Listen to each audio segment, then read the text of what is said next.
Hello, everyone. Happy Sunday. Happy Easter. Hope everyone's having a good day. And of course, it was Earth Day yesterday, so I at least had a good time with that. You just did this Sally Forth thing to your chocolate bunnies. I'll probably see if I can raid seas for something cheap later, though. Their open hours are not really conducive to my stopping by at convenient times when it's not like literally Saturday or fairly early in the evening. So we'll see. I've had my mind on other things lately. But we've had great weather this weekend, and I had a nice walk yesterday and nice time doing Earth Day things, and yeah, things are all right. So there we go. You ordered weeks ago to make sure you got Mayfair eggs.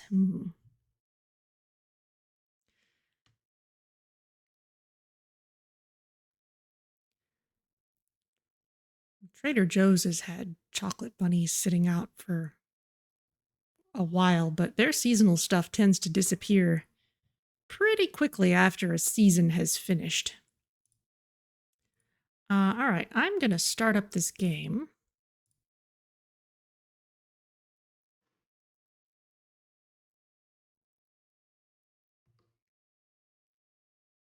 I've got my buttons back.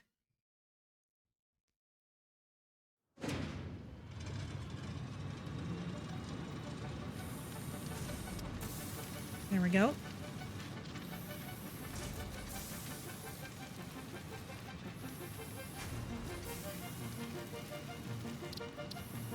Let's see. I don't want to use the autosaves because I was taking pictures and kind of checking on where things were and such. So in order to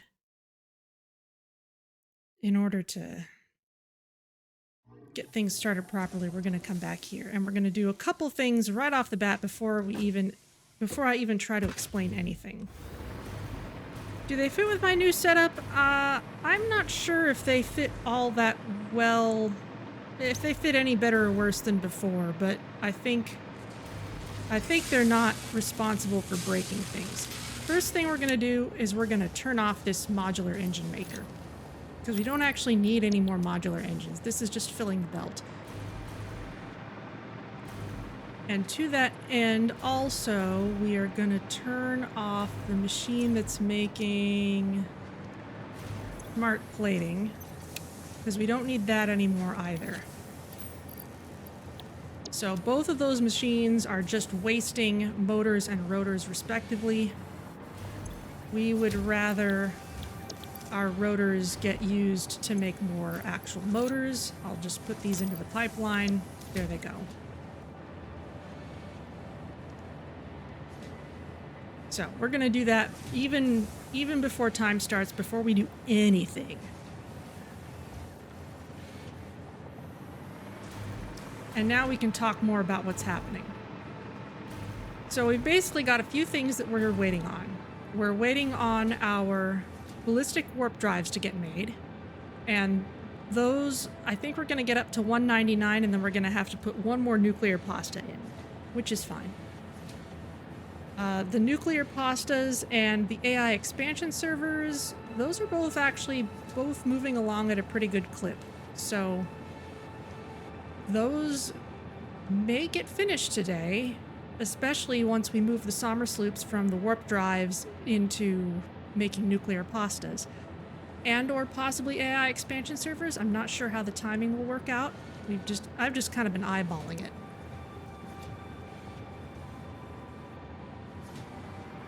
As for motors, now that motors are not going to get put into this belt will fill up, but after that, motors will be able to just go into hammer space. The rotors are going to need to go into here. And they're on their way.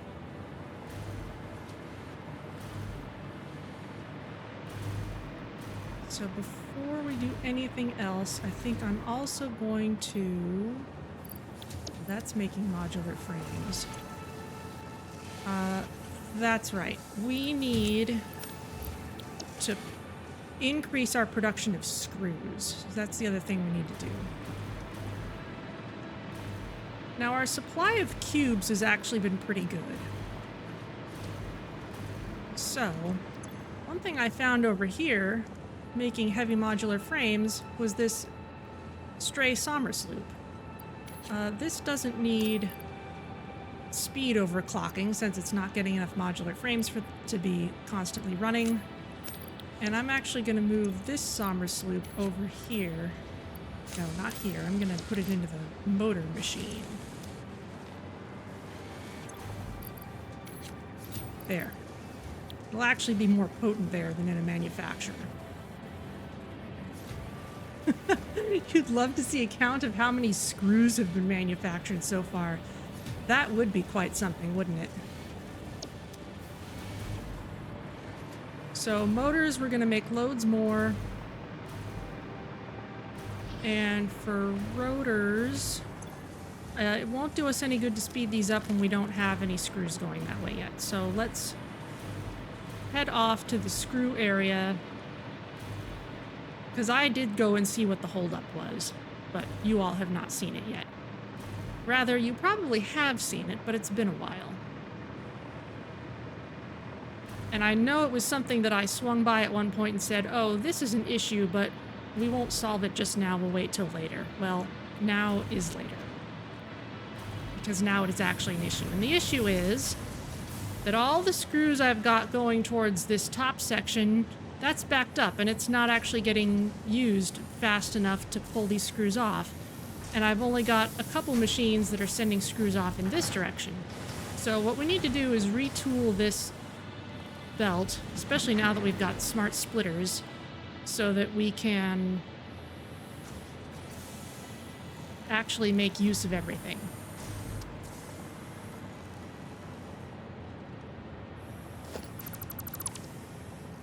So, let's put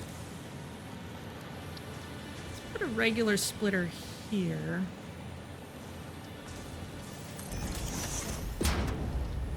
Because it shouldn't actually take all that much to fill it up. And then this,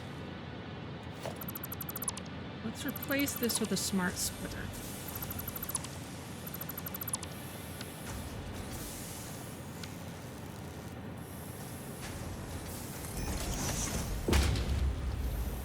Be a little more intelligent about this.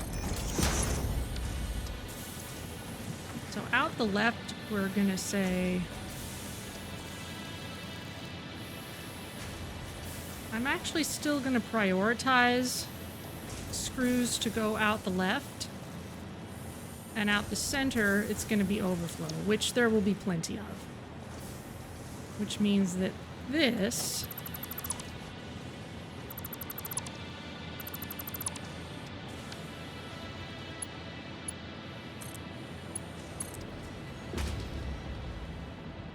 prioritize that way, and then the overflow will go this way, and now everything can go on to the bottom because there's no more any distinction between the two.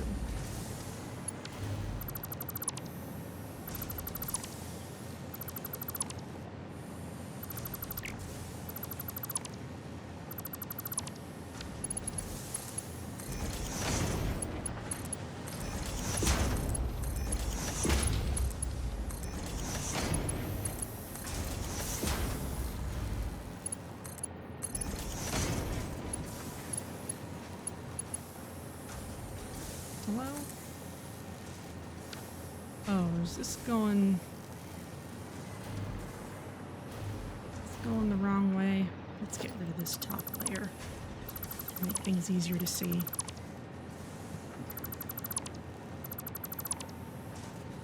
Yeah, that's pointed the wrong direction.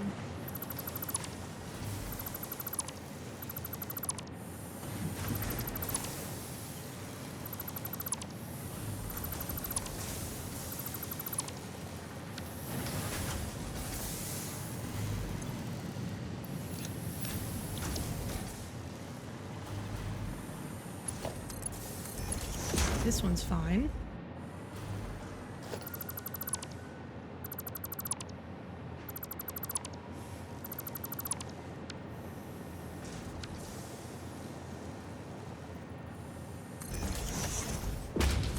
One and two.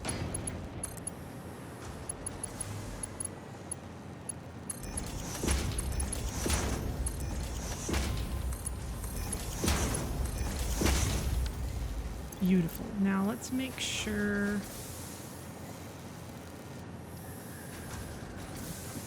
motors. Somewhere I've got motors here in this list. I want to make sure I'm not filling up that belt.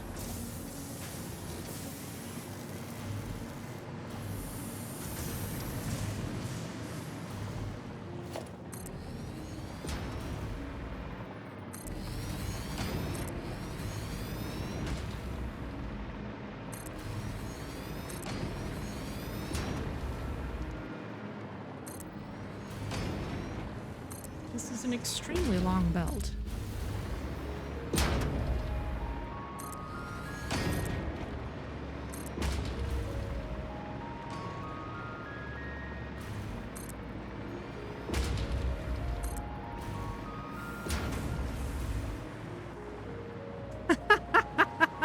I've run out of aluminum sheets.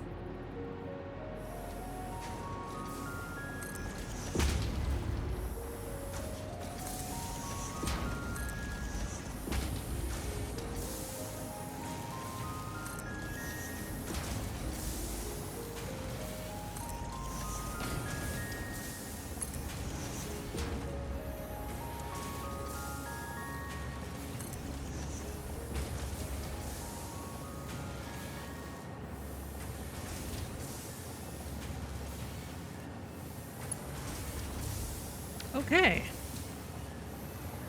We are now getting more screws.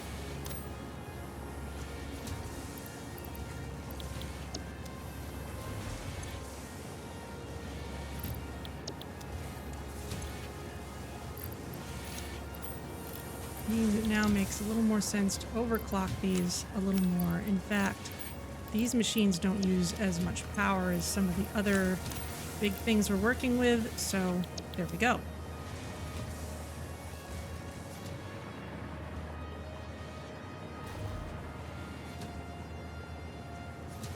And with those making more rotors,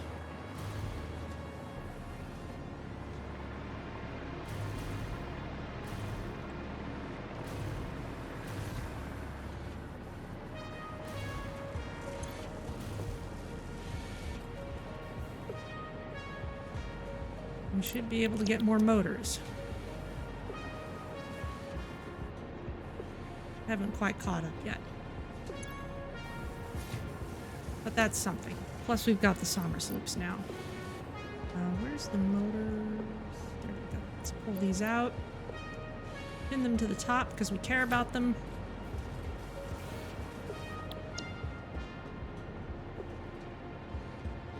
Alright, so that should really help with our issue of motors just not being made fast enough. We're now making full use of all of our screw machines over there. We're getting lots of screws into this assembly.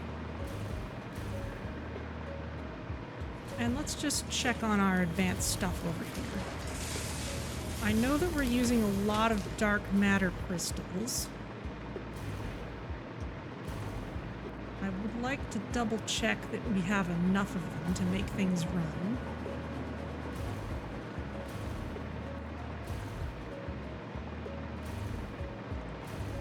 Because we might not.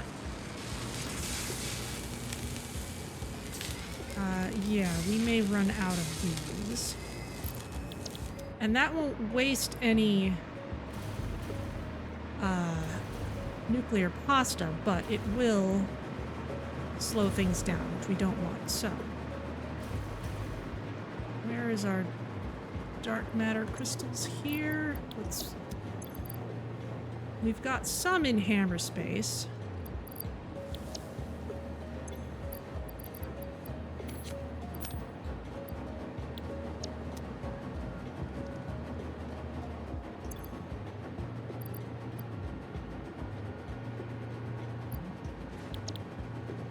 So let's throw those in.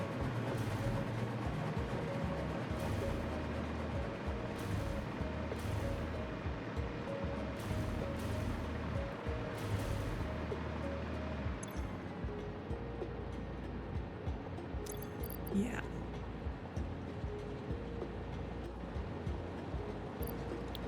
Just toss in a few. Just to get things started. Here they come.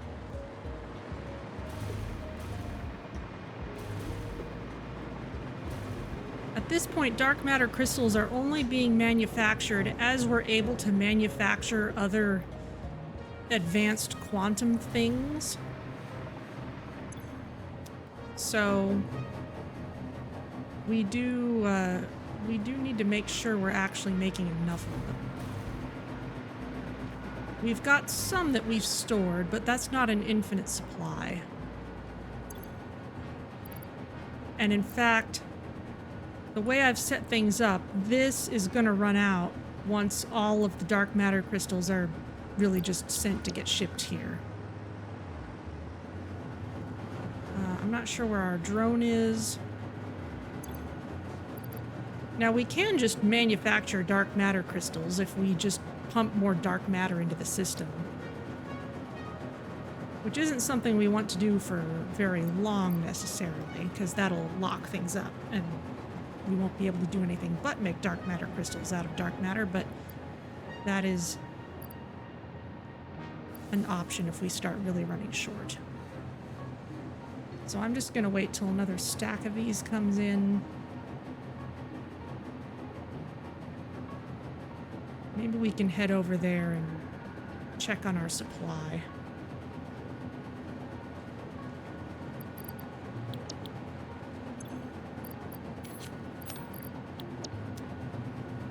Okay.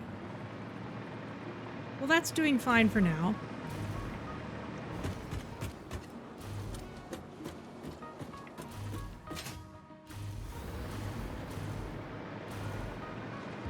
I saw that our ma'am was done researching.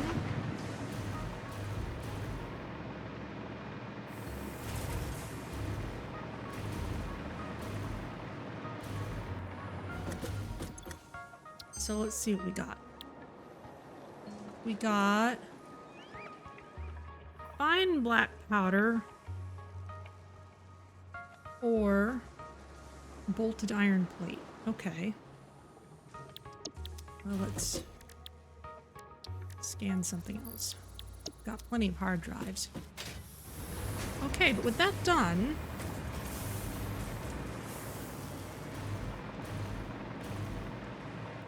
let's start by checking on our advanced stuff. I actually saw that I have some things in hammer space, perhaps, that could get chucked into here. Things like critter remains. It's too bad I can't remove this from the list if I'm really not caring about it anymore, but it's all right.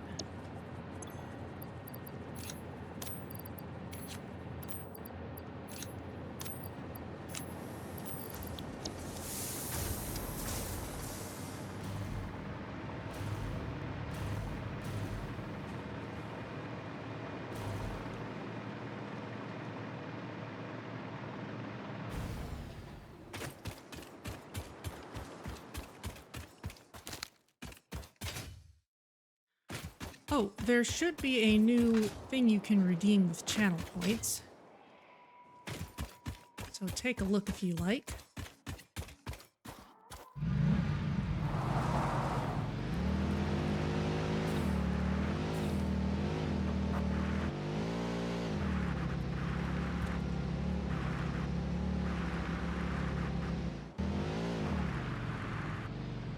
Let's go see how our advanced area is doing. I want to make sure our dark matter loop is in good health. Because for a while there, the dark matter crystals were kind of just the waste product, but now that we actually seriously need them for stuff, then we need to actually make sure that we're producing them at a reasonable rate. And or making good use of what we've already got stockpiled.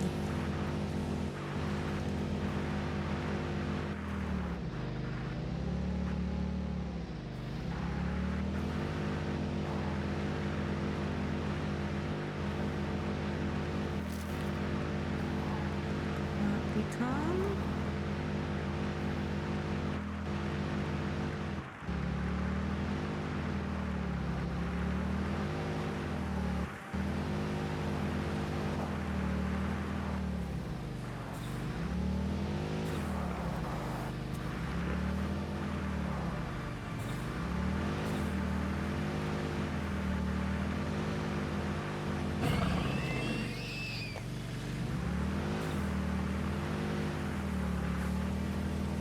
Just running over innocent creatures, not a problem at all. Oh, here we go. Now actually, if we go straight forward, we'll go right to our new fuel area, which is pretty nice, but for the time being, we're gonna come up here.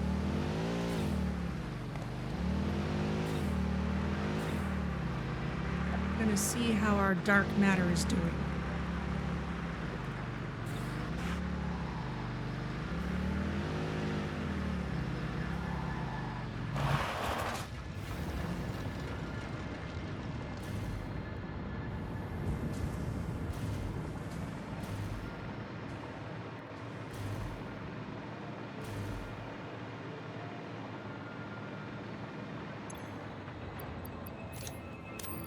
Some rubber in. There's our Erd tree. Looking beautiful. Outgoing. Keeping in mind, this can only carry 9 separate stacks of stuff.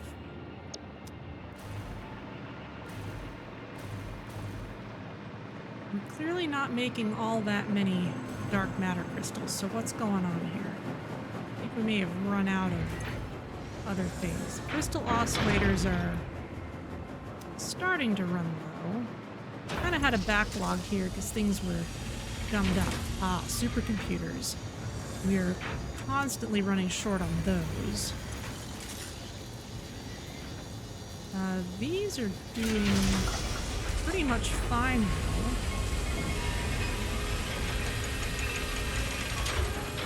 We've got plenty of magnetic field generators. Is this still underclocked? Yes. You cannot be underclocked anymore.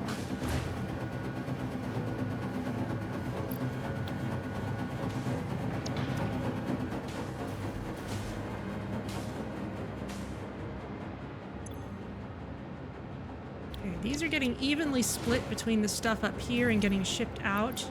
Only overflow would get sent here, but we don't actually need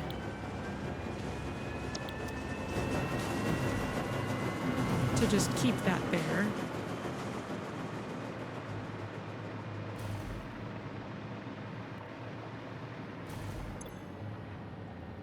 Of course, too many stacks will overwhelm this. But I'm kind of okay with goosing it a little bit.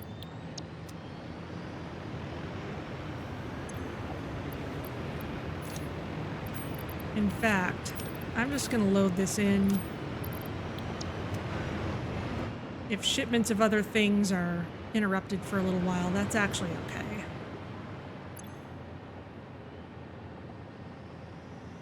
We do need to make sure we're not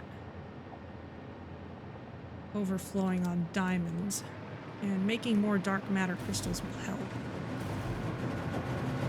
How's our power? Because we are using more now because of the higher number of dark matter crystals. Plus having all these machines firing up is significant.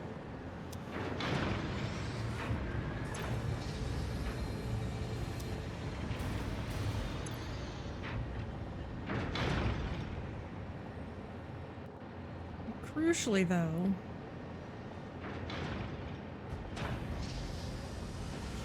yeah, you're not running because you need to get rid of your dark matter residue. Can we put in a buffer?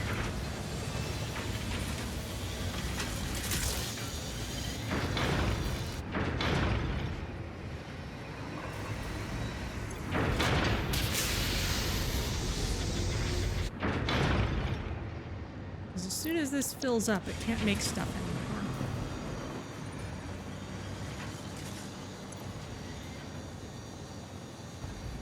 However, the neural quantum processor machine is going to slow down because it's not getting supercomputers, so I think this is actually pretty okay. That's going to drain out, which is fine. That's going to get throttled by how many supercomputers it gets. This is going to be throttled by how many crystal oscillators it gets. This has got a lot of what it needs already. So it's mostly throttled by its output.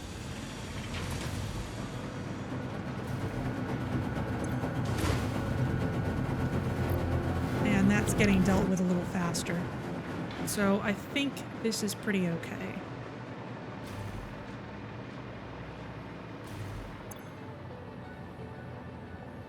Now here...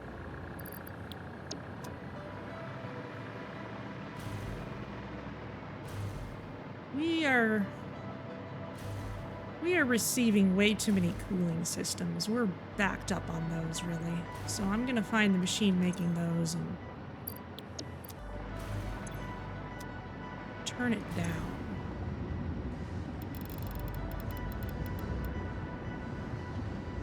Way down.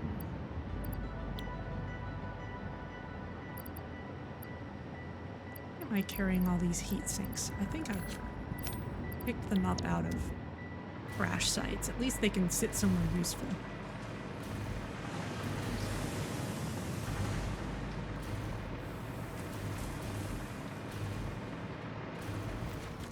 Okay, but I'm gonna call that good for now. So now let's get to work on our fuel area, because that is how we're gonna get more power.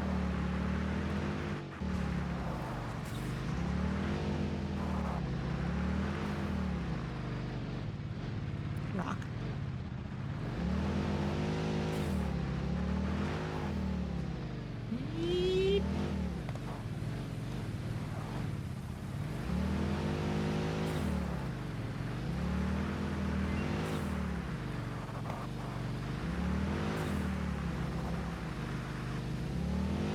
And really all we need to do is run through this poison-looking area.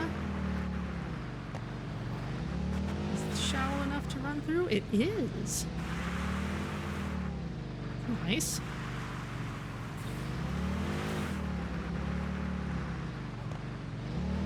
And lo and behold, here we are.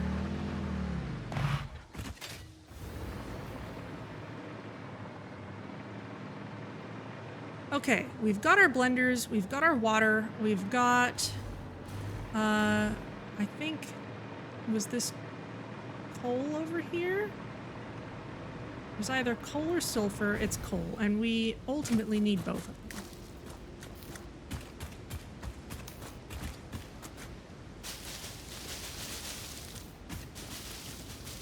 Move these out of the way.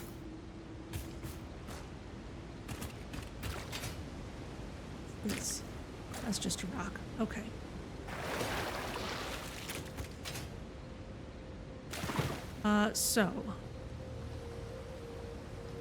Sulfur is off to the east.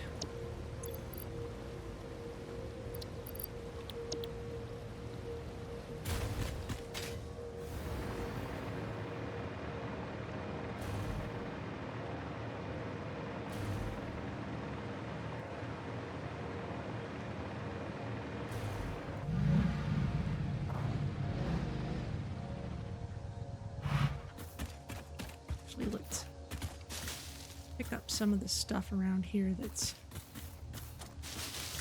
possible to destroy with the Explorer, because I don't want to do that.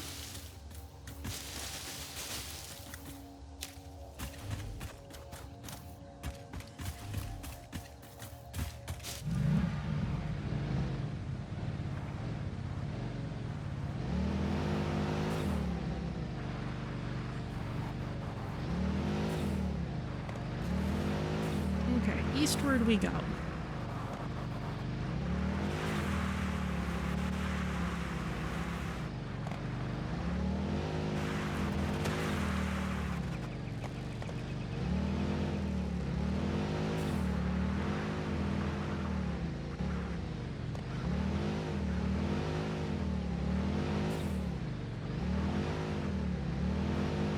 Those stagnant pools. Oh, I think I remember this place.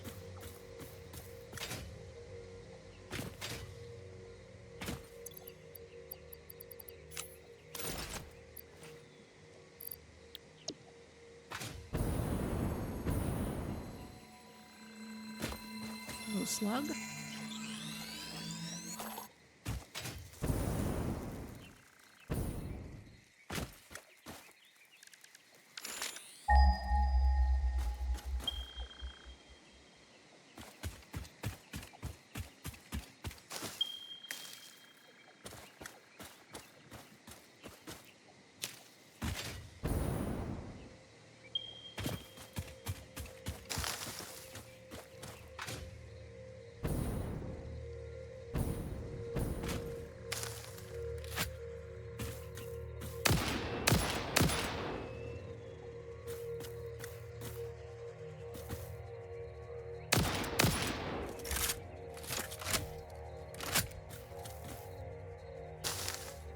Having a hard time telling that it's me.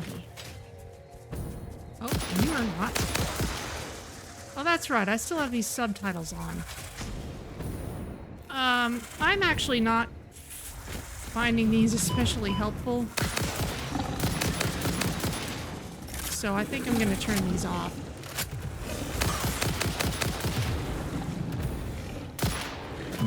My hearing is good enough that they're just kind of distracting rather than helpful.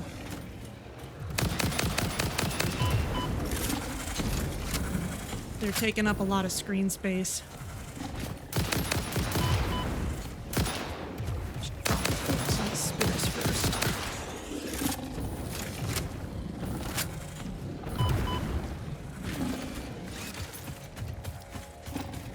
So many of you.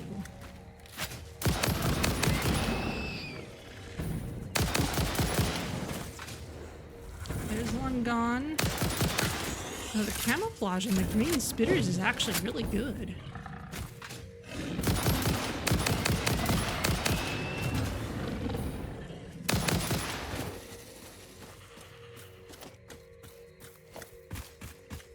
Okay.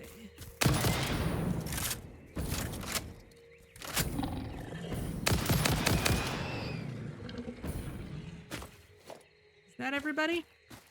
I think that's everybody. Yeah, if they're blocking my view, that's bad. It makes it harder to, if I wanted to use this footage for something later, then having the subtitles in there makes it it's not quite as clean. So let's turn those off, unfortunately. Let's see. Volume. Directional subtitles, thank you. Yes, resume. Okay, well here is our hard-won sulfur spot. And we want this to point west. Look at that cute little tunnel.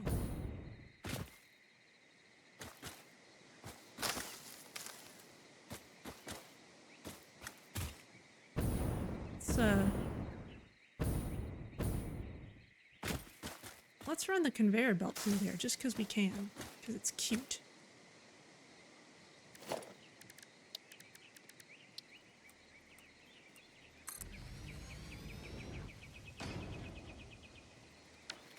Now, of course, we're going to need power for this thing. I do have some power poles around.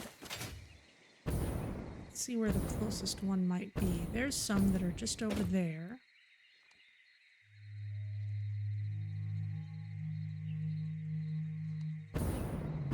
Some that way. Those over there. This will come this way.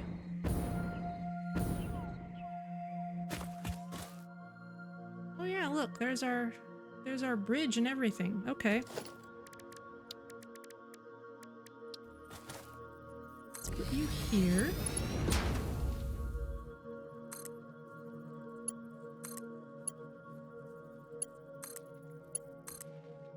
There, easy enough.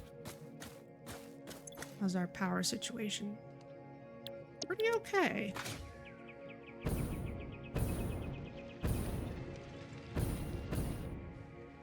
Okay, now the amount of sulfur that we need is 500 something, which means we need Mark 5s.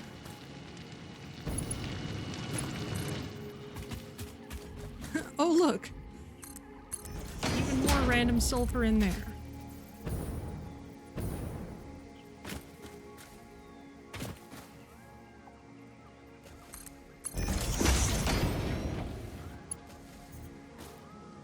Hello, confusing creature.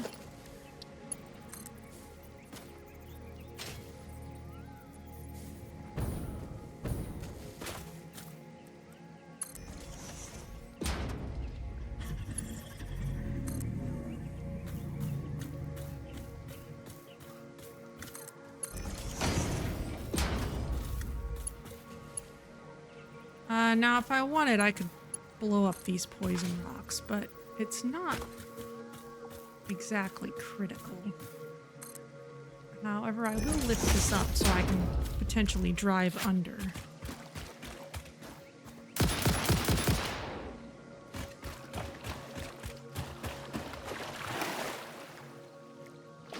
Clean these up.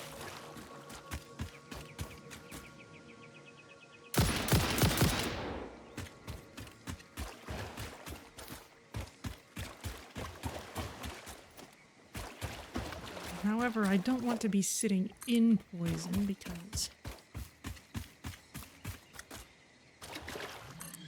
it's burning through my filters.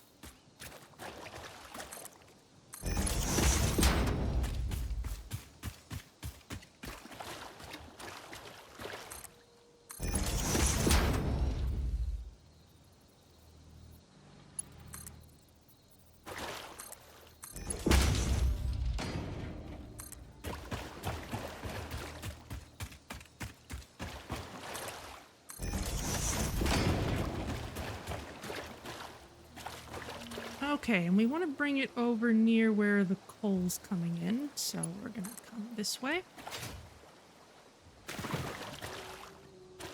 It's too long. Can I put you on the rock? Yes, I can. Love it.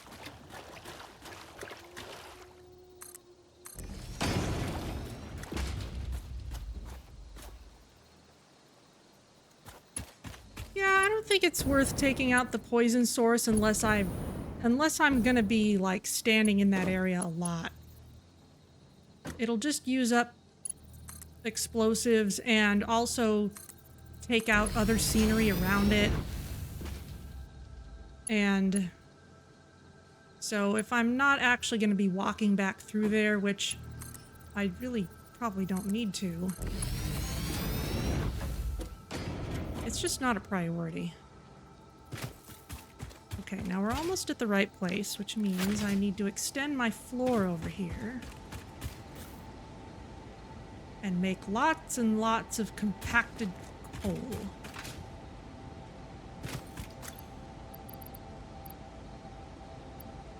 Motors.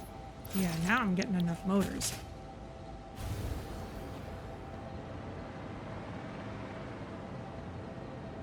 Now this is useful water area. It's also on the other side of this. You can always bring in...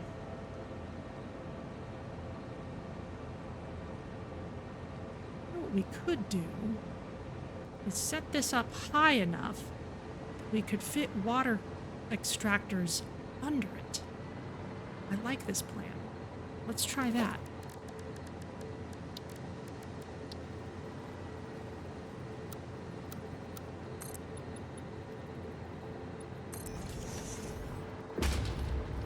That's gotta be tall enough. This wouldn't be tall enough. This would be.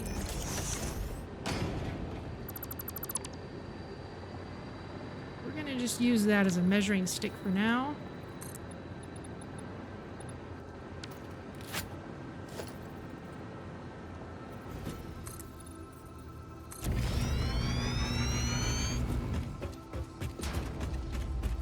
The reason I'm doing this is so that we still have access to this water later. It also means I didn't need to run this belt all the way down, but that's all right.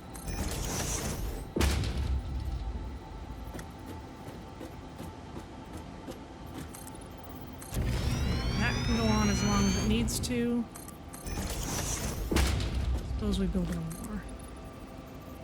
Yeah.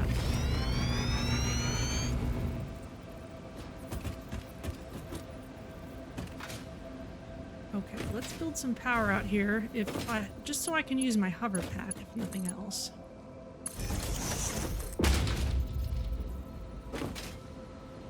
Will be useful later.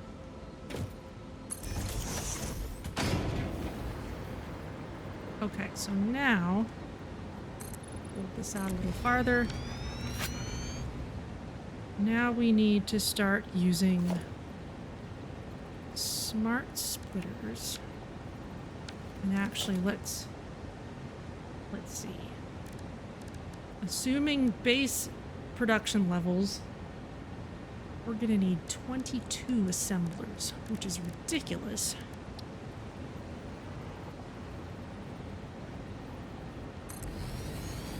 Let's set up these two to start with.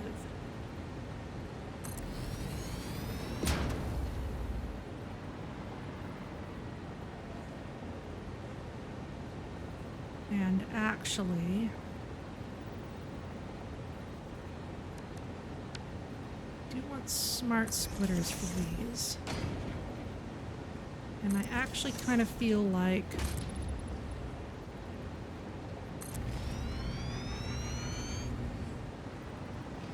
lining them up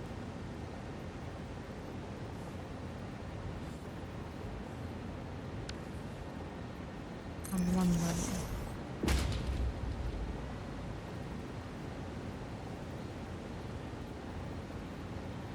Something like this.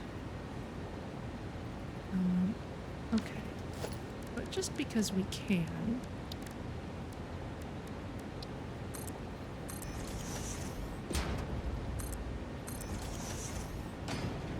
Let's give ourselves a couple of walls.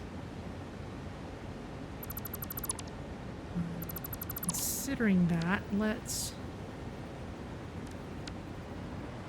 these closer,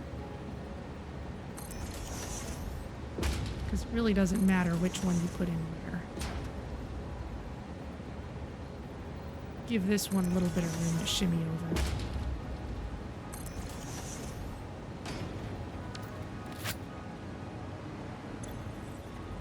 Now, For you on the right, we're gonna want sulfur.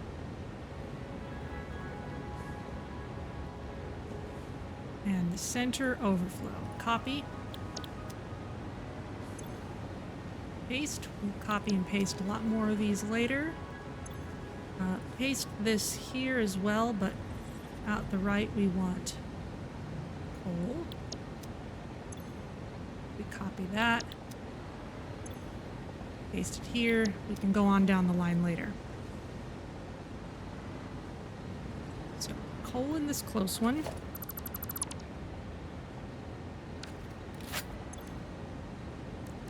You are going to make compacted coal. Clear out my inventory. You also compacted coal. You're going to be all the same all along the line.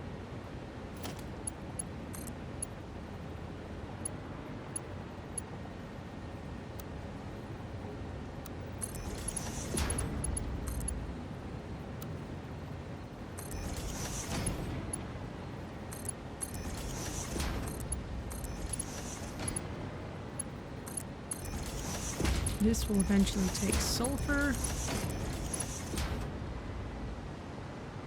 There's the sulfur over there.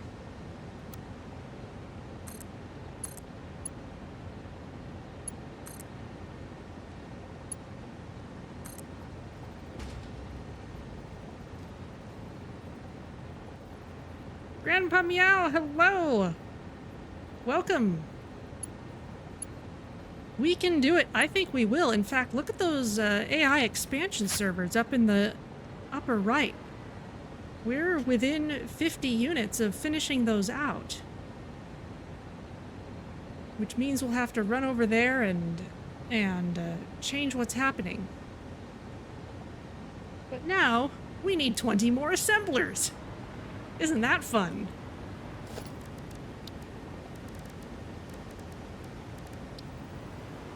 Let's count them down. 19.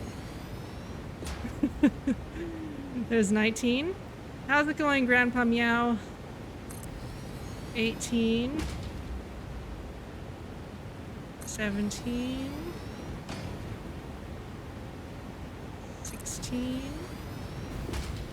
Oh, careful. My power's running out. 15. 14. 13. Now we need more space. And I need more range on my power lines.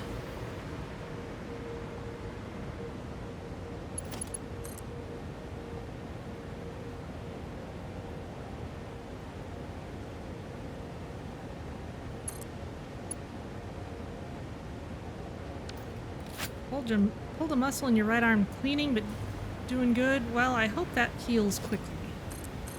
It's definitely a pain.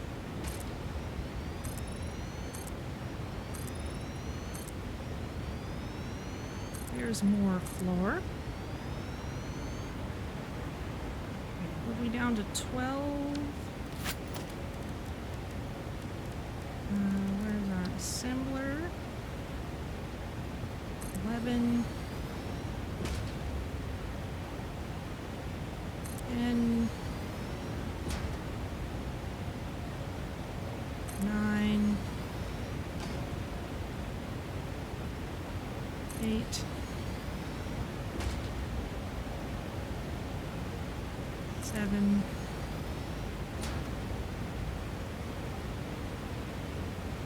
6.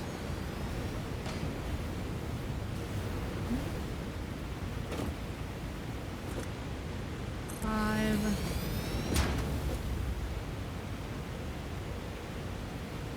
4. 3. Still need a few. And more power.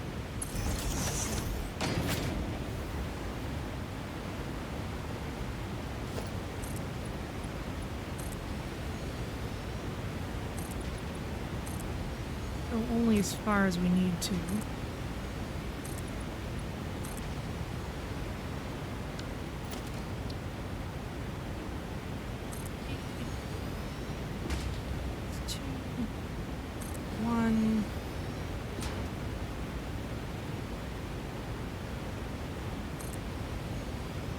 1, 2, 3, 4, 5, 6, 7, 8, 9, 10, 11, 12, 13, 14, 15, 16, 17. I have to count both ways. 1, 2, 3, 4, 5, 6, 7, 8, 9, 10, 11, 12, 13, 14, 15, 16, 17, 18, 19, 20, 21. One more.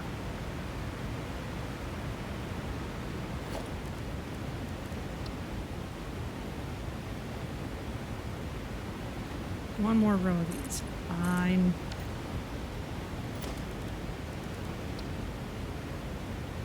There.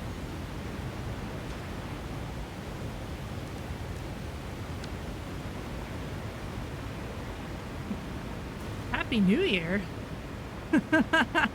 Oh, we counted down, yes.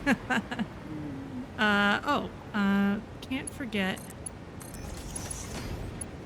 I'm gonna choose not to care that those are clipping through each other. That's fine with me, and it looks cool either way. However, smart splitters. We're gonna set up 2 for each machine. Still keeping an eye on those AI expansion servers.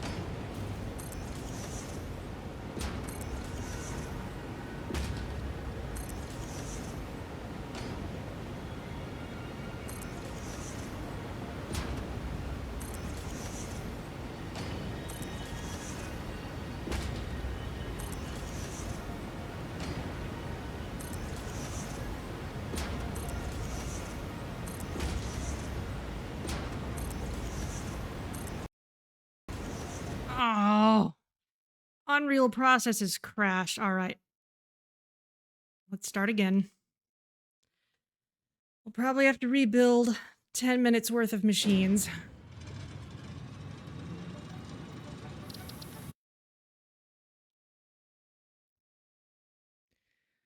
OBS was cranky before I started up today. Oh, we've got to rebuild almost the whole line. All right, well, it's all right. We'll do it.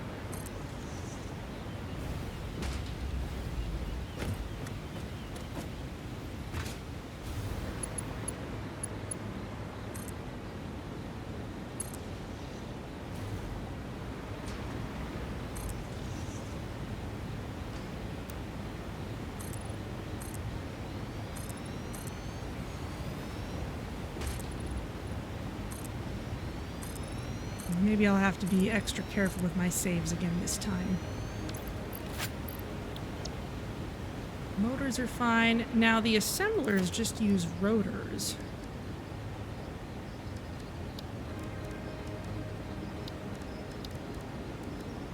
So it's a good thing we ramped up production of those as well. 1, 2, 3, 4, 5, 6, 7, 8, 9, 10. These are pointed the wrong way.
Dropped at 16.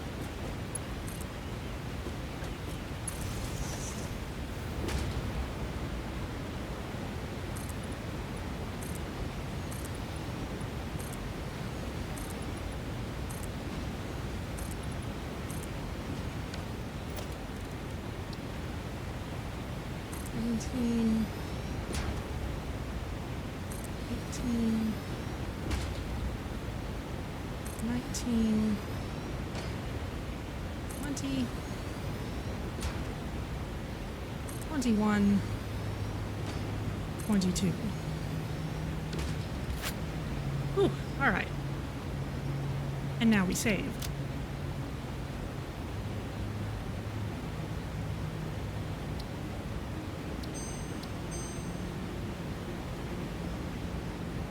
All right, 1, 2, 3, 4, 5, 6, 7, 8, 9, 10, 11, 12, 13, 14, 15, 16, 17, 18, 21, 22. Excellent.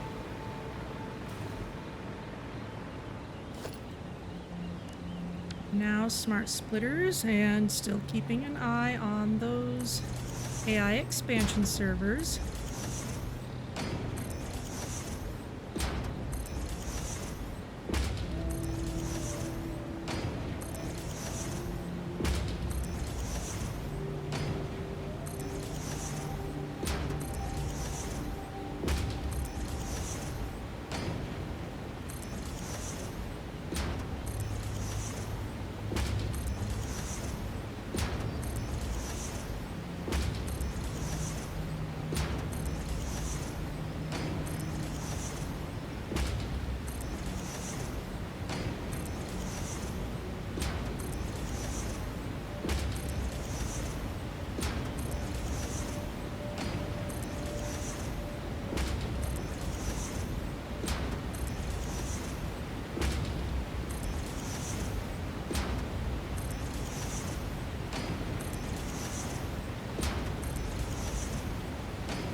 Here's the autosave. That's probably what crashed us last time.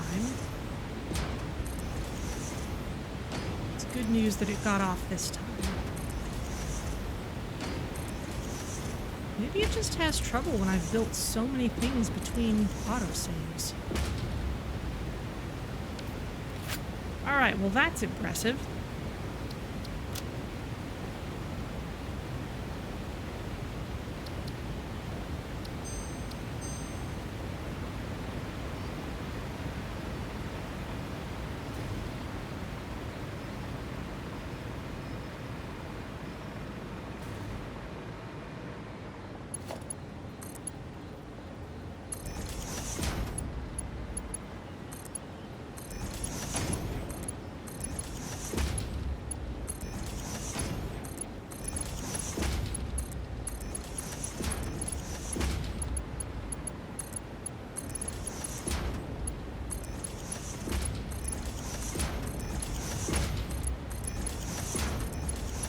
Just run all these out.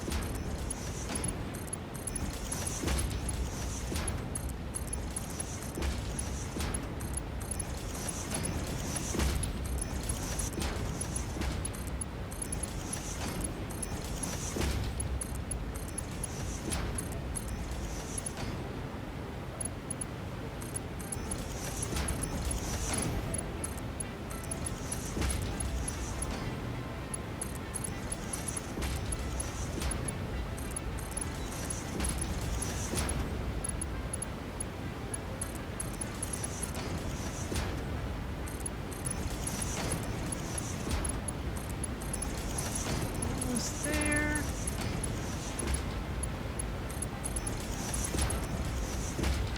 Wrong. I mean, it would work, but it would be silly.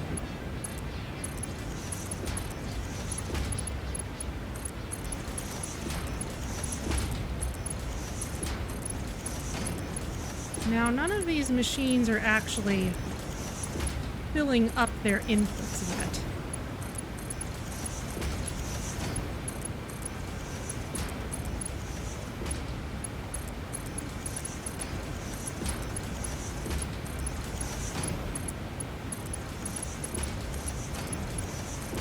But this is going to be just like the copper powder setup. The smart splitters will ensure that the first machine in the line completely fills up before sending any more down the line, and mathematically, everything should get fully fed except for this last machine, which we can actually underclock to some extent. We should be able to... Okay, we can have this running at like a third capacity.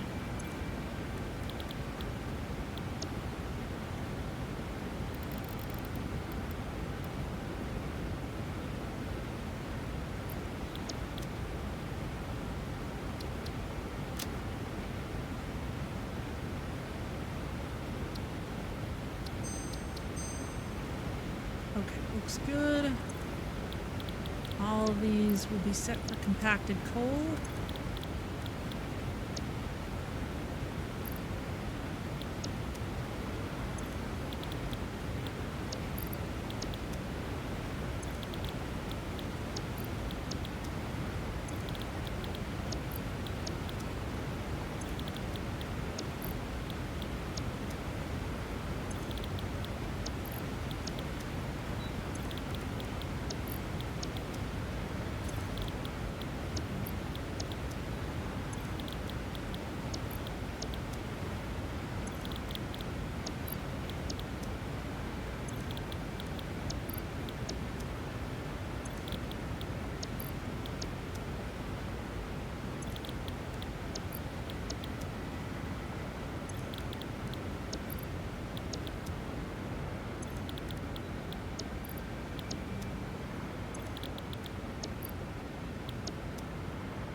And these are already set.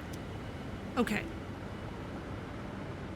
So now we get to go all the way down each of these lines and paste the settings one at a time because they're separate materials.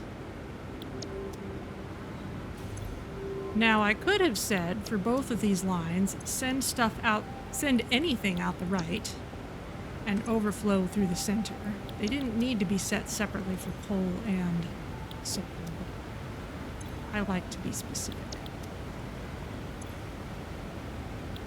Especially since that ensures that if any foreign material were somehow to get onto this belt, it would be guaranteed to go all the way to the end.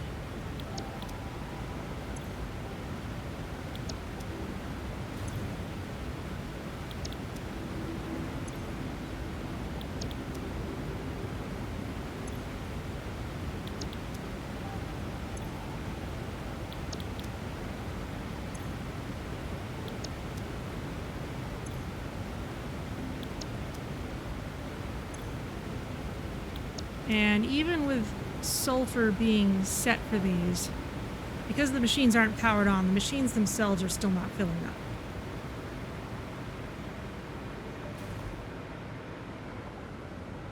But that's okay. Copy this. Start pasting.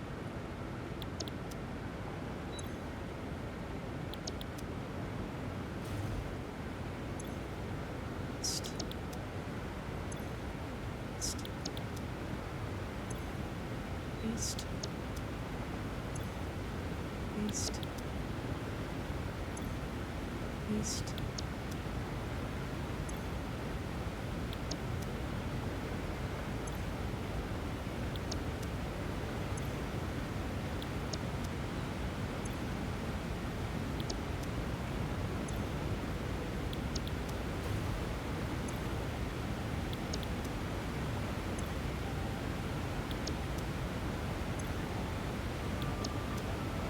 Right on down the line to the end.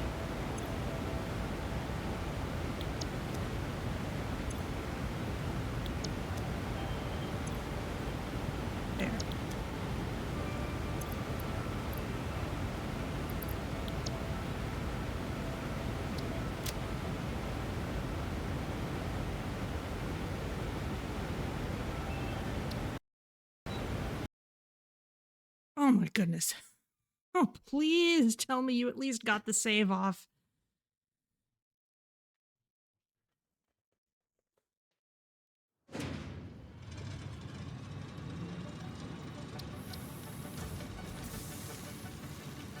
Oh no, it was the save itself that broke. Okay.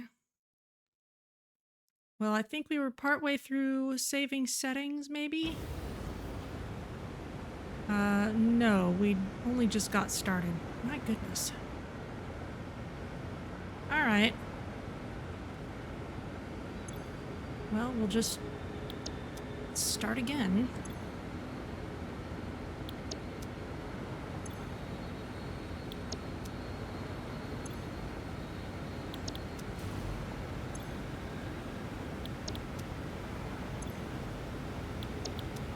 Just a little more granular with my saving this time.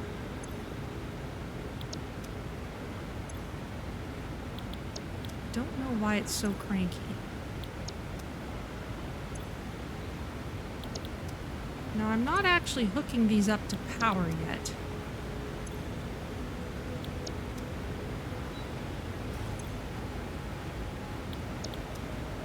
Because I don't want these to all fire on at once, producing things that aren't actually getting used anywhere yet.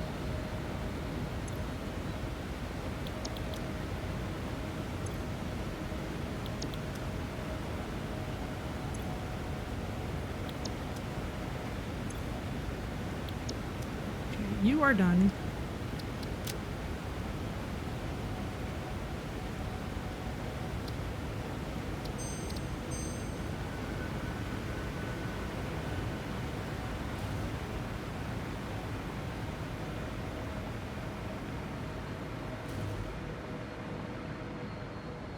Back around.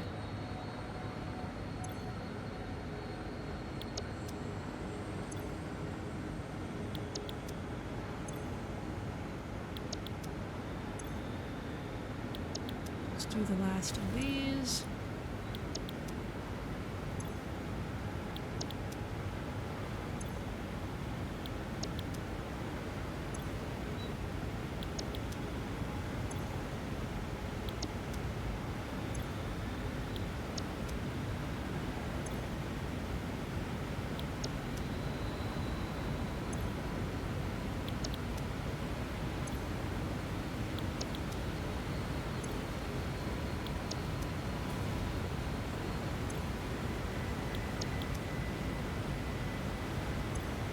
Looks good. Looks good.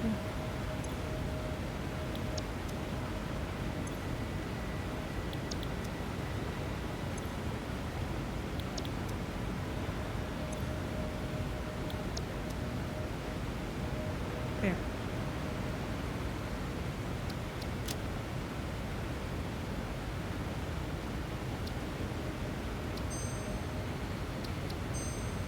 Now, I need to do a little bit of thinking. I'll probably want at least some of the compacted coal to come off this way, but let's leave the outputs alone for now. For the time being, this is all the blenders we need.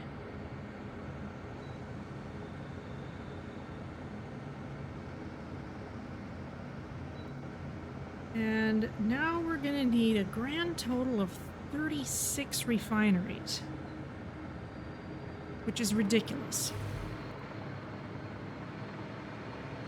We may need to put them in 2 rows.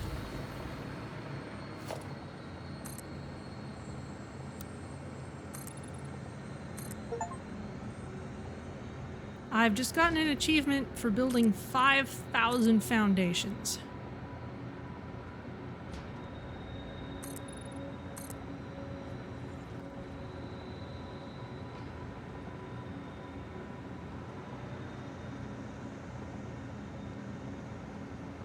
And we could still cut down some of these interesting trees. It makes me feel bad to take out all of them. So we might work around that cluster of them there.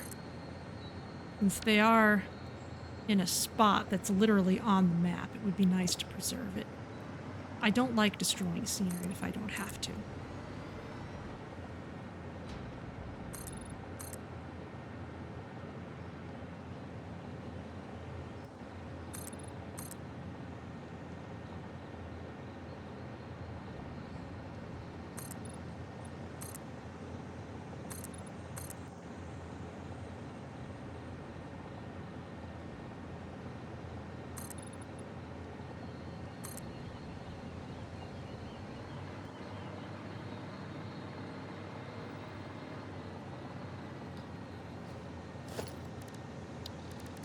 So let's see what we can do. There's no reason these need to be lined up with the same ones as before. And we can give ourselves a little room. These are just going to have fuel coming out. So, 1,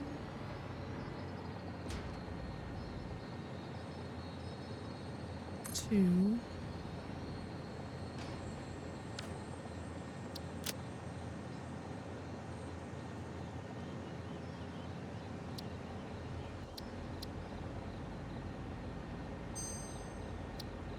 Yeah, it's fine.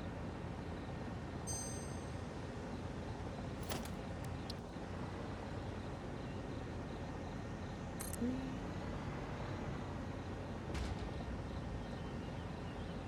Four.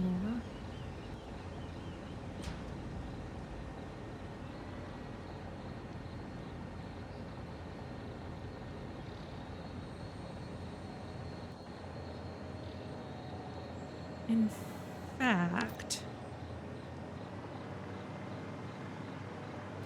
might be a better way to do this.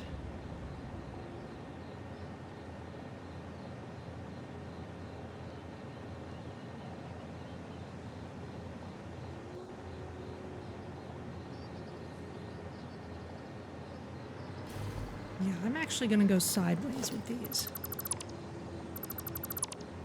Because with the volumes of fluids that we're going to be working with here, we actually need to pay attention to the capacity of the highest grade of pipes.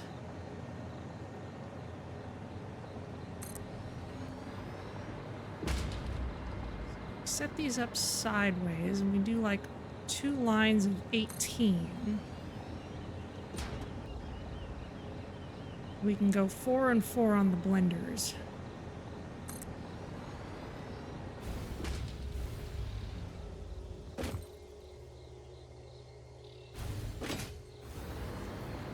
That takes us out of power range.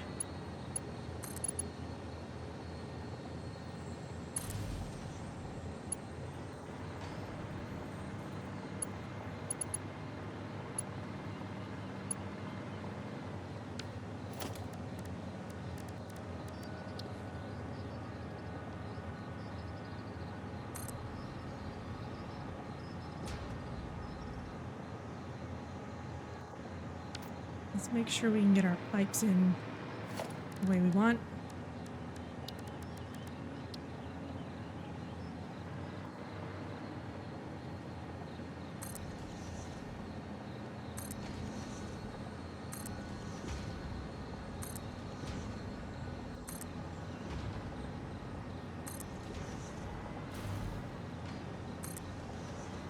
One, 2, 3, and 4.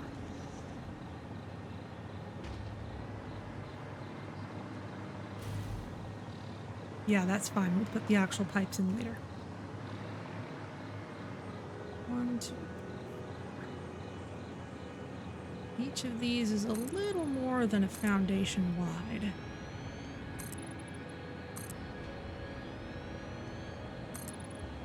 Because even this might not be enough to hold 18 of them. And I'm running out of concrete.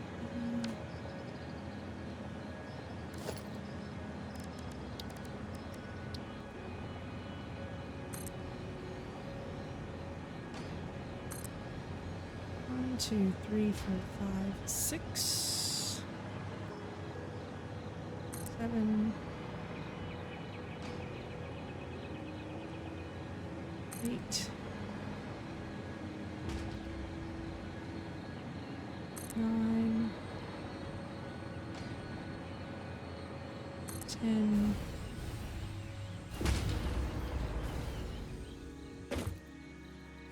Yeah, we're gonna need more space than this.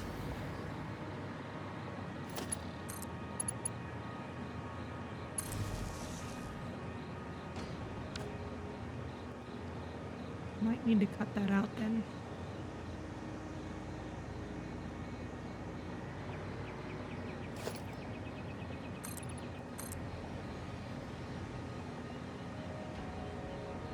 These rocks don't seem to be a problem, though.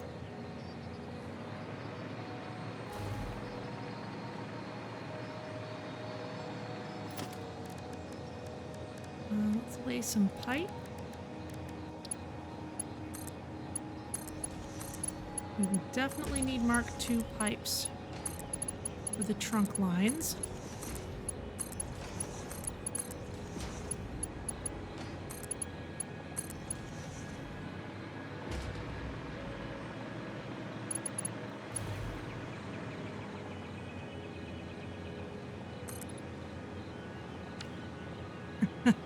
Yeah, I need to wait for my concrete to replenish. So while that's happening, let's actually go check on those AI expansion servers. Because those look like they're getting very close to the end. Where's my explorer? There it is.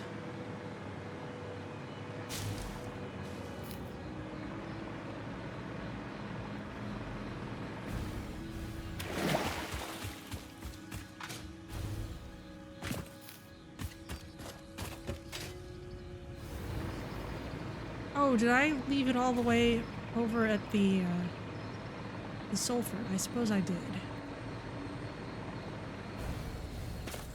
Well, that's all right.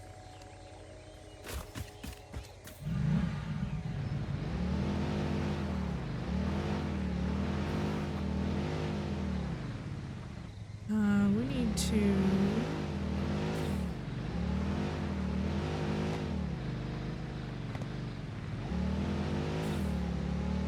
back a little more this direction, I think.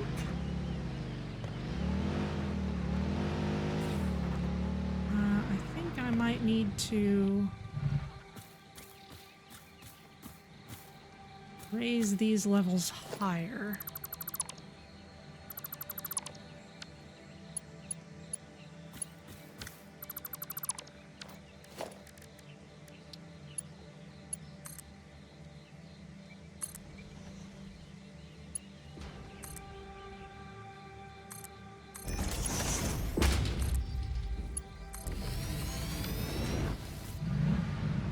A good idea, it just had to happen sooner.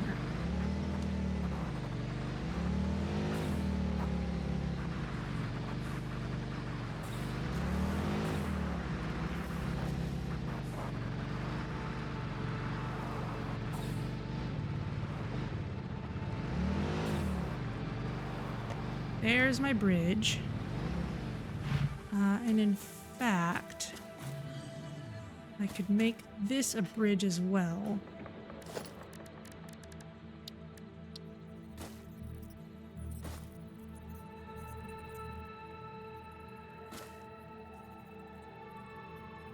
Although it's not a whole lot of trouble to just come around the side.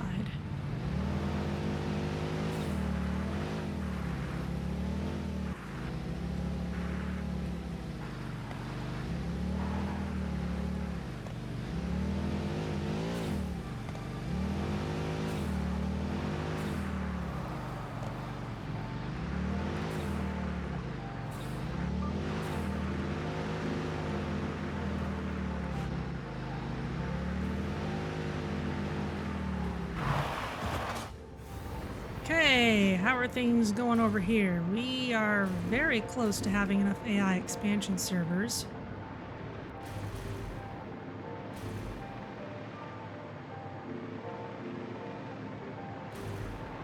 Which mostly means we won't have to worry about sending any Somersloops over here, which is good news.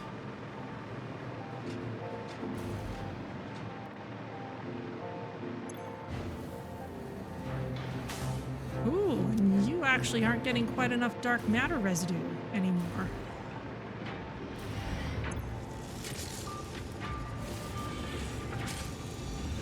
You're gonna need more magnetic field generators. You're also gonna need more neural quantum processors. You need more supercomputers.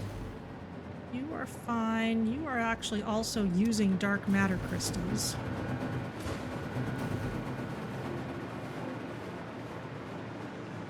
Now let's double check, but I don't think we actually need those advanced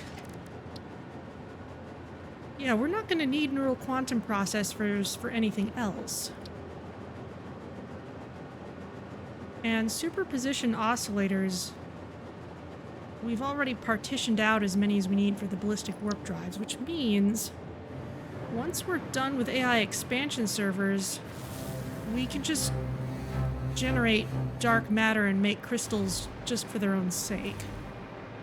We won't need to run any of these 3 machines anymore.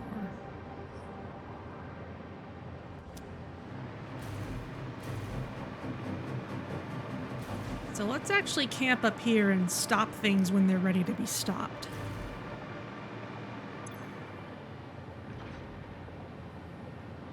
And because none of those big quantum machines are actually running right now, our power usage is fine. Receiving at the aluminum zone should just be rubber.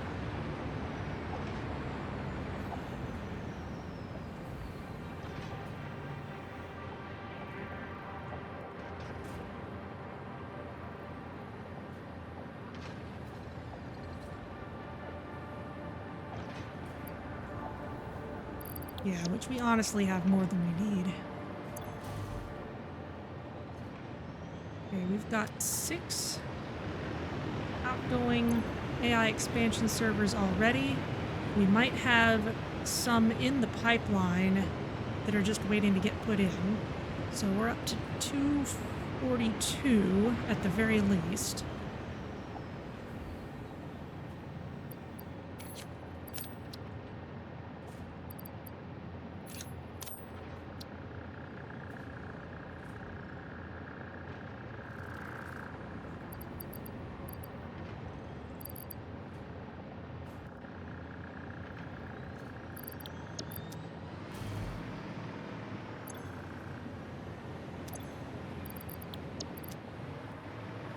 And with these items, we should see these machines jump to life again. Yep.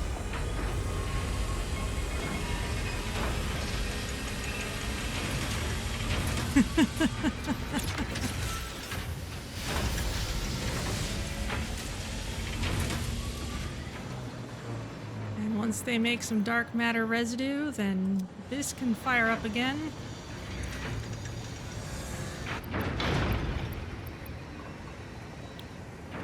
You've used up all your crystal oscillators. Your limiting reagent is supercomputers. And you've got enough for 2 more cycles of 4. 42, 46, 250. Okay, so you're gonna need a few more of things, so we're gonna be camping out here for just a little longer. In the meantime, because we are going to need more dark matter crystals, I think it's time to turn on this machine.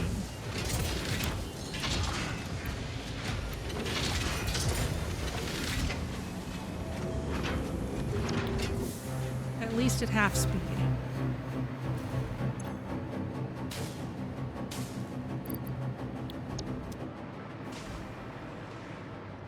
Because we do need those dark matter crystals for our warp drives.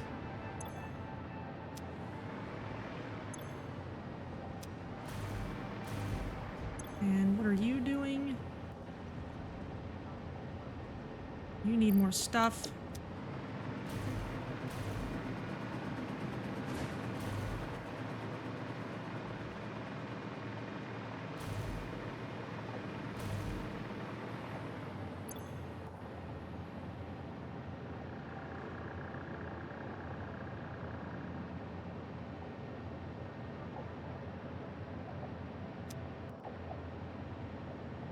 Okay, what's something we can improve around here while we're waiting? It's honestly pretty tidy up here. I just have these here to stand on to take some pictures, so I'm going to tear these down. They don't need to be here.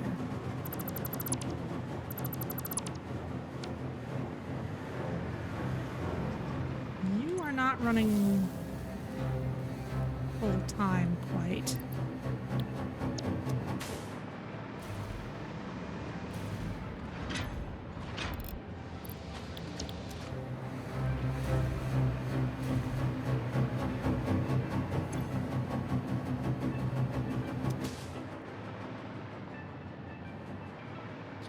Where's our drone?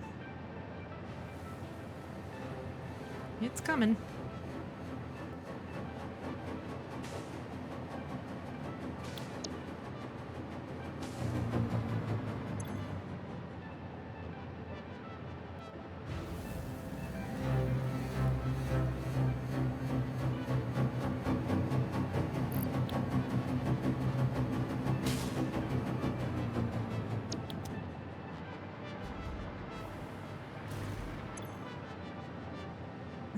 This...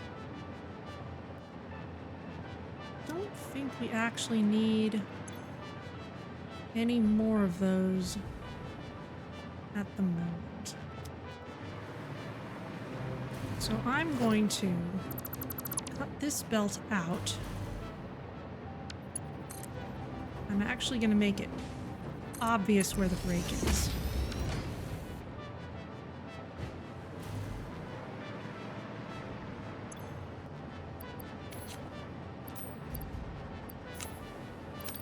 Send all of these off to get shipped.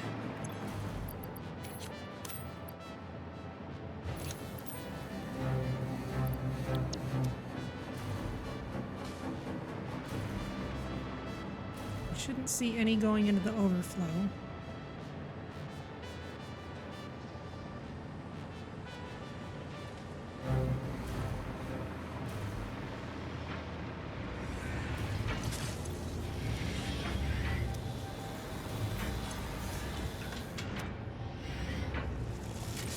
Okay, 243.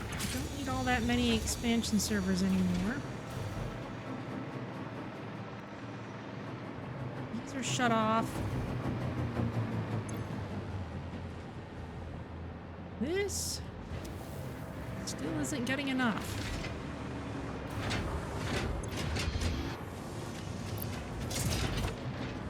Let's add another converter. You're making excited photonic matter, which is going into a couple of things.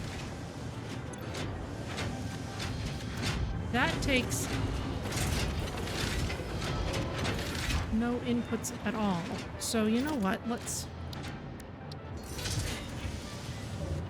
put another one of you here.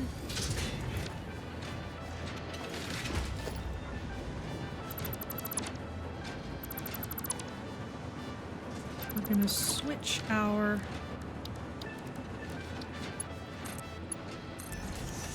pipelines.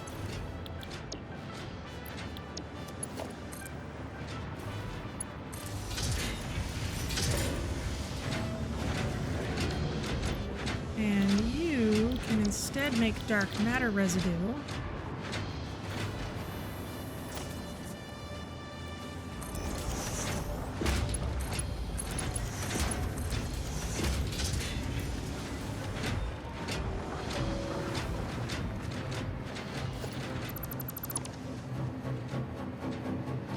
This is going to need a pipeline junction.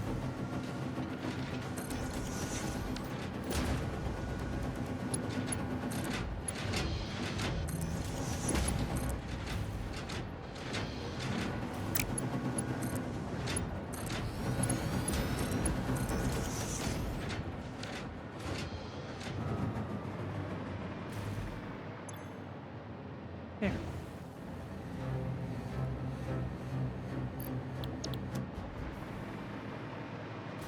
And we just need a couple more expansion servers. Do we have enough?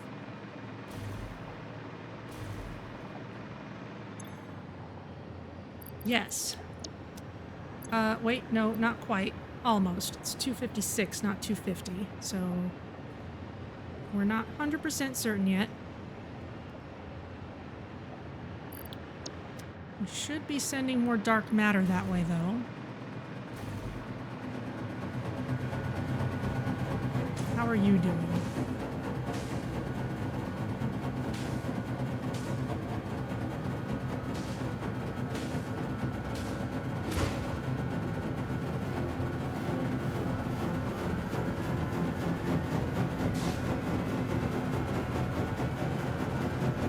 taking it in 150 per minute.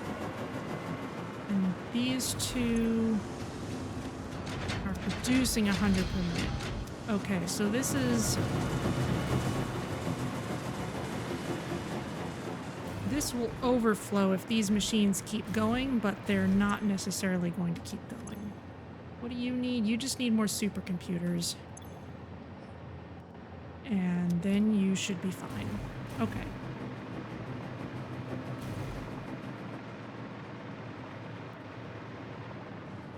Which means I still do want to be here to shut things off.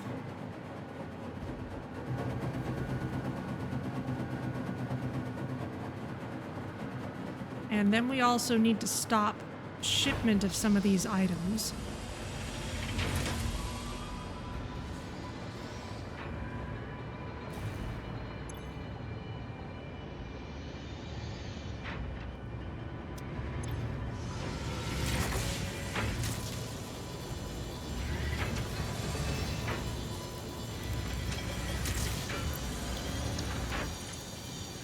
That should give us 8 more total.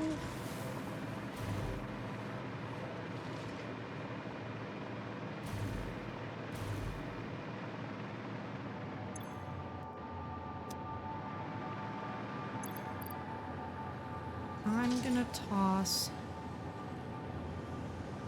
just a couple more supercomputers in.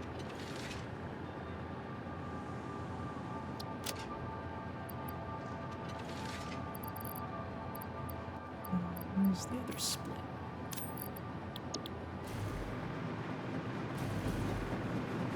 I'll just do this manually. Speed things up, get it done.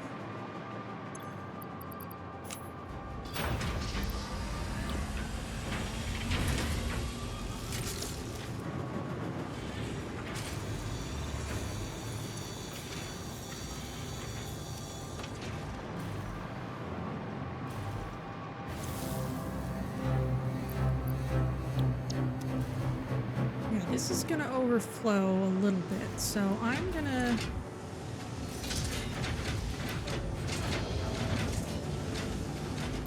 First I'm gonna turn these down to 75 per minute,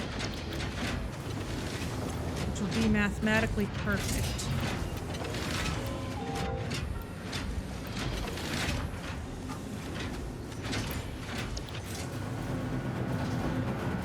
The system can handle a little bit extra just in the pipes, but I'll maybe shut one of those off for a little while.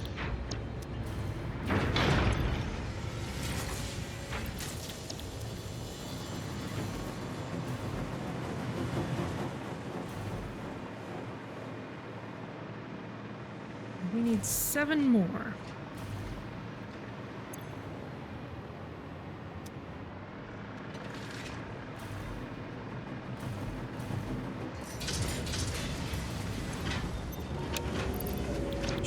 For just a little while. Make sure this is draining out from here. Yeah, you're draining just fine. As long as this is draining out, we're okay.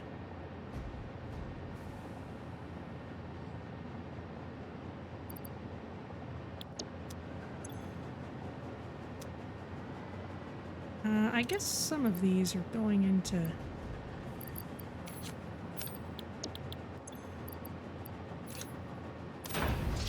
camera space. Or at least getting queued up for it. So let's just make sure they all get done.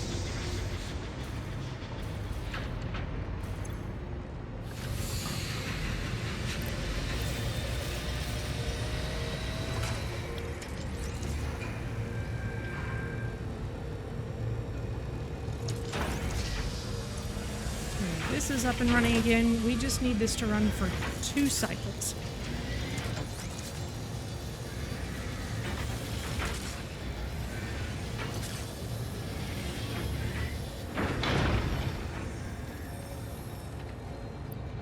Well, no, more than that. it's actually making just one server per cycle, not 4. It's 4 per minute if it's running at full tilt, which it's not. Okay. Anything else we can improve around here, even if just aesthetically?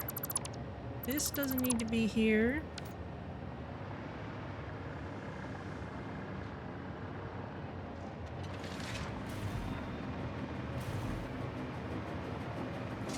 We weren't really using walls here, were we? We could set up the rest of this wall.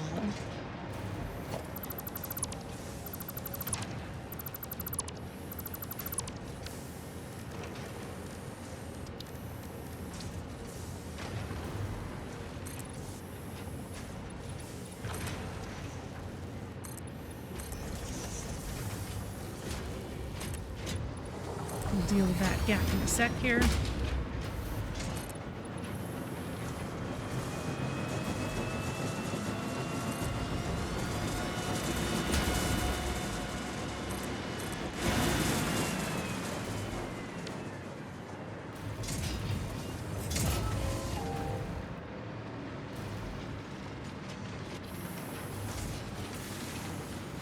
Is this in the exact center? Say it's exactly, but I guess we'll see.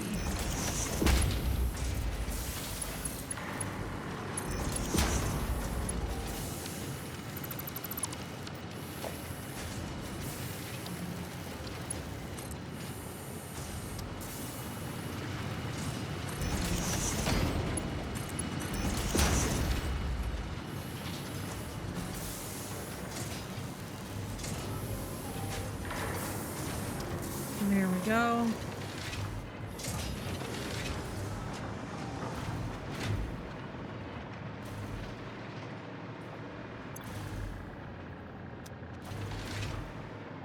Okay, we need 4 more.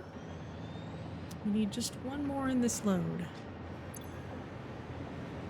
There it is. We're done with the AI expansion servers. We can turn all these off.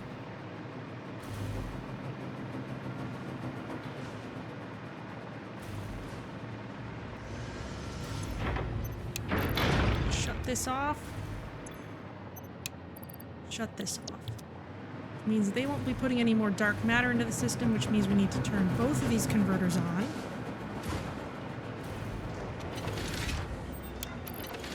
There you go. The 2 of these together will produce exactly as much as this needs.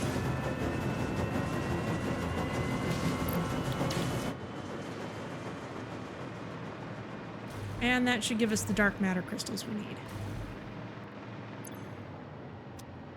Sending a fair number back. Now, with that done, I'm actually going to head back to our main base and shut off some of the shipping that's going here because I don't want us shipping a bunch of unnecessary items. It tends to clog things up.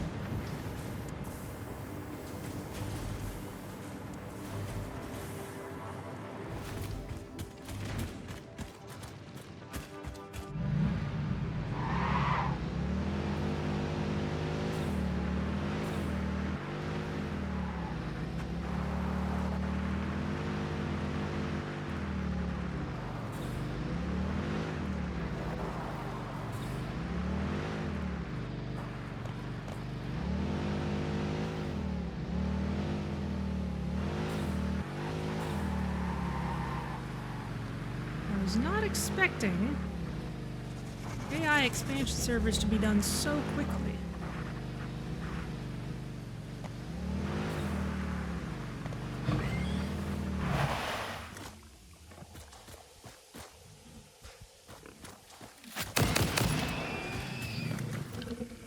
Just gonna clean this stuff up.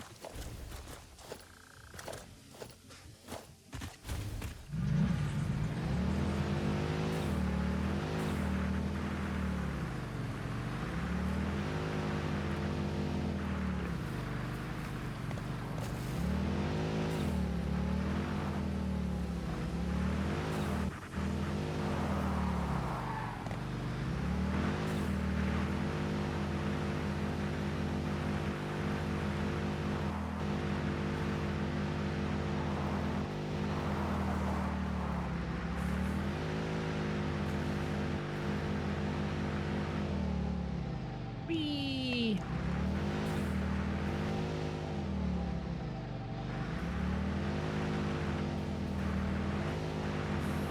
Okay.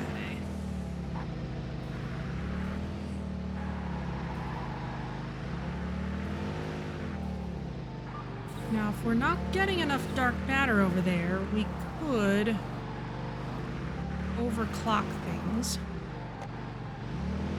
Since we're not using those other high-powered machines, that's more feasible than it used to be. And in fact, we might even have enough extra that we can handle Somerslooping our nuclear pastas without doing too much else.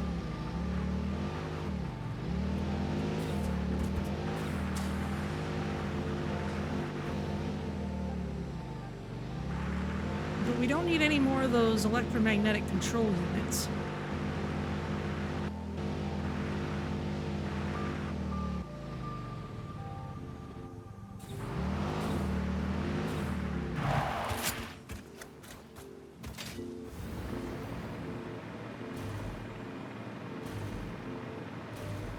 Okay.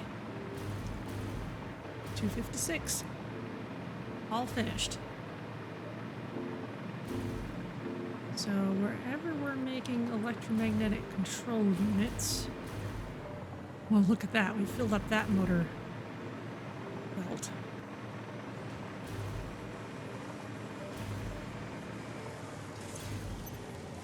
Don't need those anymore, which means we don't need any more versatile frameworks either.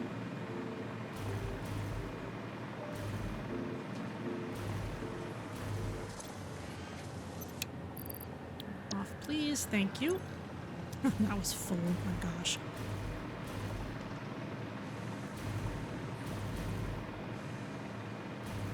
Crystal oscillators, I think, had a couple uses over there, so I think that shutoff may be all we need for now.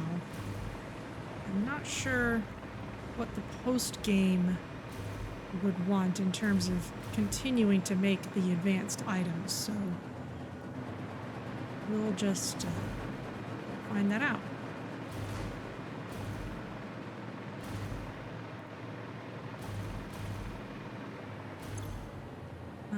Let's see. Don't need those to be sitting there.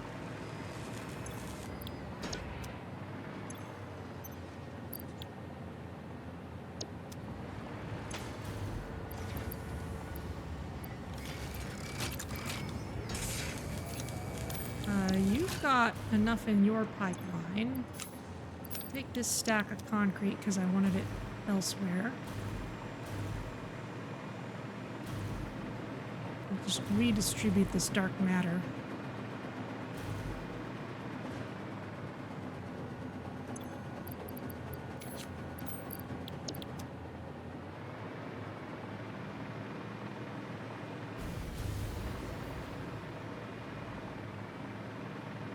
Just make sure everything's proceeding as expected.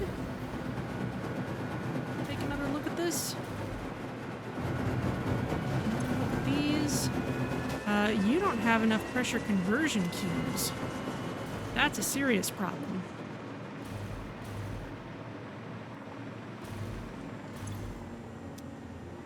You're not getting used modular frames. Did something... Just not... You're not getting enough of them.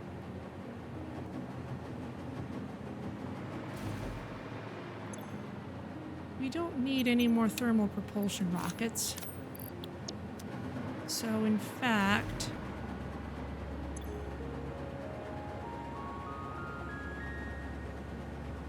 Used modular frames should go out this way.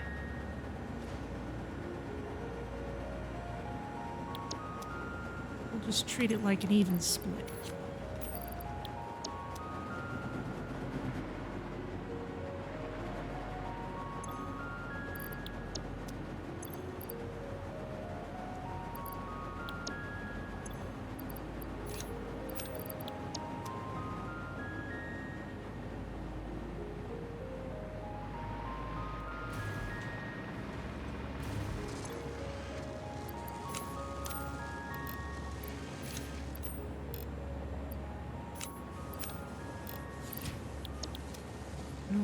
if you take more power to go faster for a little while.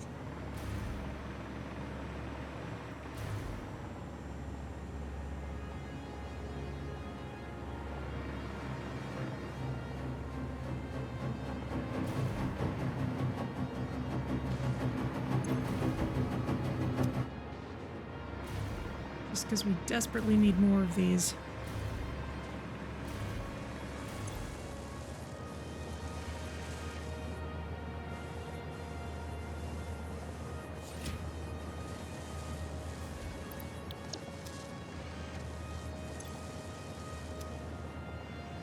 Alright, well, that's best we can do for now.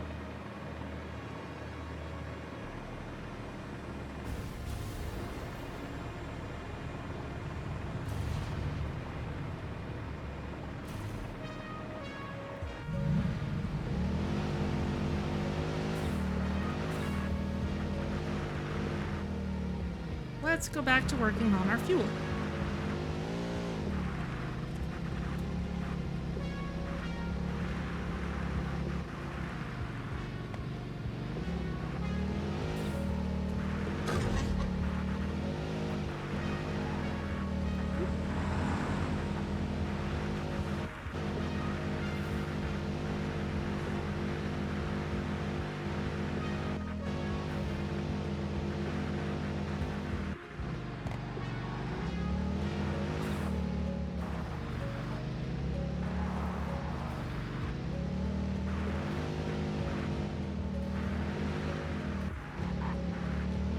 Now we want to keep a close eye on those ballistic warp drives, because the instant we don't need those Somersloops in there anymore, we want to shift those over to our nuclear postas.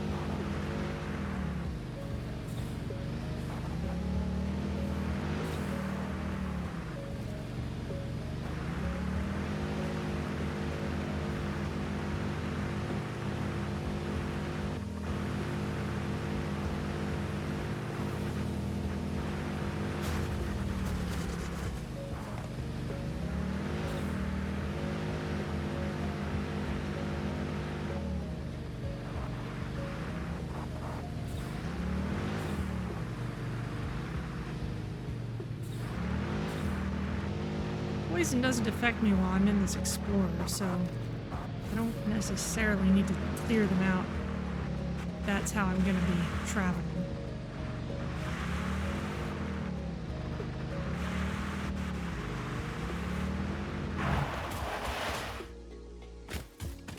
And here we are again.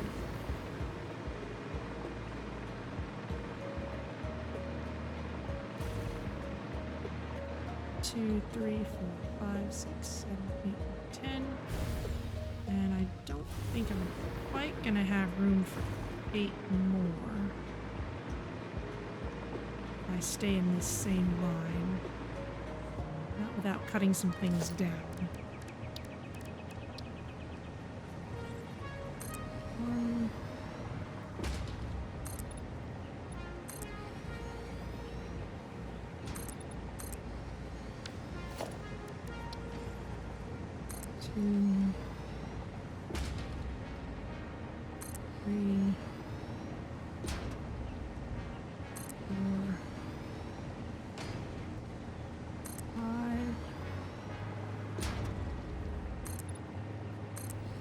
I wouldn't mind cutting down a few more trees or clipping through them.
Okay, that is half the refineries we'd need.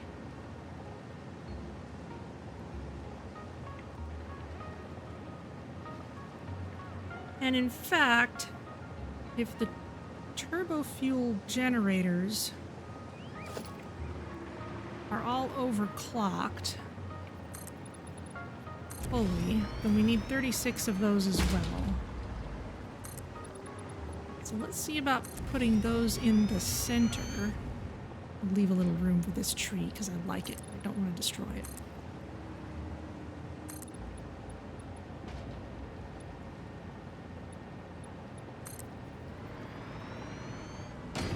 We'll fill in the floor later.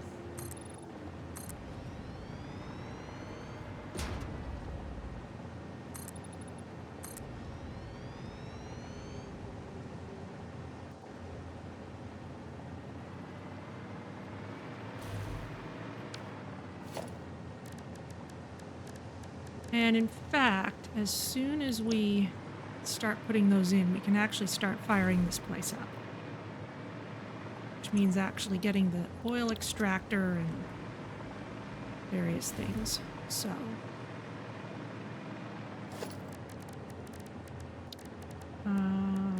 here is the fuel power generator. We'll start this the same place on the grid as the refineries. Over just a smidge.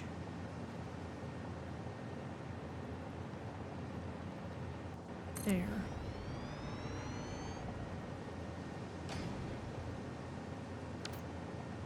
Now that that's there, let's start actually hooking things up.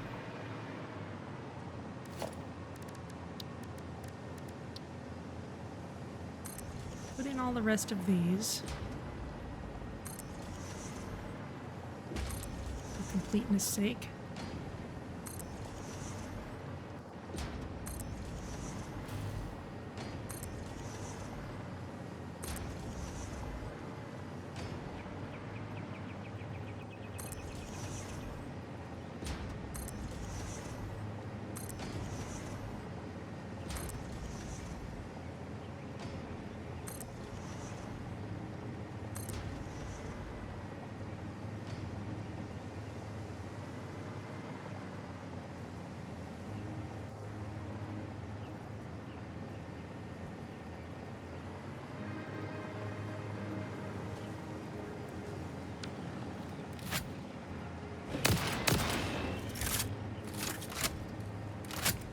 Can't reach me down there. Well, you could throw rocks, I guess.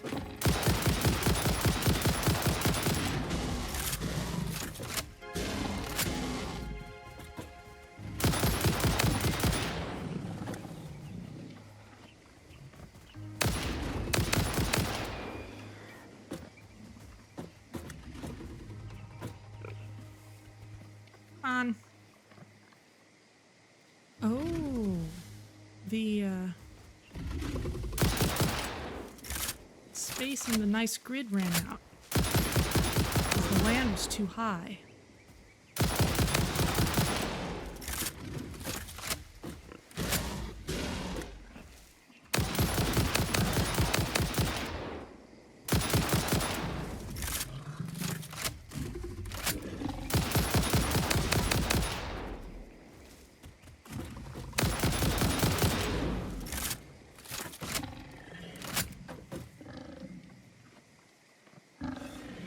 Where are you? There you are. Okay. Well, now I can figure out what to do about this. That input is fine. Well, since this is the end of the pipeline, it doesn't matter all that much. I can put...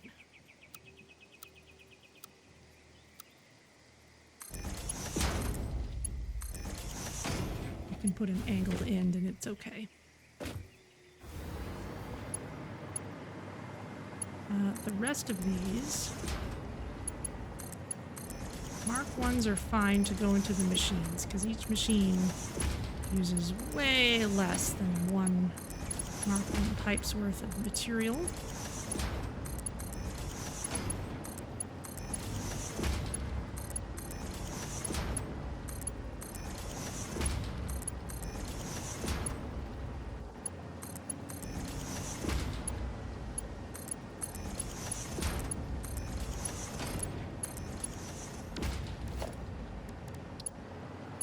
Mark 2 for the trunk.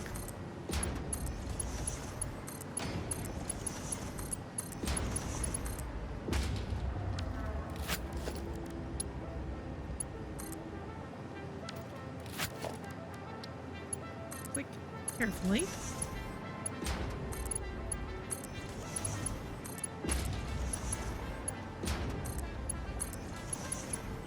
Gonna move that power line.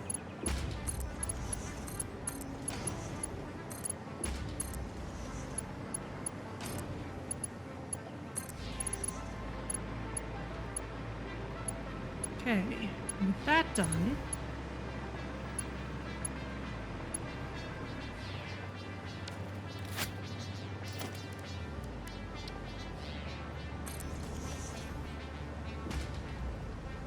actually let's center this a little better.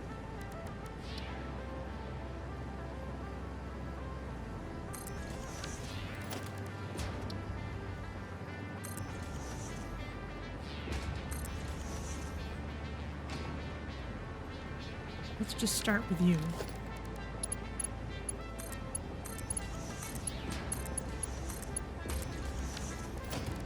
Mark 2 for trunks. Pipe is too short. Fine.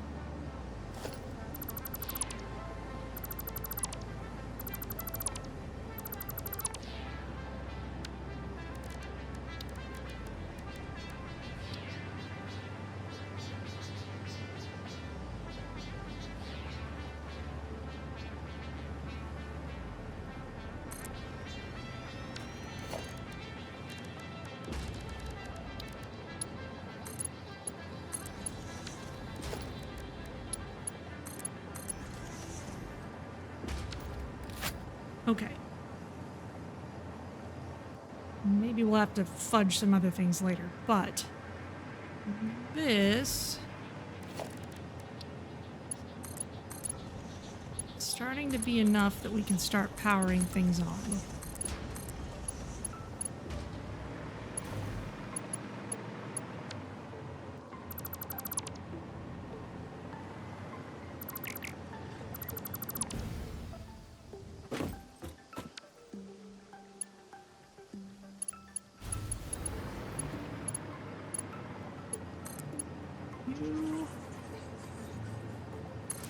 Here.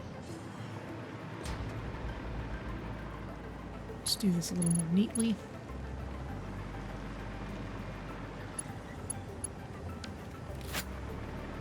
Okay, so let's start hooking up an actual oil deposit.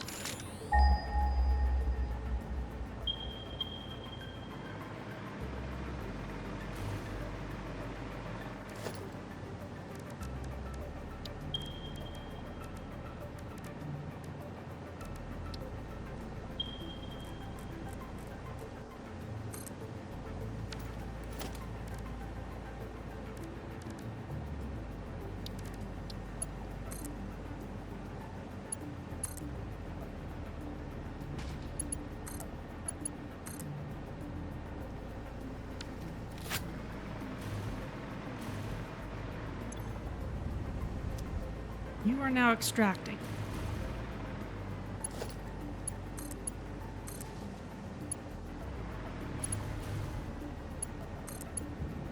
Let's hook up the first couple of these. Now you will create heavy oil residue and also polymer resin. Now the polymer resin we're not doing anything with just yet, which means we're going to need to think it.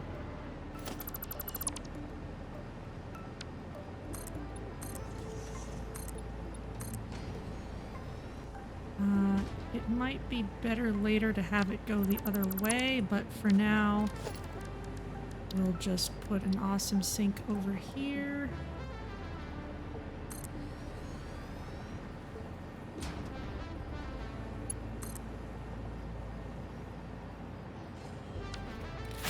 Oh, I sent it the other way. Which is probably better in the long run if I actually did want to make anything out of this.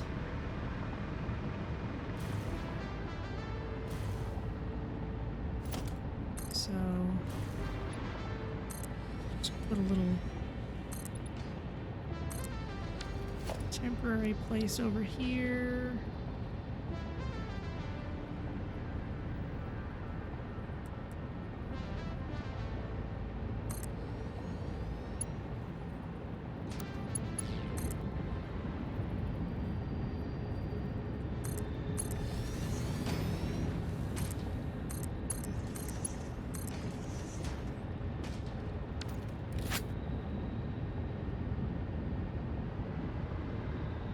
Let's make this a faster belt. In fact, 200 per minute? What kind of belt would that actually need? Oh, Mark III belt is fine. Okay. Okay, so there's oil residue. Now, if we start hooking up blenders.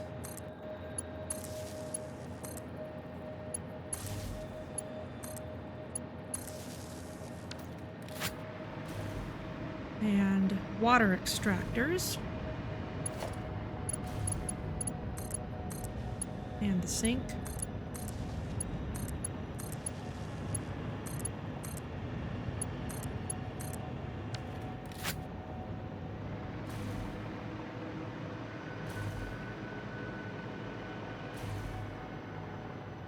Blenders need to be told to make diluted fuel.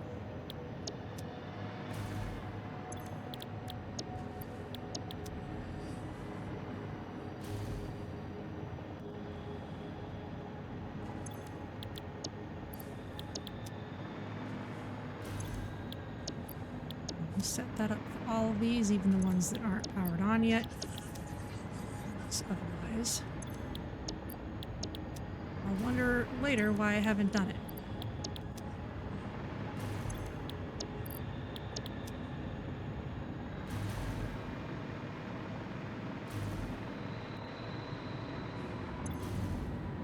These are powered on and working. They're making fuel. And these can make turbo fuel.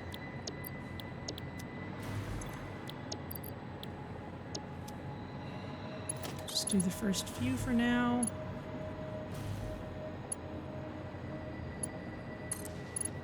One, two, and three.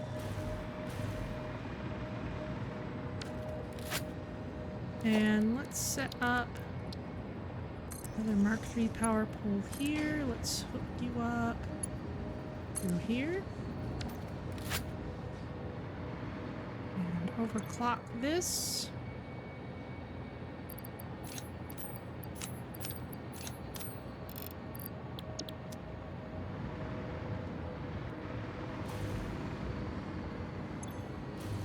You also need compacted coal, that's right. Which means we need to run it all the way over here. That's why we made all of these.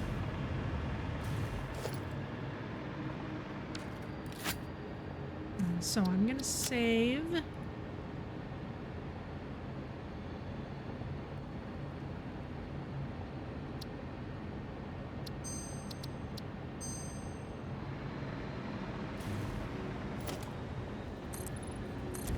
Give ourselves a little more room to work with.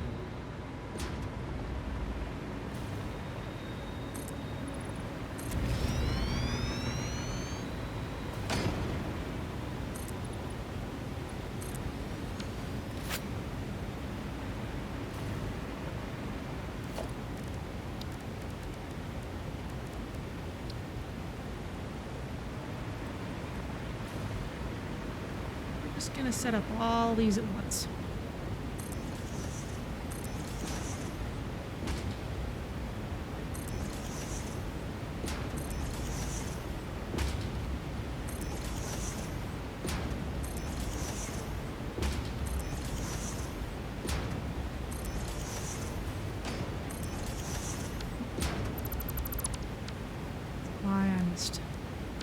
On being careful when I'm working with these.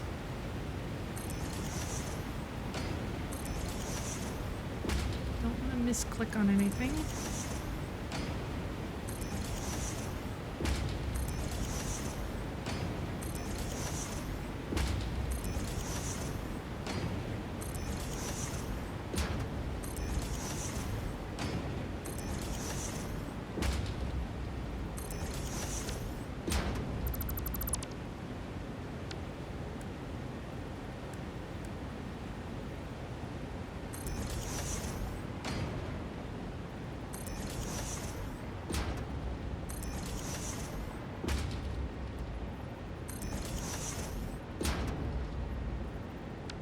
That would be another misclick.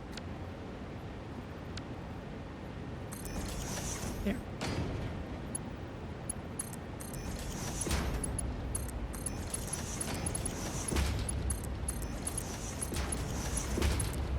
This is all straightforward enough. We can just do it all at once.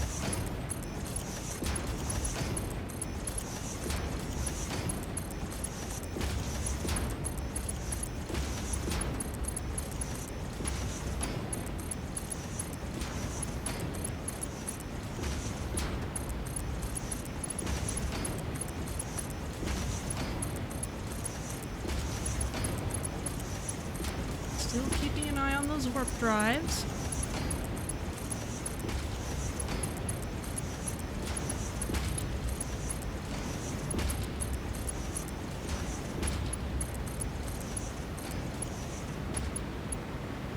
Beautiful.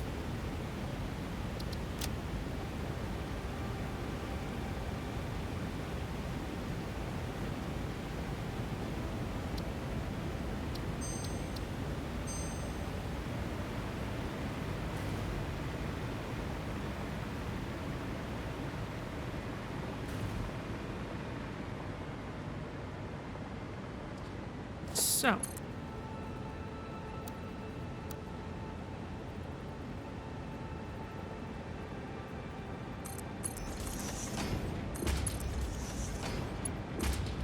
let's run this out here.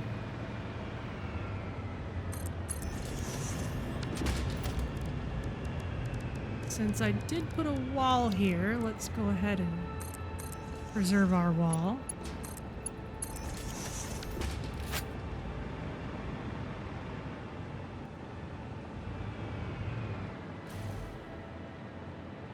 And how feasible is it?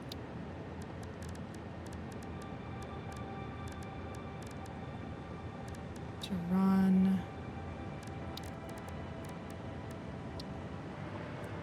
stackable conveyor poles? We can run it right alongside the pipe.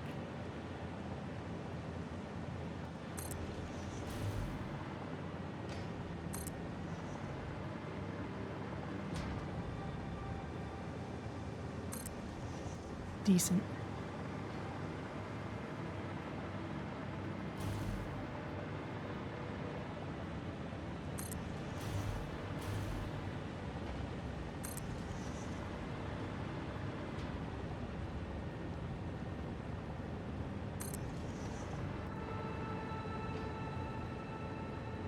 Try and not be in the way of any pipes.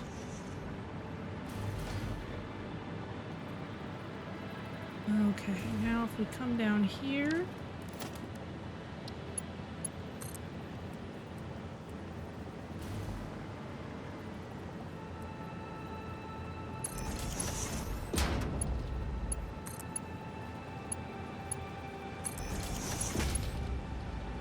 okay, we're gonna be moving in that direction, so let's turn on the first couple of these.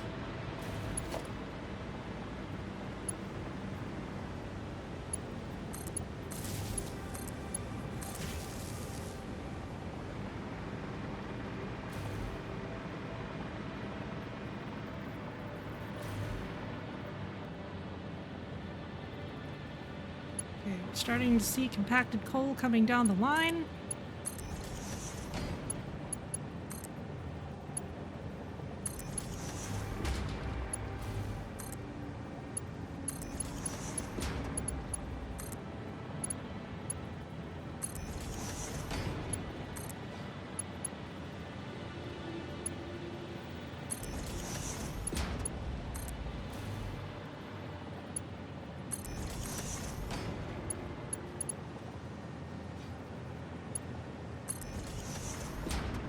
And there it is. Okay, now more smart splitters.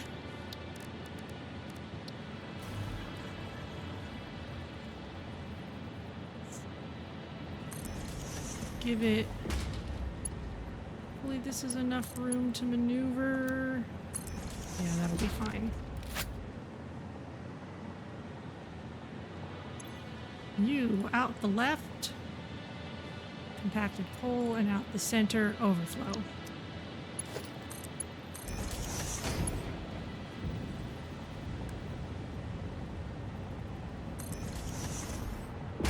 And we'll have to compress this in a little bit as we get farther on, but that's okay.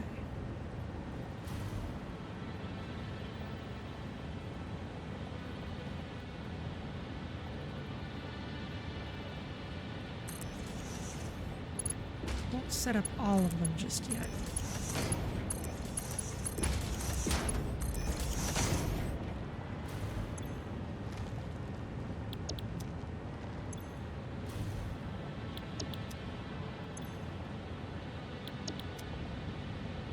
We need to turn on more machines anyway.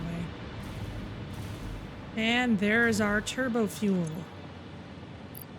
And you need to be connected to power.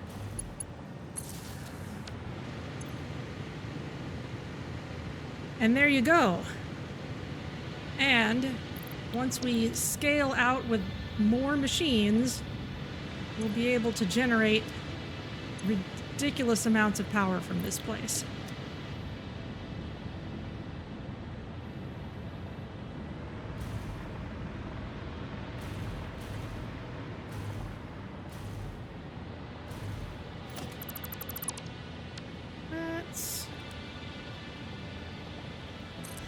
I can give myself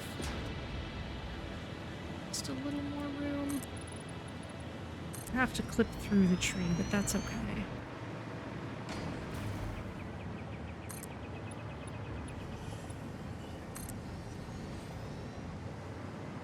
Oh, it's a blue slug.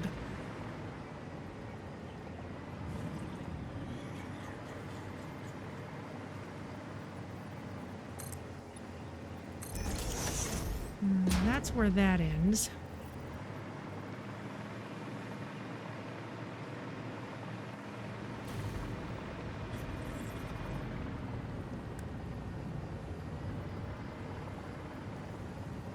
Smart splitter. It's a good thing I had all those extra rotors because we're using those for sure.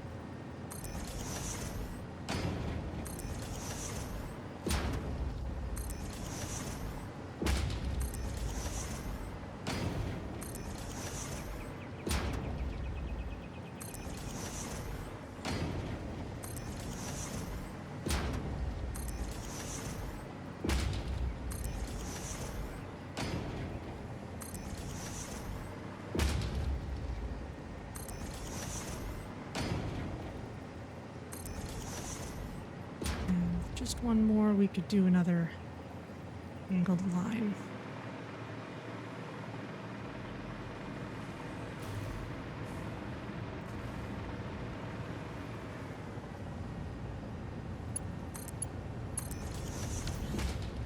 Actually, I kind of feel like getting the settings in before I hook them up. Just so that it's obvious that if it's hooked up, it's ready to go.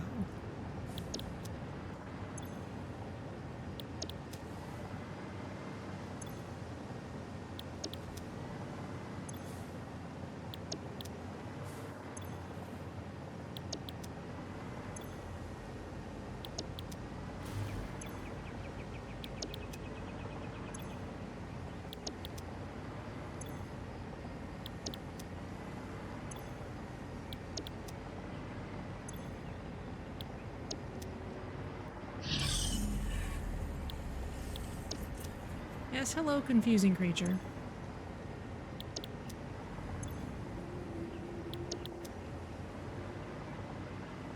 Where was that blue slug? It was right here. And it was guarded, but I already got rid of the guards.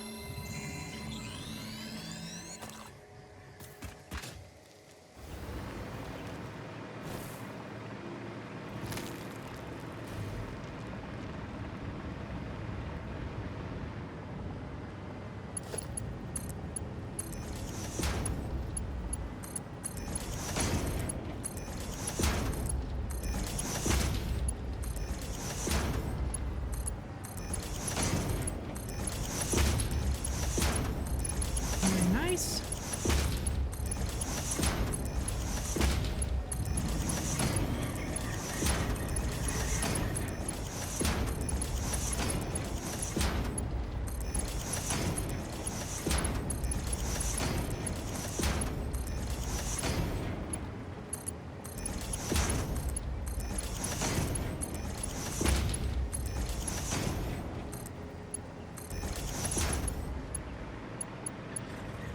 Beautiful.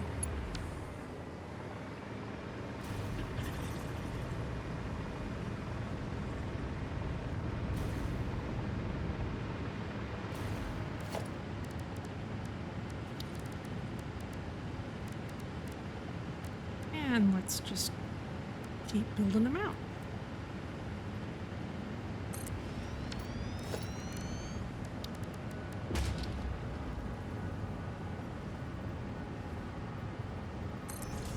Oh, those line up perfectly. Awesome.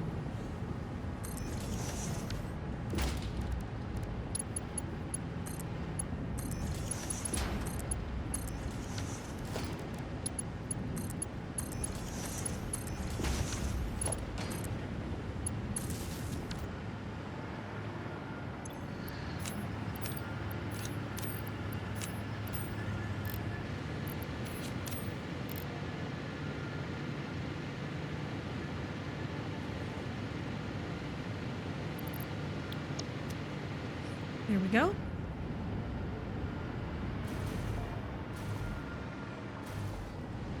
Sky's the limit on this setup, to be perfectly honest.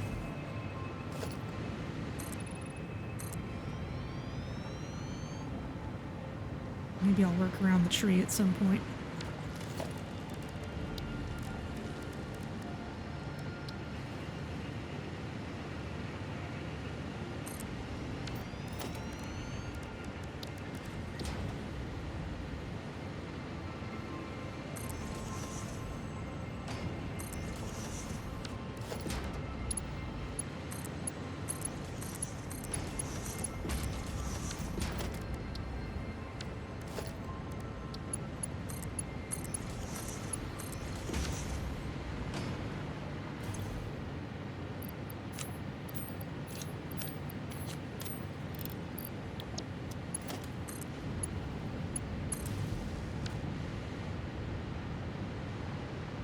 Oops.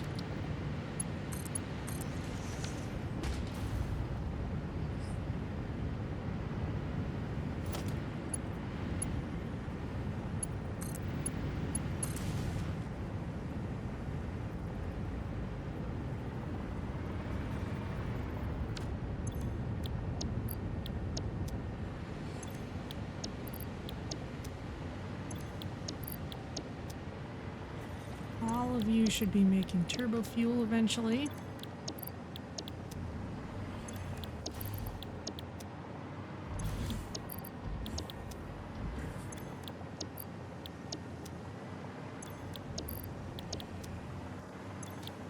And almost at the end of the line.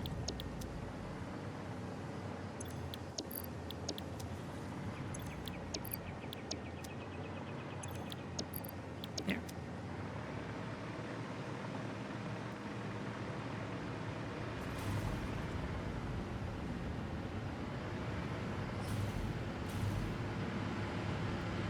And how are you doing? 18 point something per minute.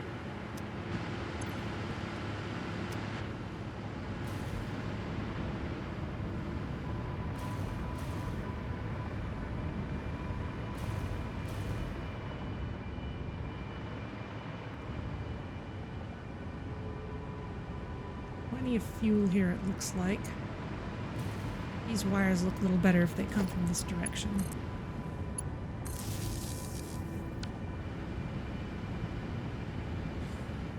Not that it should really matter.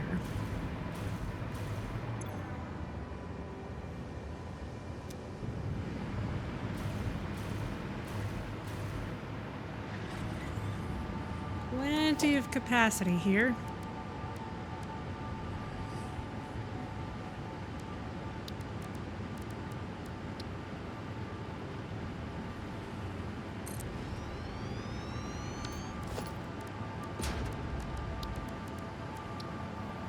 I'm inclined to guess that even as much as we have right now will probably be enough to last us till the end, so maybe we'll take a break after setting up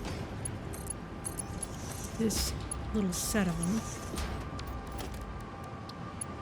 Go do something else.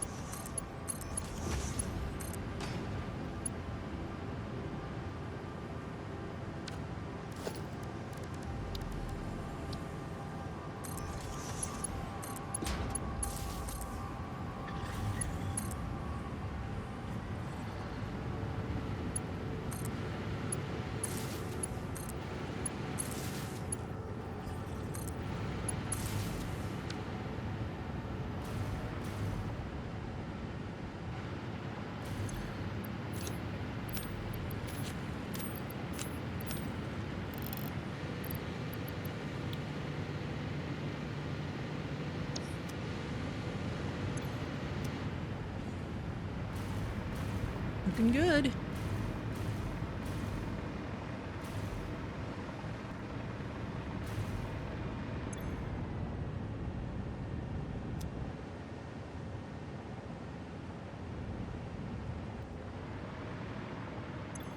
You're not powered on yet. You four are. You're not even having all the fuel that you're making get used because we're using such a low percentage of the total capability of this place.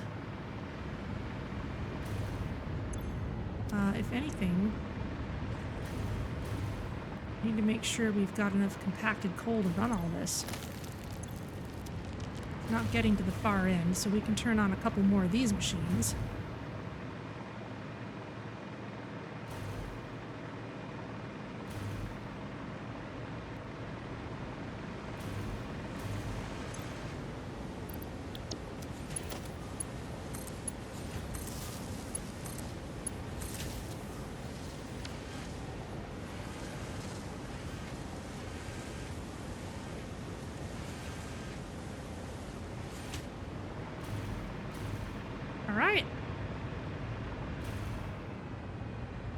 That's looking glorious, if I do say so myself.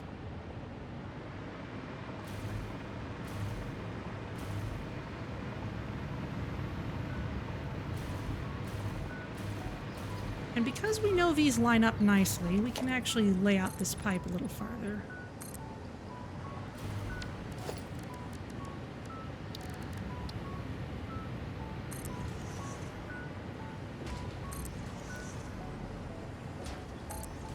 Save ourselves some effort later on.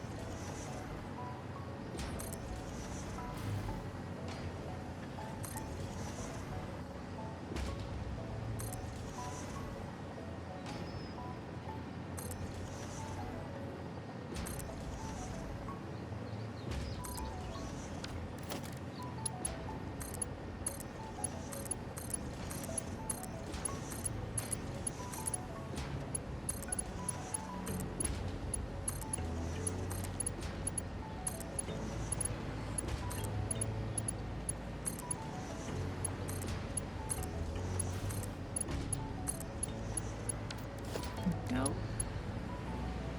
And actually, let's not extend the trunk yet, because that would siphon fuel away from these. This one already needs a little more. What's wrong here? You're not getting enough compacted coal. All right.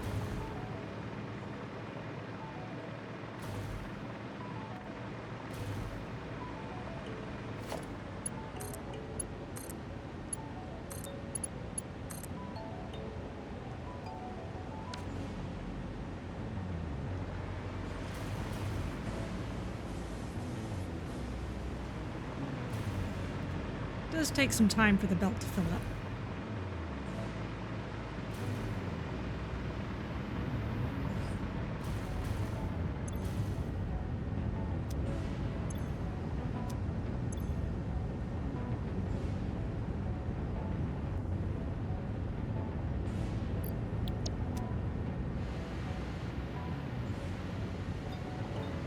Because remember, it should only take half of all those machines to handle all these machines, eventually, once the belt fills. So really all we have to do is wait.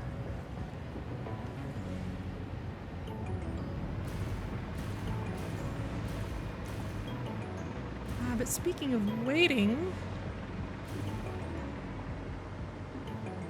those ballistic warp drives have been sitting at 179 for a little while, so let's just make sure everything's all right. Now that we've got a reliable power source that we can expand as needed fairly simply.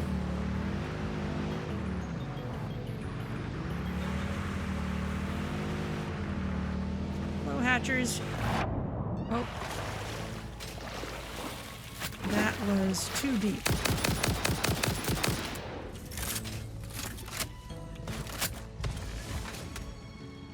And I'm wearing a hover pack,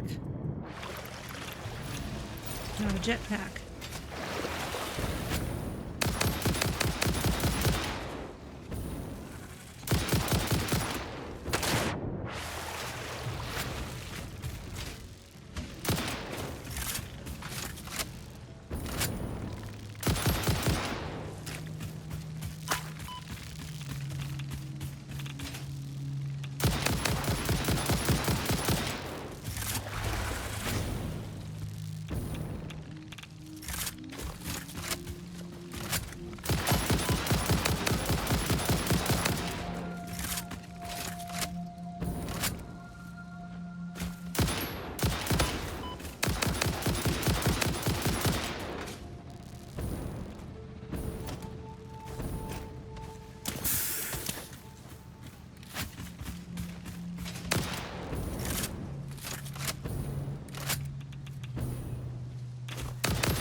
Those little guys are susceptible to poison.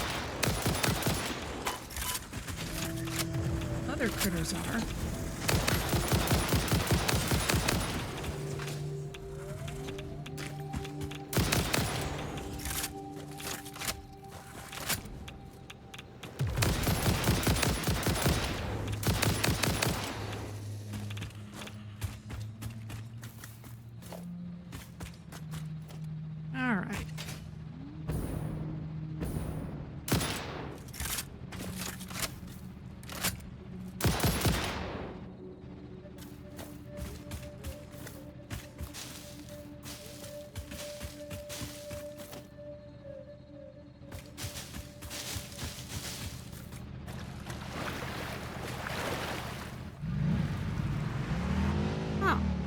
Completely lost. Okay, well, that's relief.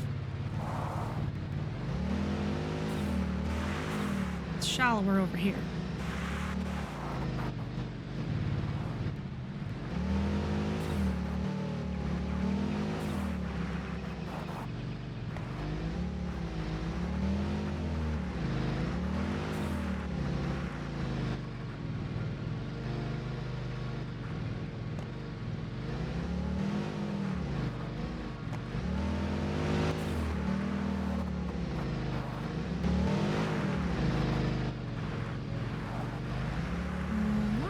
This is the same way I came before. Oh no, this is that pass with the hogs. Ballistic warp drives are getting made. Let's head back that way.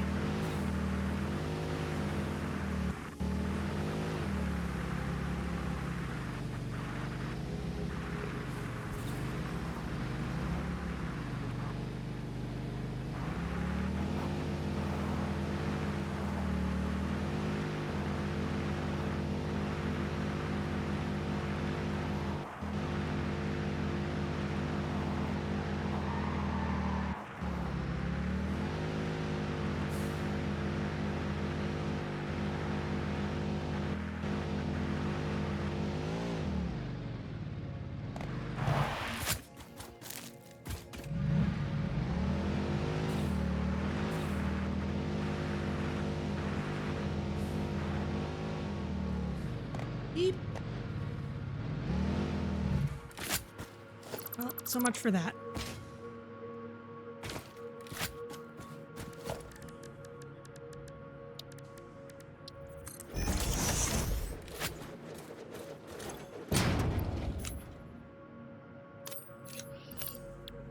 Guess I'm still carrying around a ton of fuel from our misadventures a couple streams ago.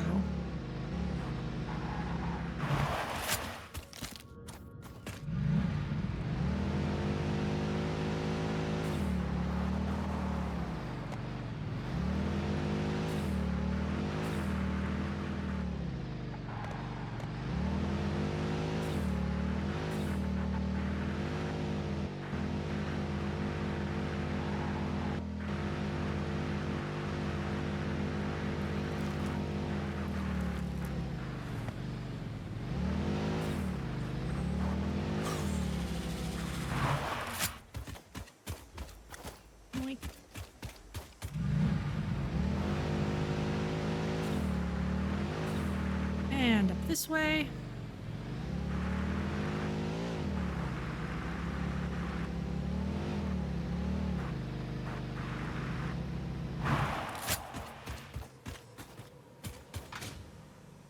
Okay.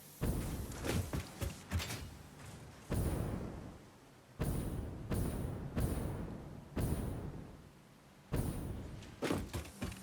think our MAM research finished a while ago. What's this? Quick wire stator or fused quartz crystal? Well, no thank you. Scan another one, please.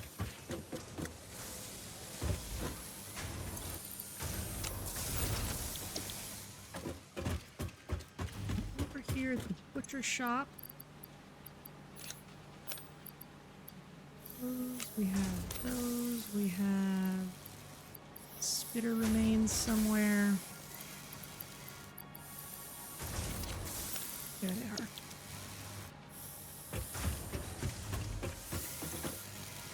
Let's make some protein inhalers.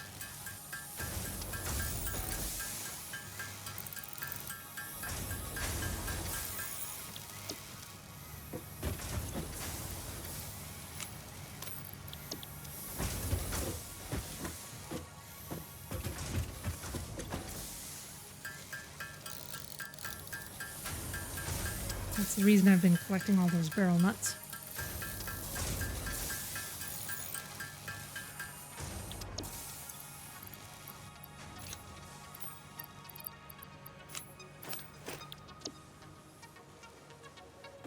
Okay.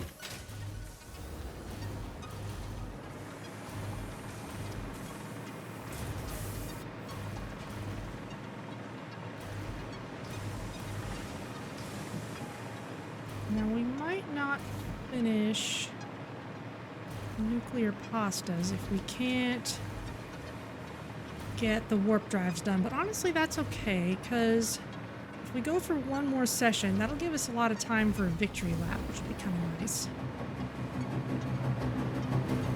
How's this doing now? Okay, you've got tons of pressure conversion cubes. That's not a problem anymore.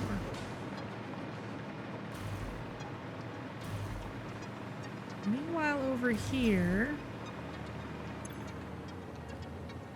Okay, yeah, you don't have quite as many singularity cells as you need, but let's retool this for looking a little nicer now that that box is drained.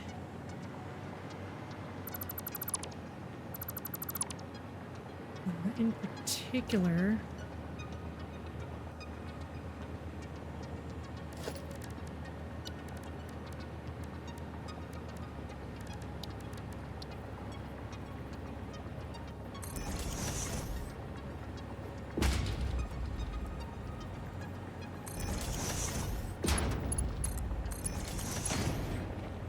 Let's actually not hook that up yet.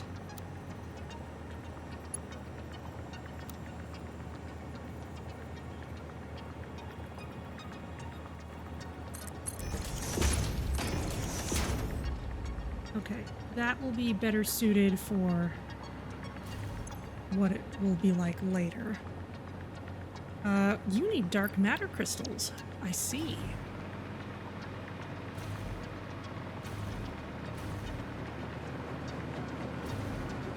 Looks like you're just about to get some.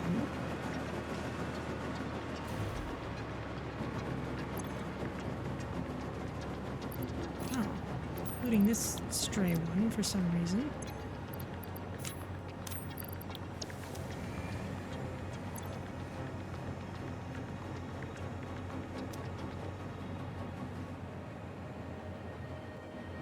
I guess we're not making use of the rubber fast enough anymore.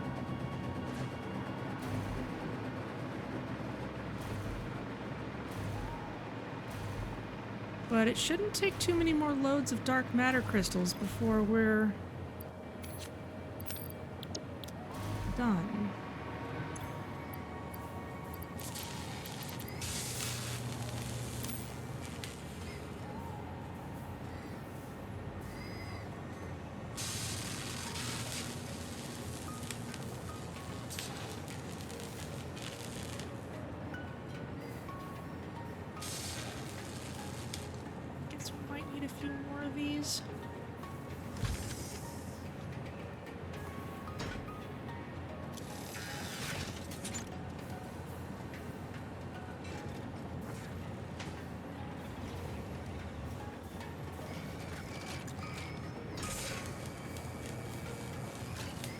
In which case, my retooling might have been a little premature, but let's get this finished. Because we've got all this extra power to work with. There's 191.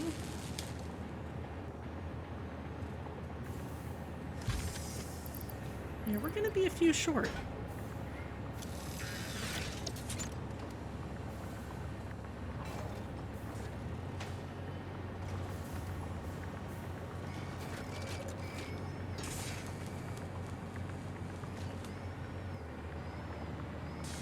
In which case, I'm clearing that out for the time being.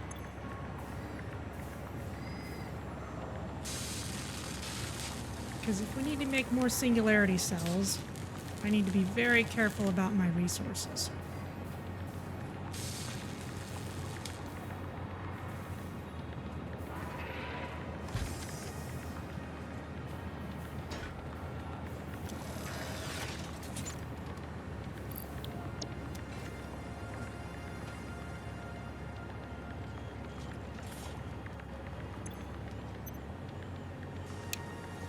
First, I'm going to shut that off.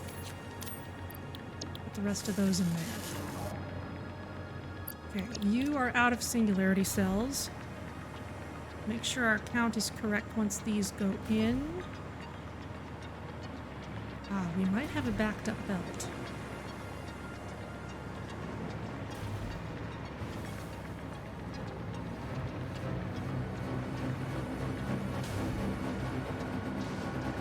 Depending on what else is getting merged in here.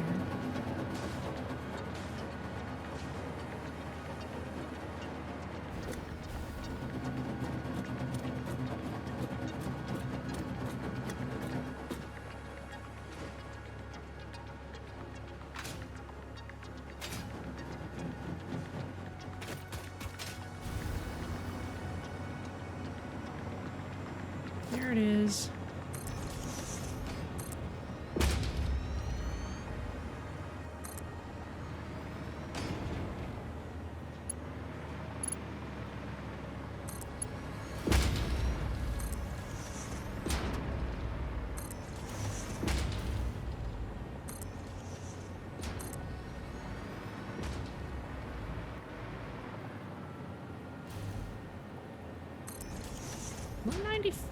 Okay, I'm a few short then. Okay, well then.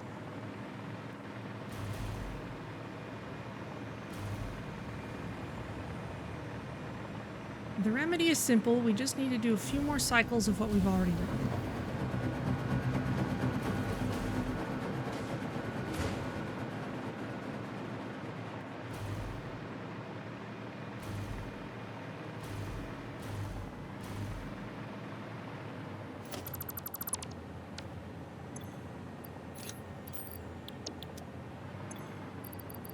Step 1, move these over here, and in fact overclock this because we can.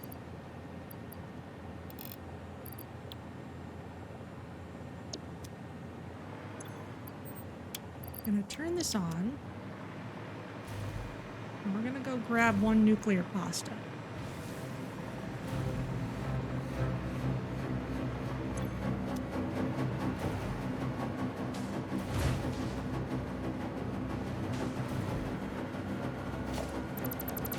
We'll make it easy on ourselves.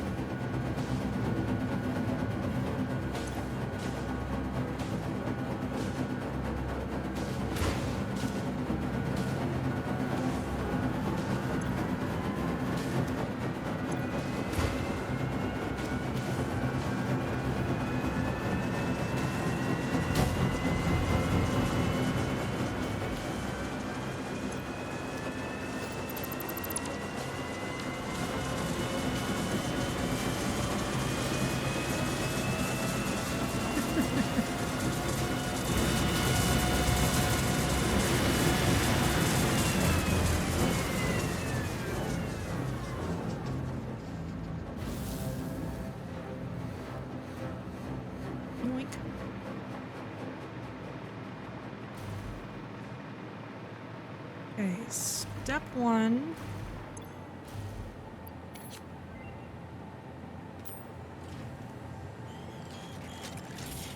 Make these.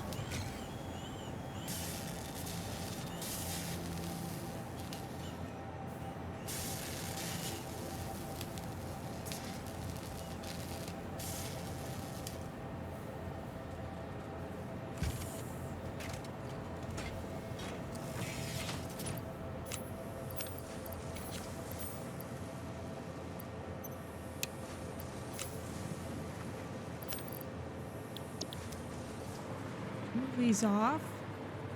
And I'm actually going to shut off power before I put these in. That might have been why we didn't get as many as we thought before.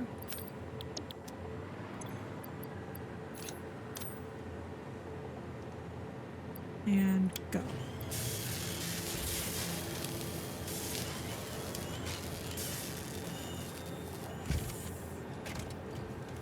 That should actually give us slightly more than we need. We only need this to run for 3 cycles.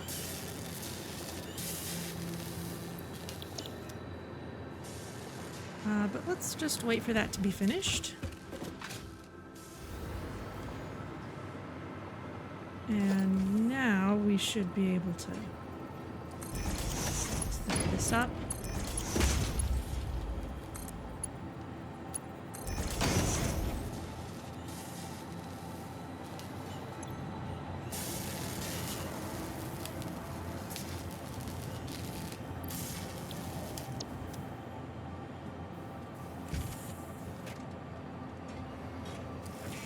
There's 197. This will be 199, and then it will be slightly more than 200. We're going to have to clear the last one off the belt so that it doesn't block our nuclear pastas. It's 199. In fact, this means we don't need these anymore.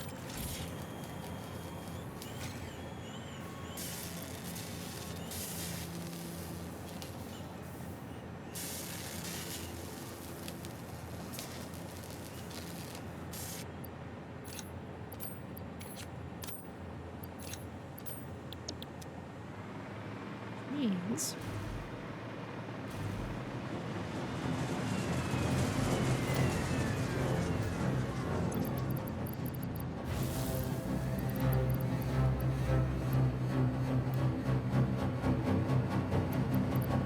we can split our stack of these. It's more efficient if we spread them out equally.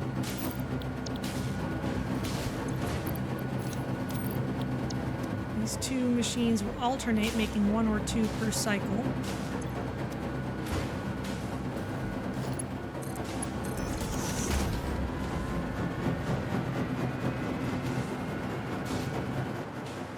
Now over here,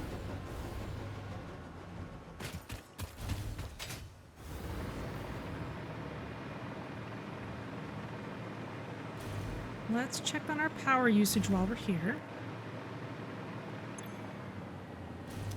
Totally fine.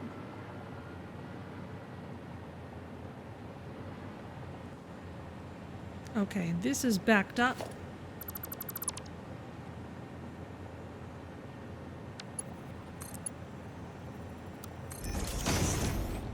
So let's make sure our nuclear pasta goes back into the bin, at least into a machine.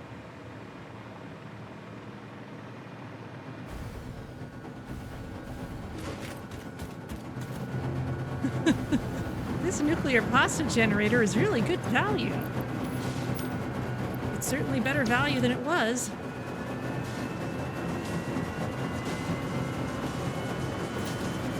All right, and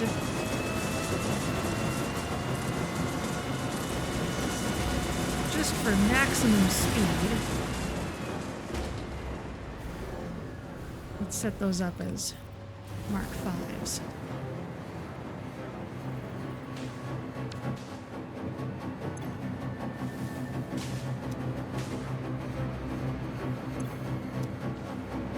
All right, well, those are running faster now. And we honestly don't need the Somersloop for those motors anymore, I don't think. So let's move that one over as well.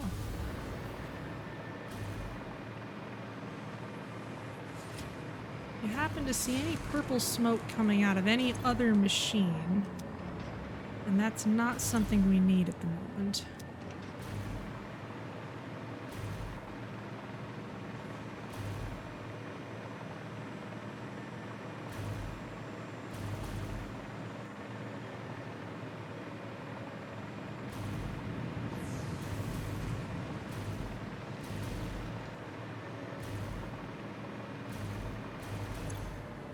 Yeah, look at that. It's stopped completely. Fine with me.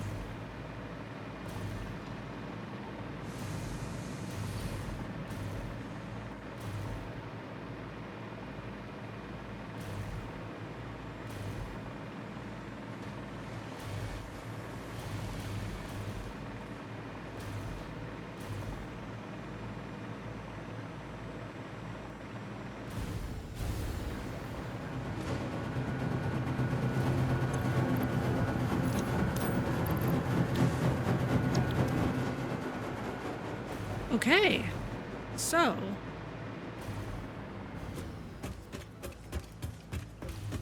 we may actually finish that, which means there's one thing I would love to do, and that is rediscover the grasslands. And I'm going to try going through the swamp for that.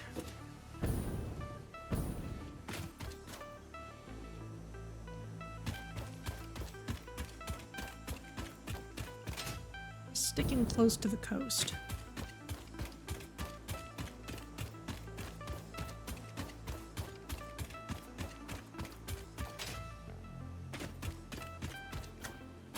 Actually, before we head all the way over there, let's just double check on our power.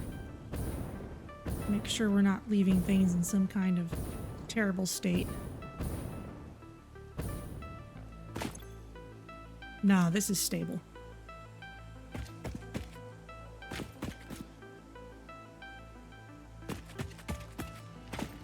In fact,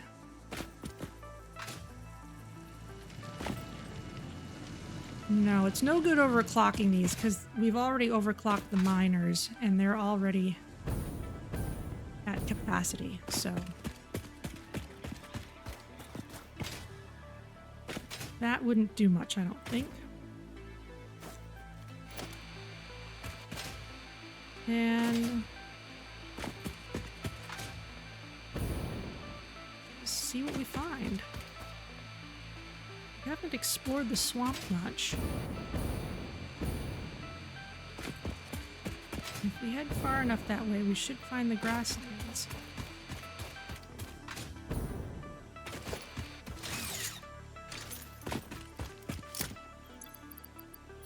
No power lines out here.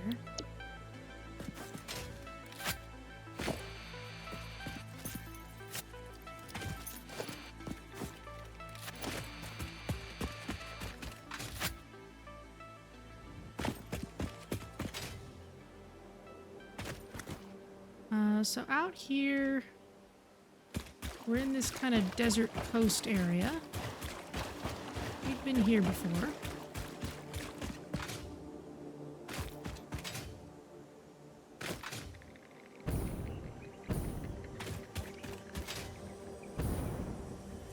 Oh, Mercer's Street.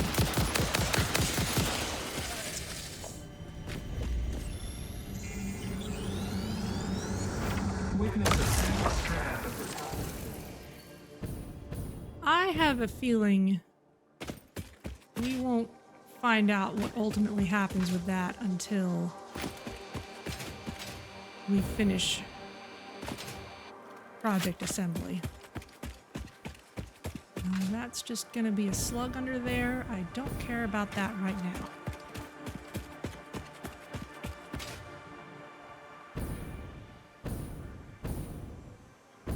There's all kinds of stuff out there, but in keeping with my theory,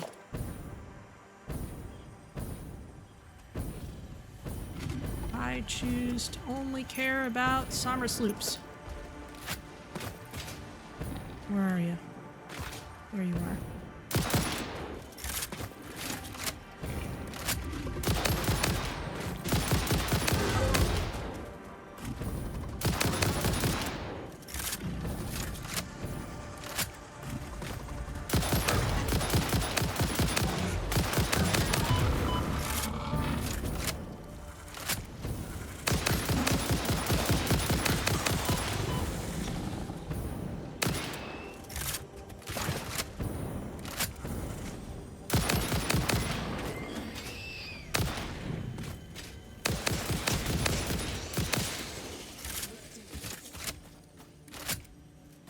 I guess if I've cleared out the guards anyway, I might as well take a thing. Play. Play. Play.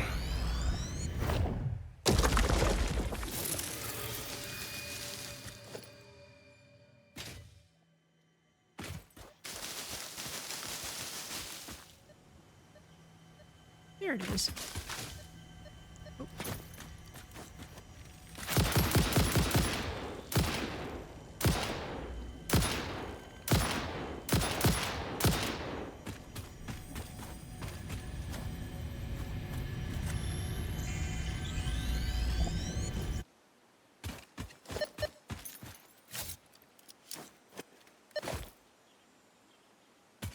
Oh. There's more fairly close to home. All right, if we can find 3 fairly quickly, we'll head back and deploy them.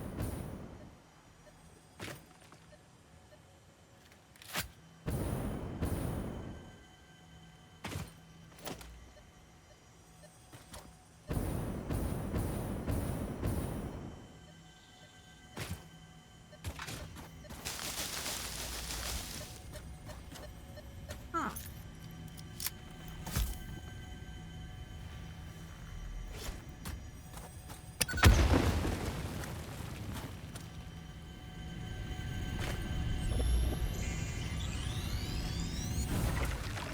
Thank you.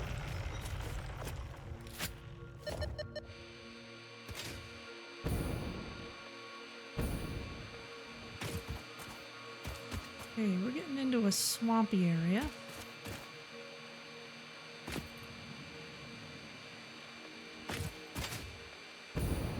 I remember this swamp.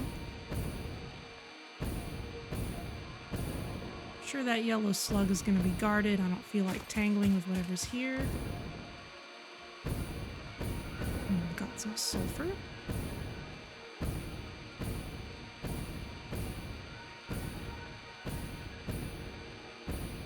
And despite its obvious possible dangers, I really like this gliding jetpack technique.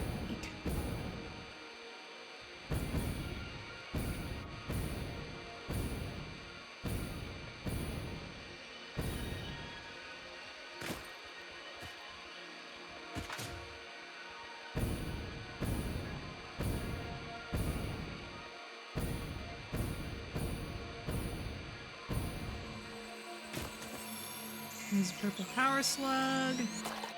And if I never need to come back here, then I have no need to get rid of the poison. Ah, Somersloop incoming.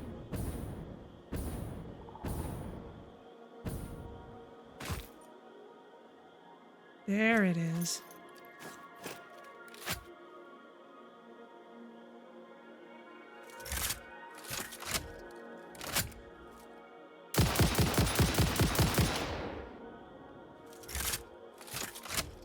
A little too far away.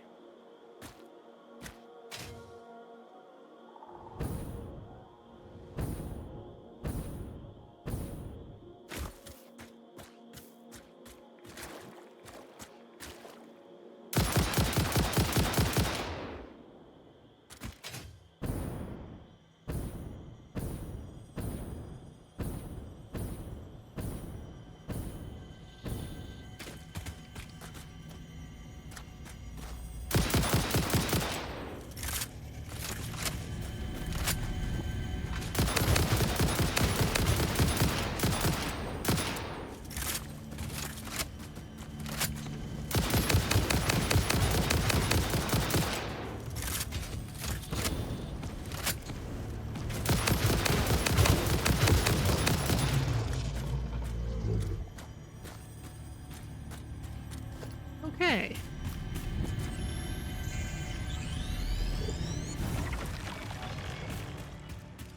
That's enough to supercharge our nuclear pasta machines the rest of the way. So let's go back and do that before we get any farther away.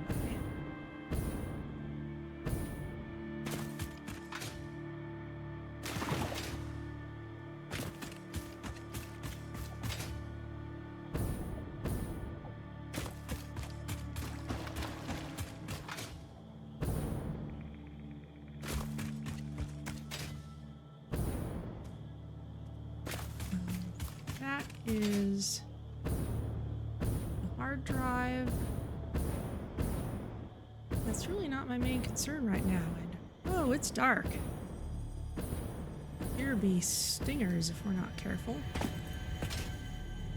Or even if we are.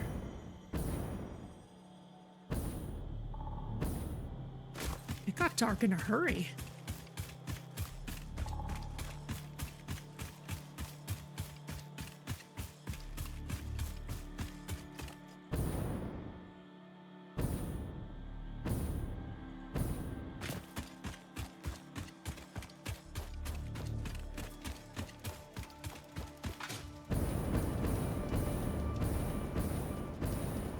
I don't want to go through that tunnel.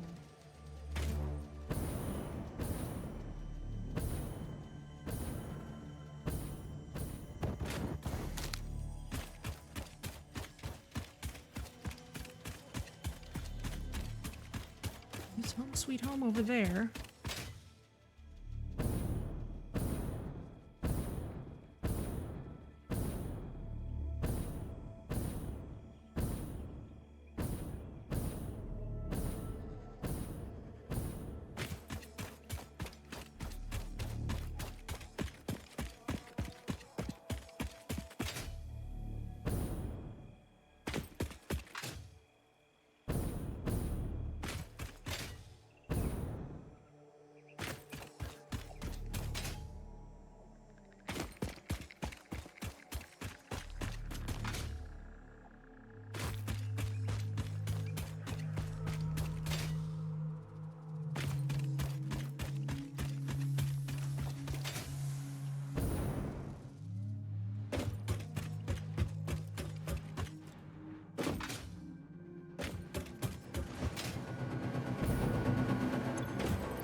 Okay, there they are. Maximally Somerslooped.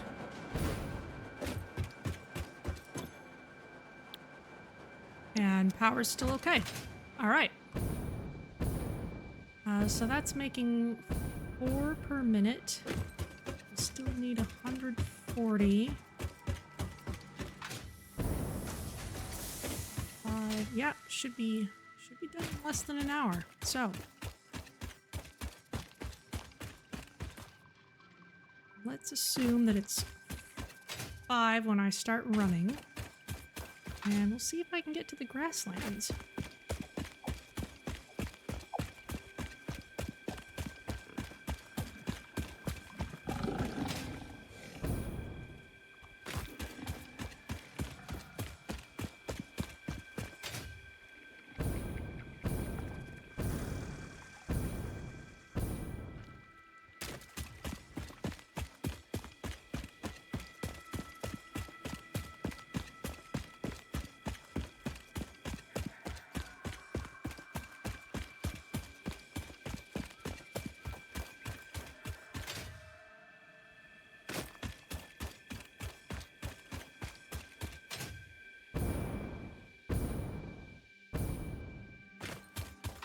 Have any need to stop for anything at this point.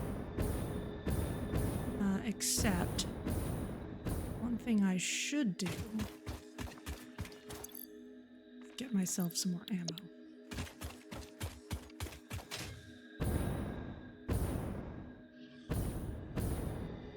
Should also take advantage of these.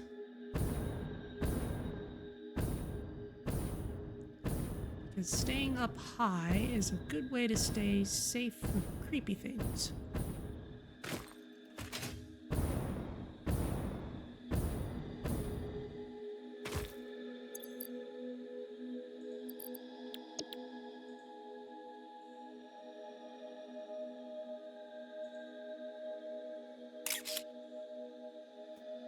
Nice.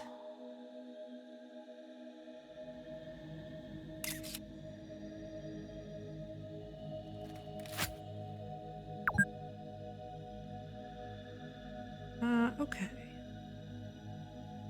Interesting, there's some oil that is accessible by fracking down there.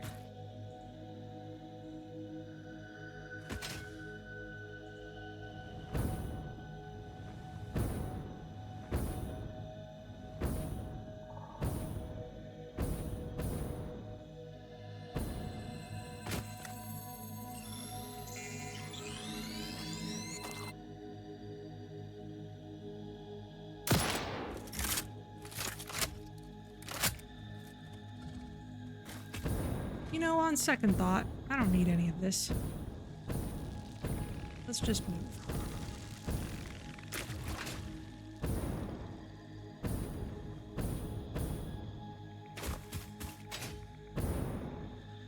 Southward along the coast we go.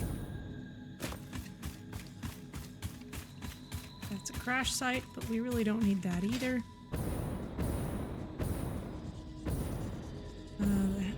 Used modular frames might have been nice, but kind of past the point of needing more of those, I think and hope.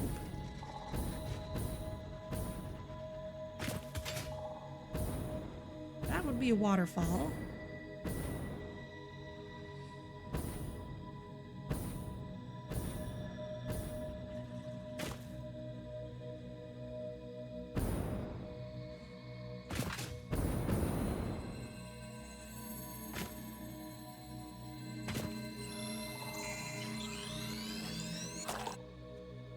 Where are we?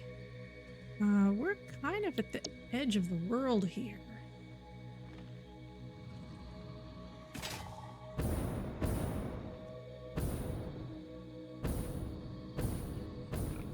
Oh yeah, see this is a place where we could get oil with fracking instead of with an extractor like we used earlier.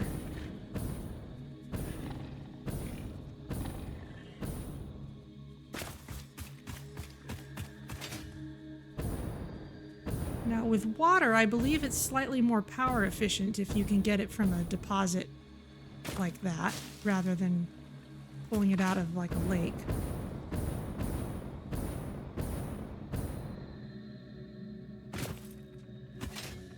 But really it all comes down to whatever is convenient for you to use at any given time.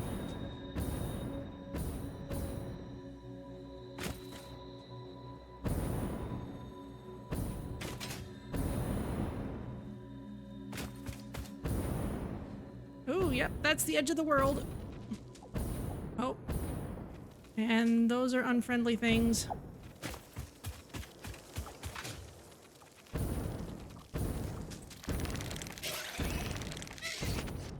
Please just jump off into the void. I do not want to deal with you. Sure, let's take an extra one.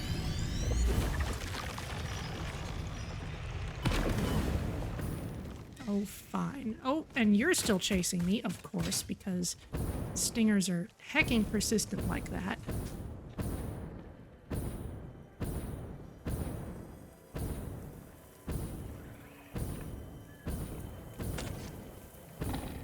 I still hear you landing near me.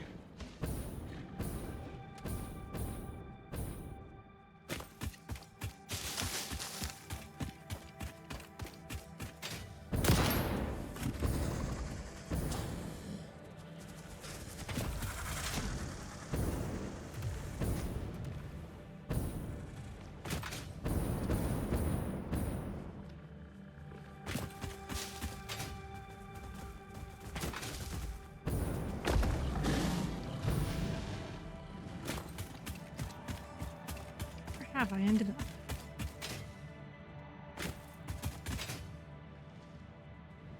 This is a fascinating place. That is a Mercer sphere. That definitely looks like a geothermal power spot. I'm gonna kill these so I can sit here and get my bearings.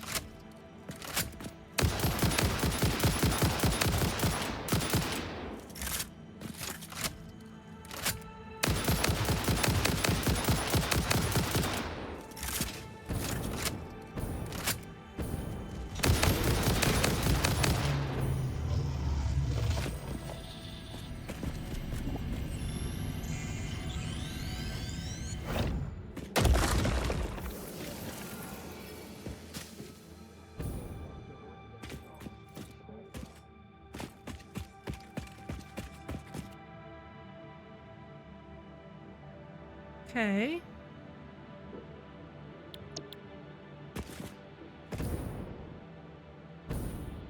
Definitely looks like a geothermal spot.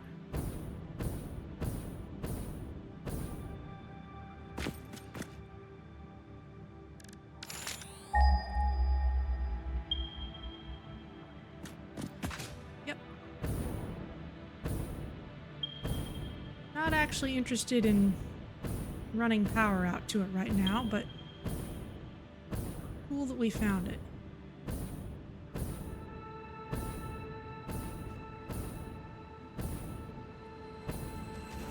I'm not going to worry about you right now.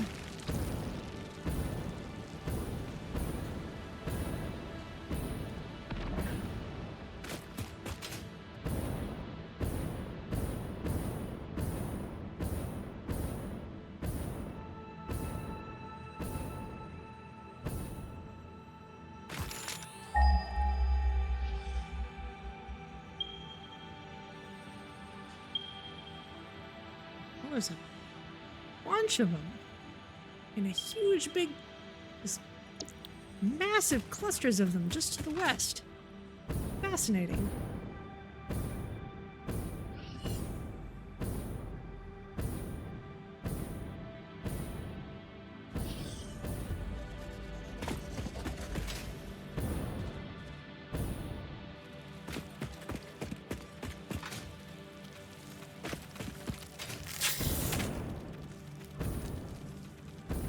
I hear you.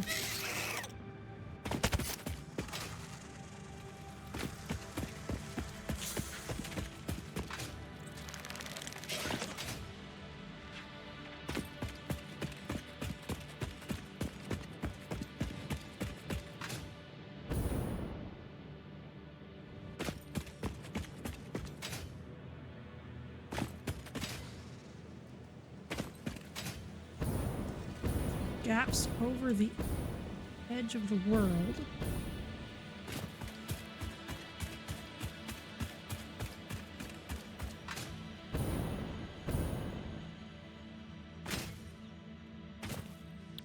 Safe to take a look.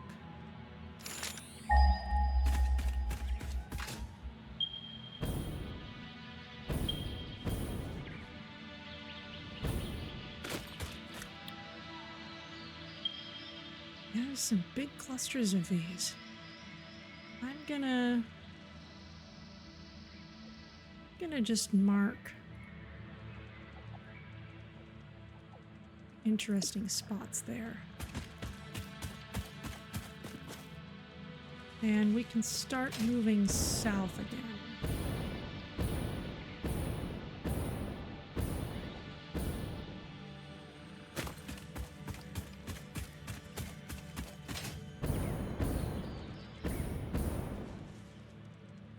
This place is pretty. I'm trying to think if I remember it. I'm not sure. We probably came through here at some point. This is a pod with fairly basic stuff in it, which generally indicates we're getting close to a starting area again.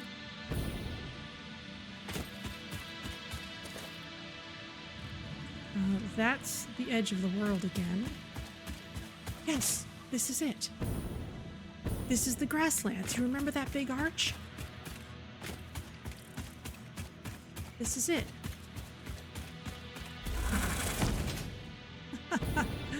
A very rude welcome. But this is it.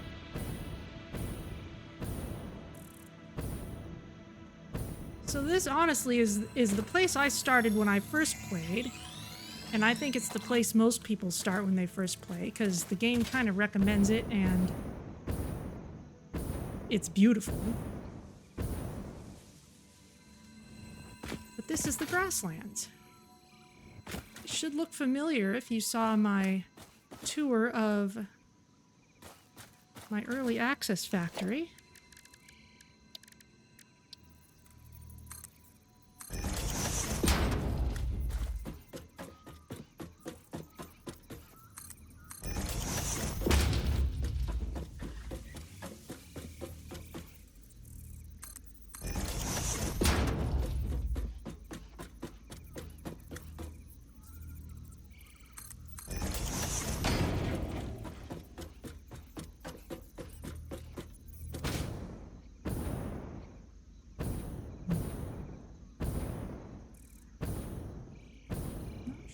Myself over far enough. This is okay. Moving just fast enough. There we are. Remember this place? This is where I started my big tour. Now I happen to know there's a sand ore spot in a cave just under this arch.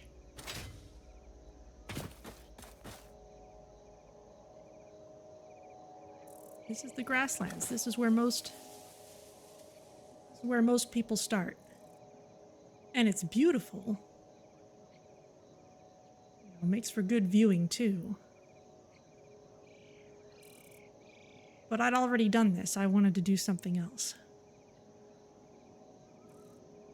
Got all the iron deposits. Here's spheres. It's got some water.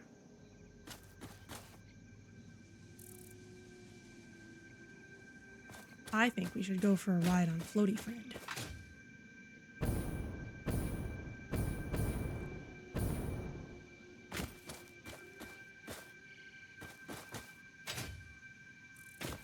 Like we did before.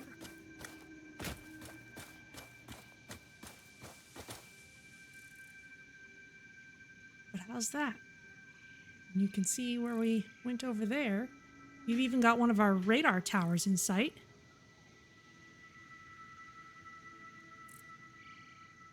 There's a few poison stacks out here as well. Yeah, I do kind of remember those purple leaves, and I think I must have found at least some of those geysers, because I kind of feel like I went up this way for them in early access. Of course, I've got no towers out here, so I can't see the stuff that's out here. But if we were to, say, search for iron, we'd find tons of it out here. Because it's a starting area. I think there's some Caterium on that little island. Oh.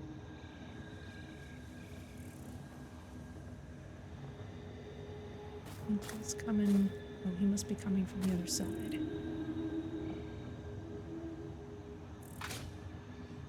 Oh. Yeah, we need to see him on his approach. This is definitely the best place to catch him. So yeah, anyone who wanted to see this place again, here it is.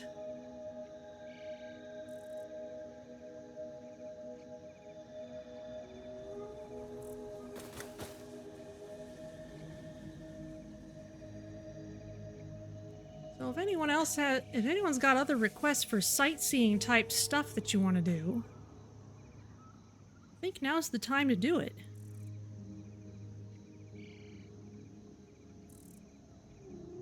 It'll take us about 10 minutes, I guess, to get back to base from here.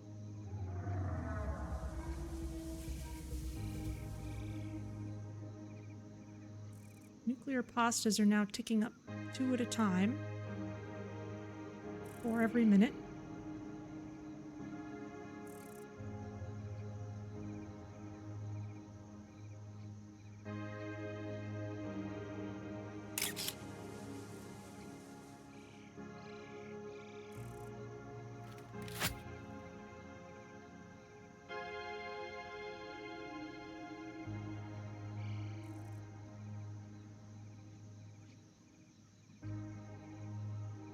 I'm honestly not sure of any other good place to hop on that thing except on top of this arch.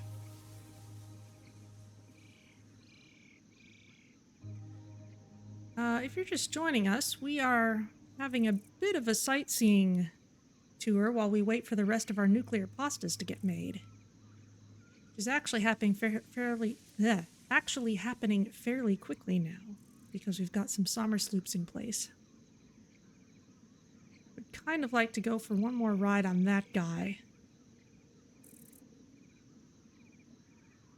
Though it'll take a while for him to come around. But if anyone's got any other sightseeing requests, now is the time.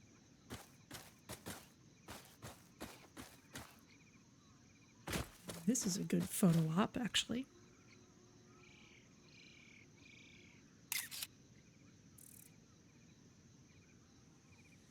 Does the flyer take us back to the base? No. This one just goes on kind of a loop around the grasslands.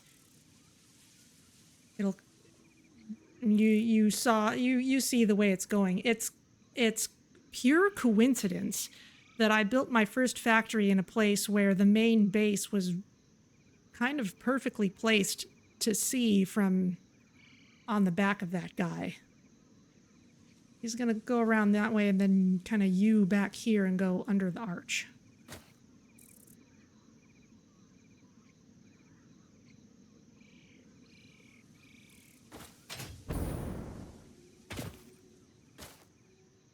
There's another good photo.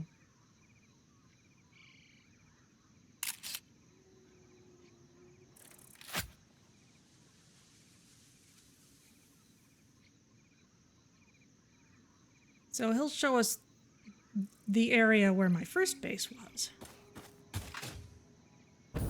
but not the one we've got in this run.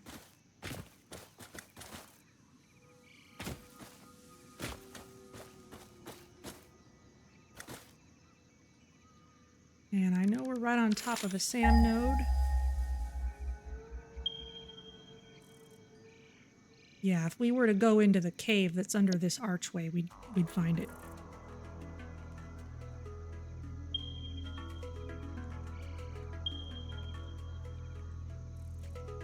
SAM nodes looked a little different at the time. Early access.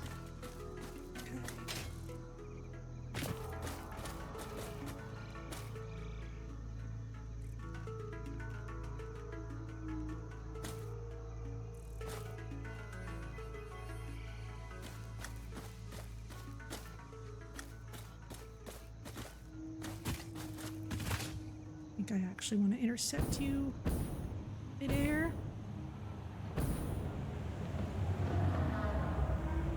Perfect.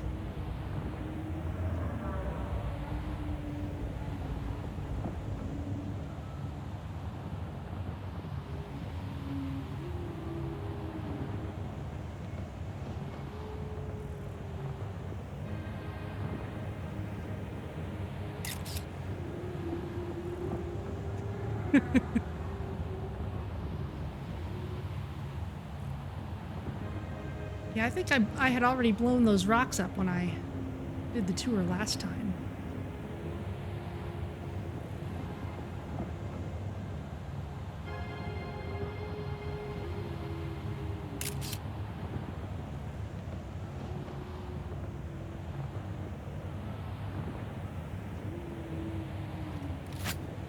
Look familiar?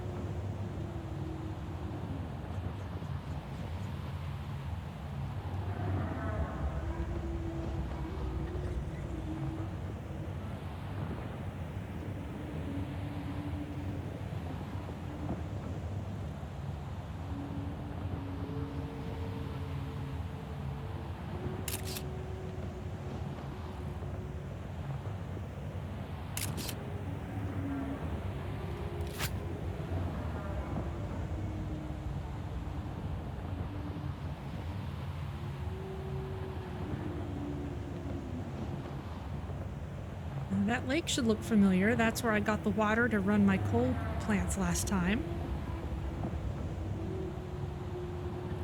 Oh, there's the copper that I was using for my nuclear pastas last time.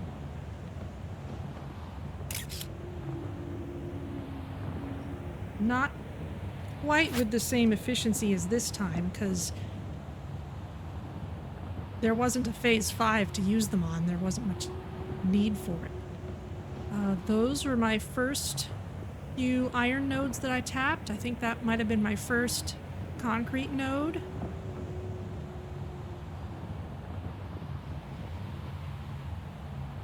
Those are some prominent waterfalls.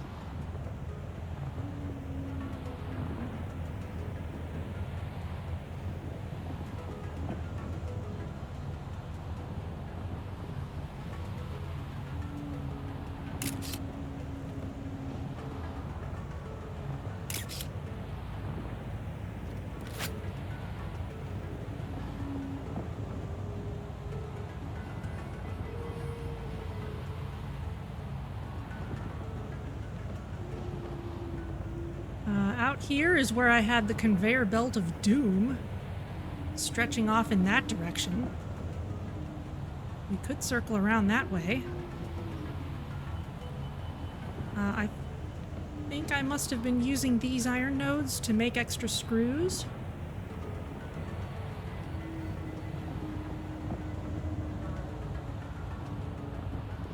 Yeah, the conveyor belt of doom, I think, was along that path.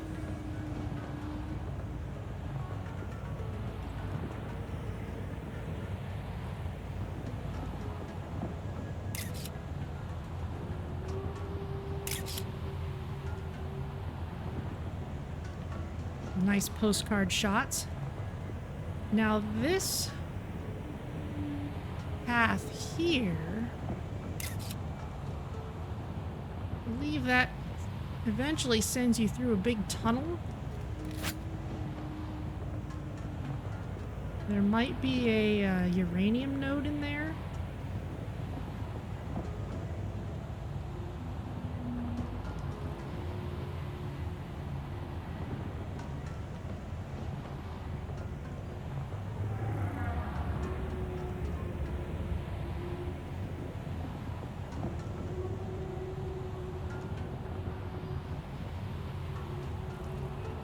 Yeah, it looks so empty without my factory here. And I didn't want to just come back here and start again here because I figured I'd probably tend to build things in the same pattern as before, just because that's how my brain works. And I didn't want to do that. I'm sure I'd be more optimized in various ways, but I preferred fresh surroundings.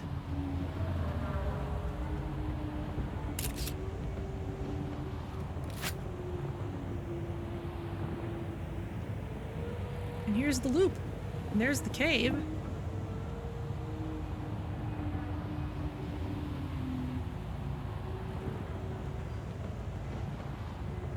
This is where we got on. Okay, floaty friend. I think it's time to say goodbye.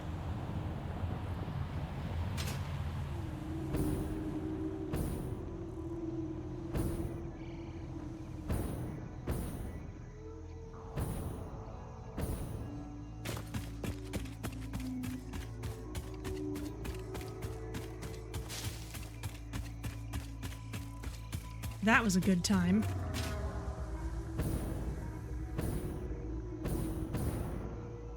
So for further sightseeing,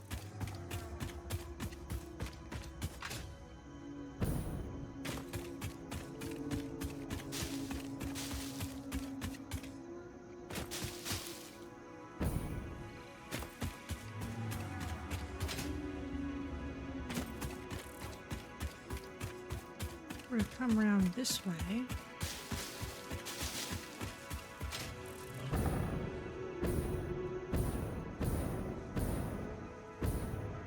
Here's the lake.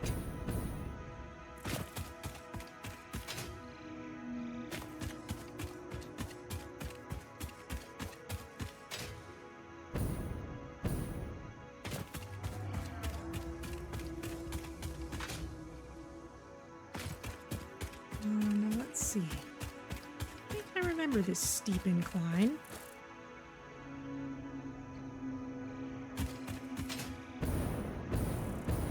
I don't remember why it was important. I'm just not surprised to see it here.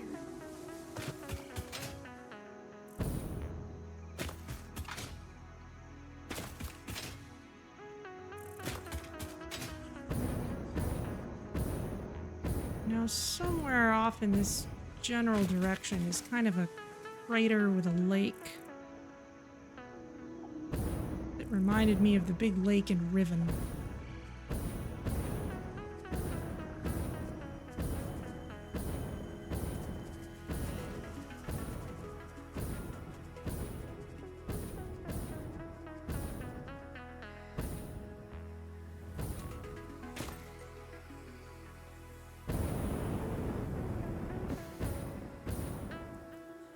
I think this might be it.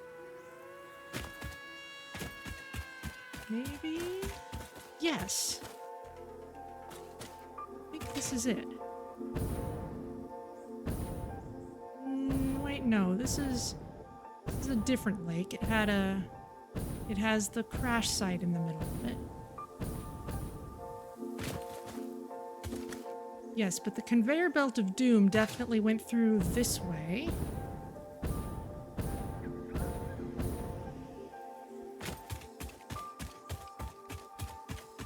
And came through here. Now there's some quartz off that way.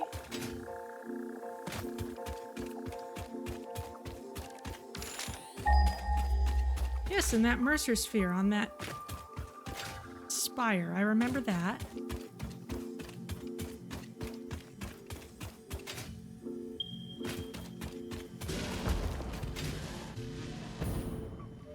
And this big beach, the conveyor belt went this way.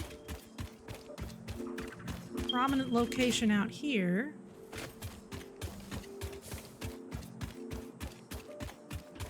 In fact, I can scan for crude oil.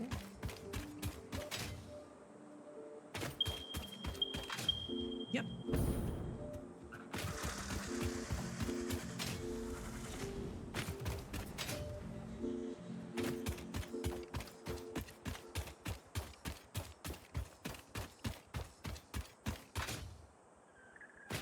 I came back to this beach many times.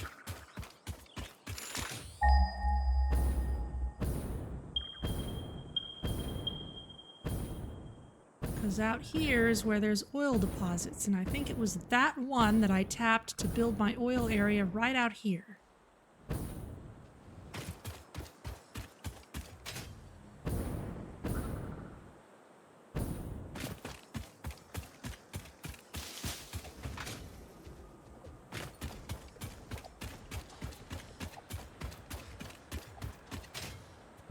which seems a little more lively than it used to be. And over here by these rocks, somewhere over here is where I had my aluminum area. And if we keep going this way, then we go to the rocky desert starting area, which is where my friend who first got me into this game built his big factory, his main base. That's where he started, at least in the file he showed me. Yeah, my aluminum area was kind of tucked in there.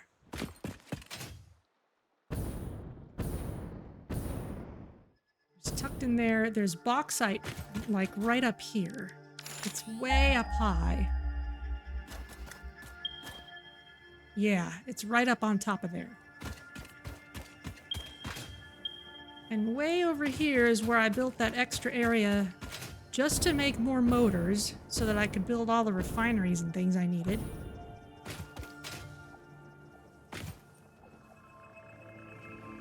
We've done a pretty good job circumnavigating a lot of the world at this point. We're kind of almost back to known areas.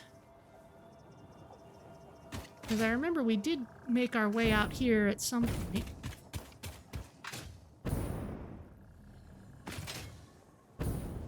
So yeah, anywhere else anyone wants to go? I don't remember exactly where my screw area was. I think it was maybe somewhere around here because it's nice and flat. But if you're curious, videos on YouTube. And aside from any differences in how the world looks between early access and now, there it is. Oh, look, there's a unique Mercer Sphere setup.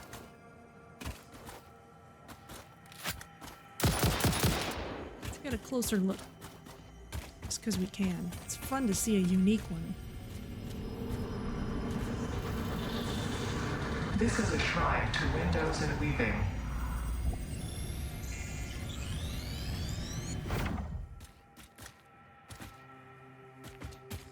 Glad the framework stays there. That looks fun. We could keep going north. It's really just more desert, as I recall. I seem to recall there being some nice looking views out here. Though honestly, you could say that about anywhere in this game.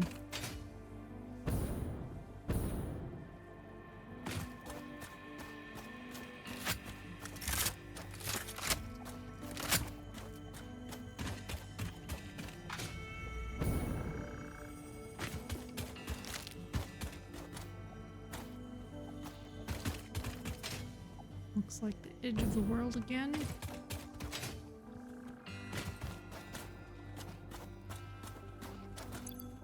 Now, I never quite figured this part out.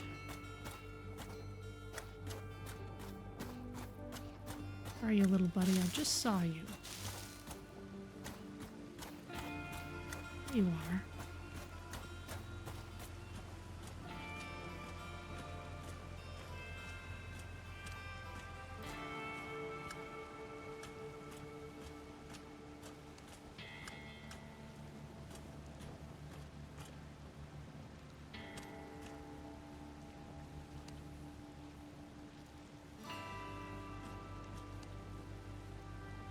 No, you're running. I think I need to set this down.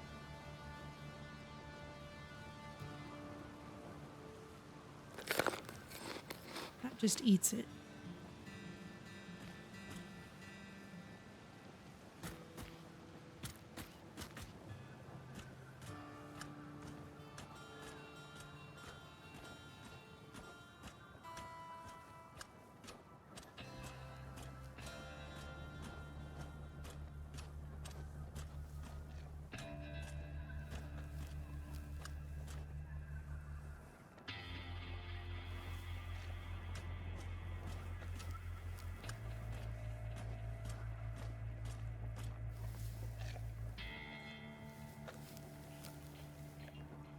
Petting it might just scare it.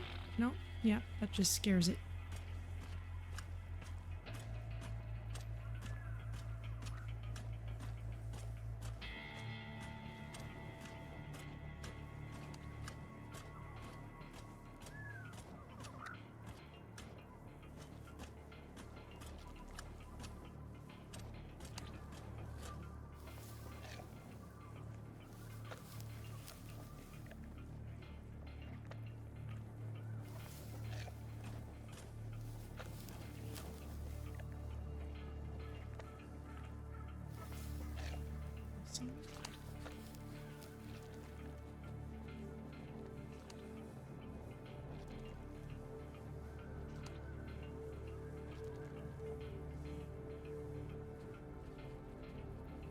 You're running off. I used to remember how to do this.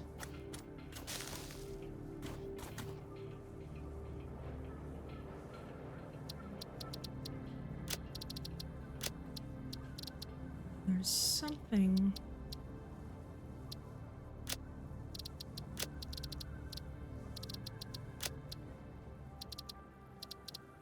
T-bindings. I set something down.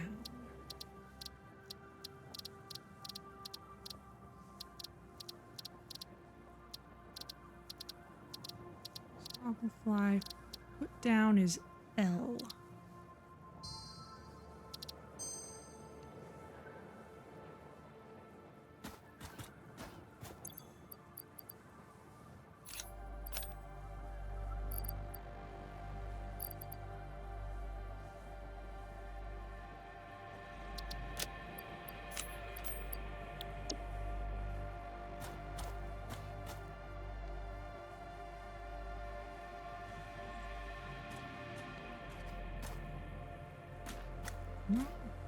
That's not actually doing anything, though.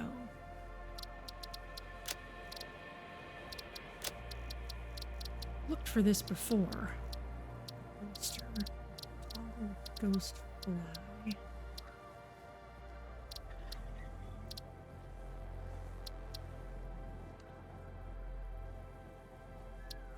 Count equipment, yeah. Build, menus, movement. Crouch, vehicles, trains. This certainly counts as equipment.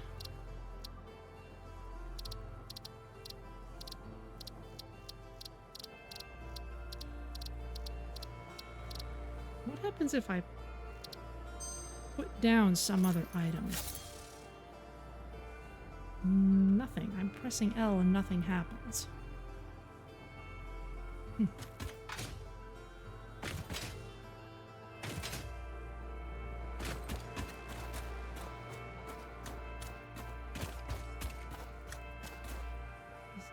L perhaps bound to something else? It's conflicting with it.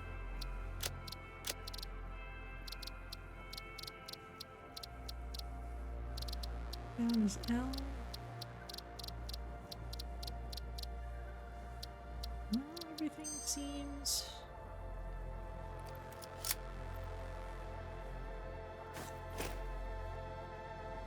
No. It's not working.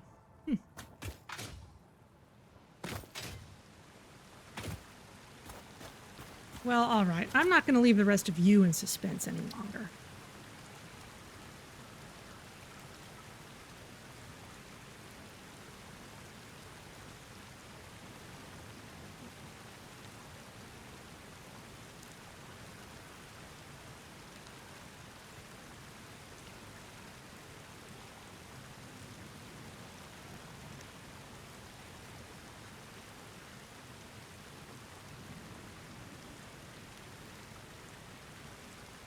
Aha. Alright. That's it. All I had to do was know how to actually put something on the ground.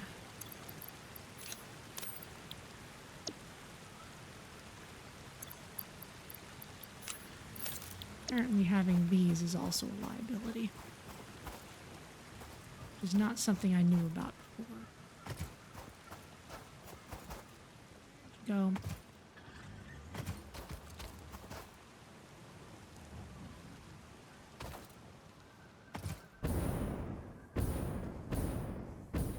There you are.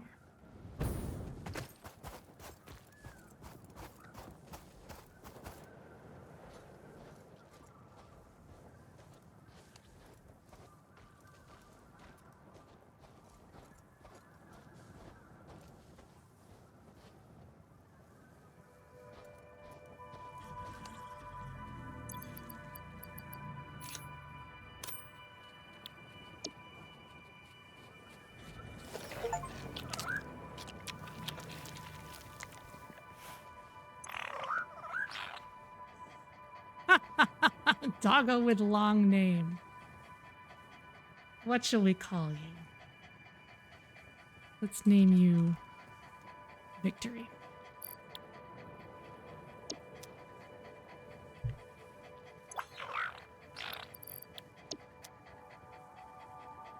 You feed these guys pale berries, they will bring you stuff. Now, I think if I go running away, he may not follow me all the way back to base, but who knows? Maybe. Now, you certainly couldn't give them names in early access.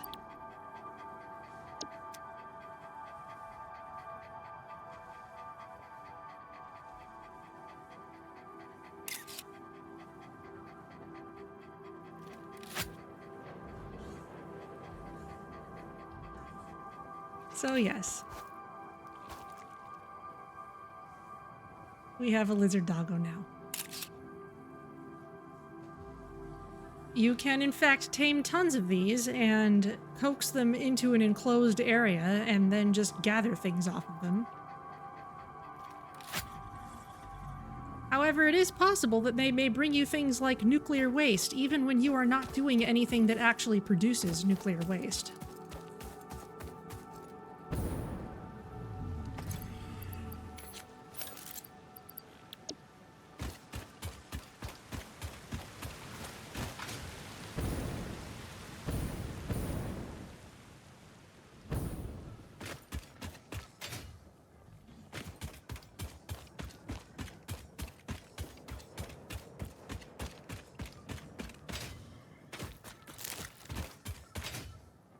So yes, I did mostly remember how to do that. I just didn't remember exactly what the command was to drop an item on the ground.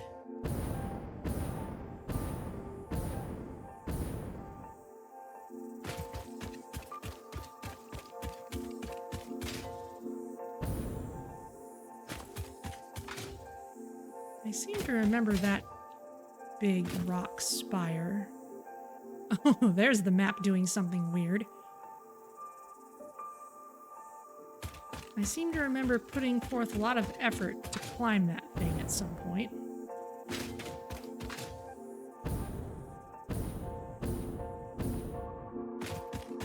Really just to get a look around, but I think... Well, it is on a crow fly's way back to our base.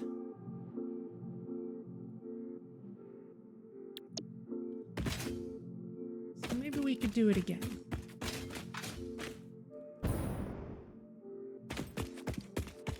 Maybe we'll see just how determined Victory is to follow us, if at all. Oh, look at that! Another geyser. Really nice looking one.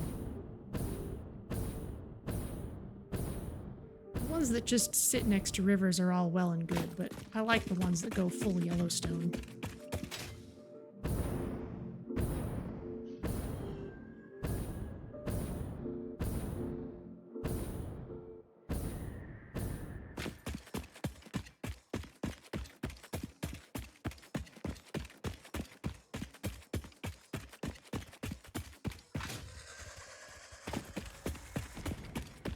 Let's use those archways to get up there. That's a Mercer sphere, but I don't feel like fighting anything for it.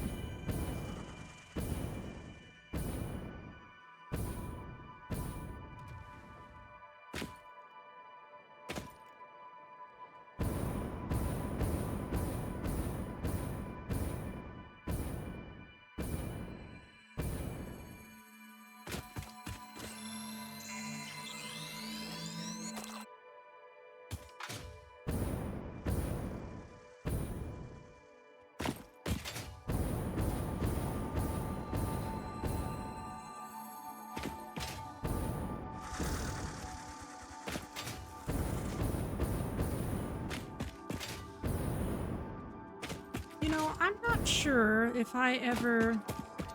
I did make Turbofuel in my early access factory, but I don't think I ever used it for my jetpack.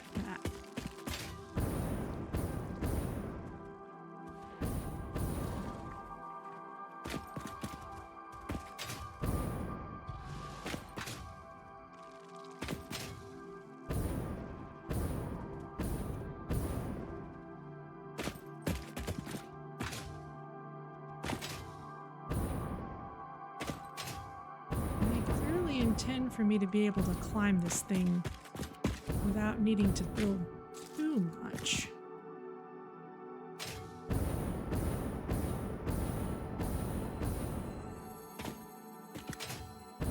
Hello, yellow slug.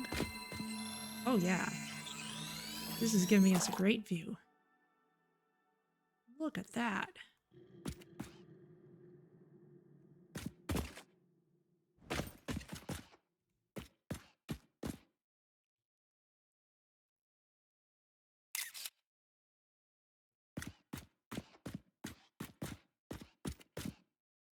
Can even see, yeah, there's some of our infrastructure out there.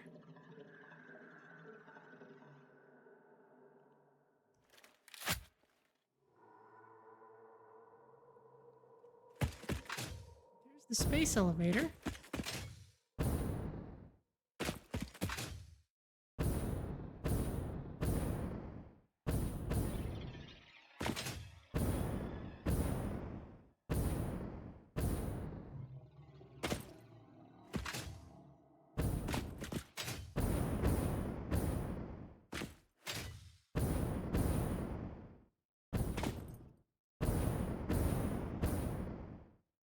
This is clearly meant to be climbable.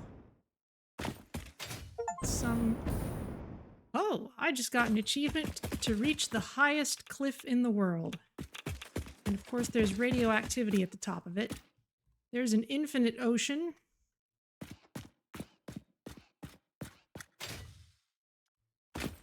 There are actually very few mineable uranium nodes in the world. It's very cool that this is one of them. Look, there's some more of our stuff. Yeah, we came to the edge of the rocky desert area a while ago. I even pointed it out. It's a massive waterfall. Look, massive waterfall, and there's our fuel area. And there's a crater over there. Those are the craters that we saw before.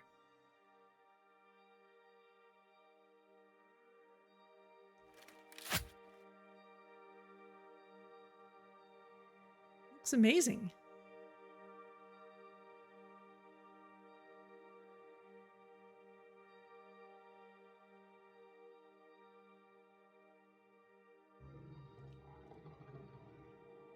Yeah, I remember coming up. I might have climbed the place before. I don't know if there were achievements for it at the time.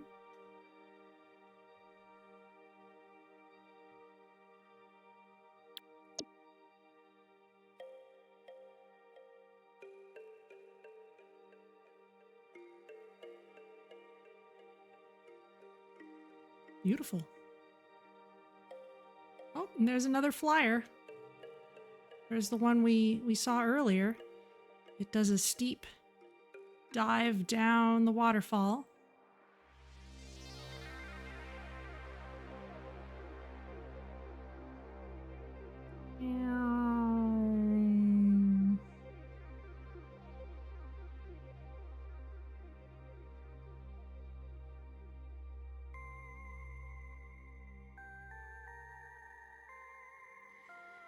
Well,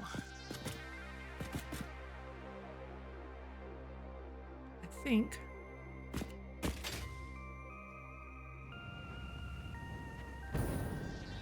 it's time to descend with some care.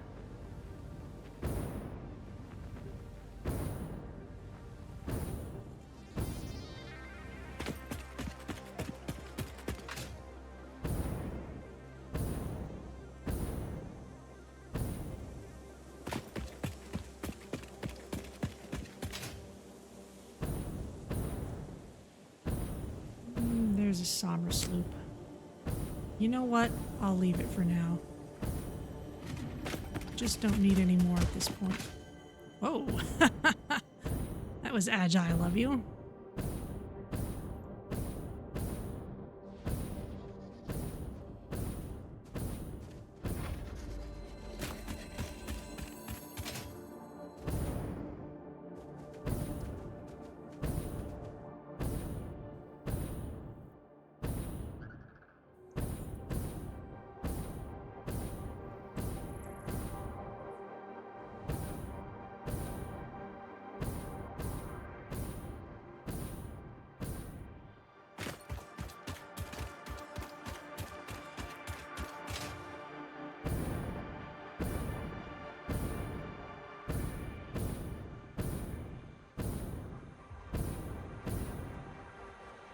We need to be careful with autosaves while we're flying. 2, 1, complete. Okay.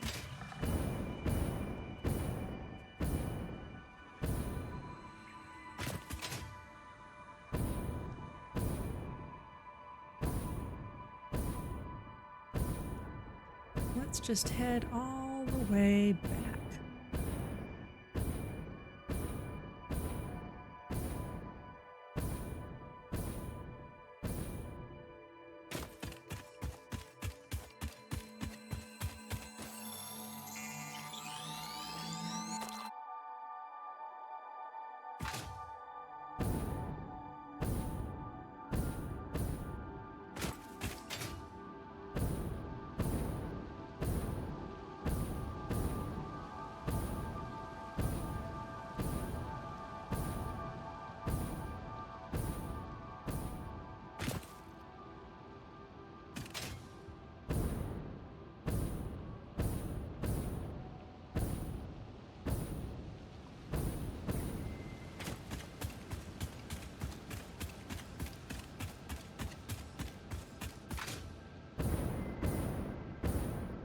There's some quartz, lovely. Oh, there's the fairy ring of mushrooms we saw earlier. And a ladder that we used to get to it.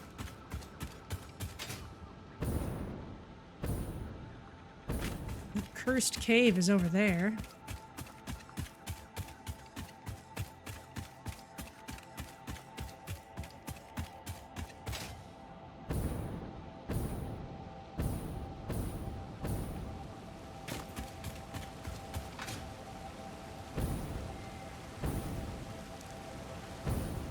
Oh my goodness, did I really leave this floating here?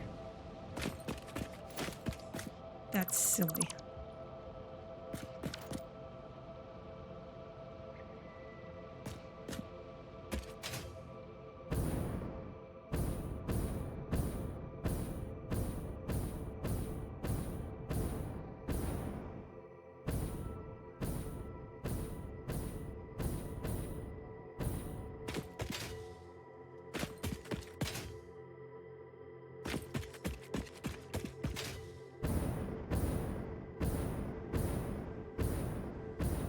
Onward.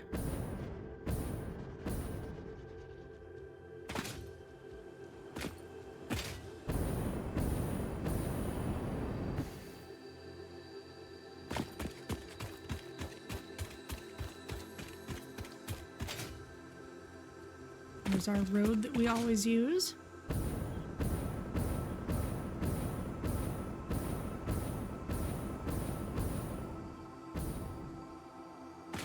This place is awful.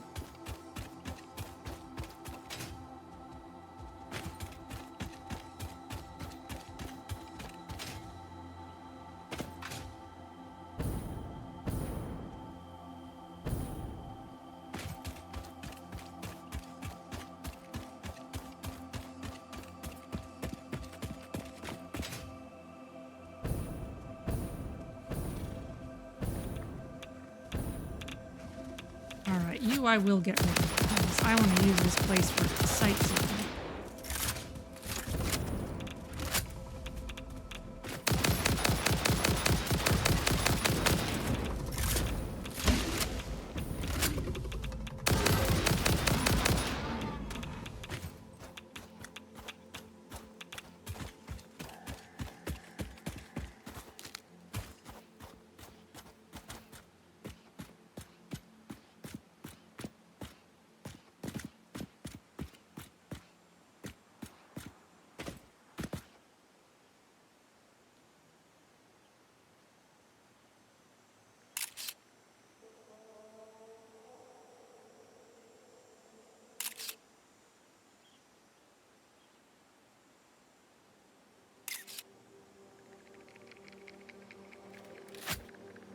Here's our main base.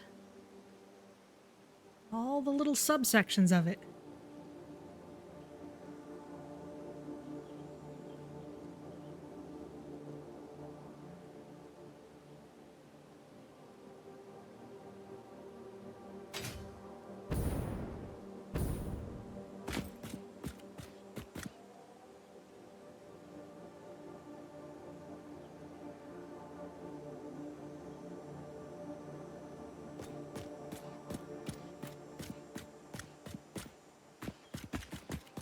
All right.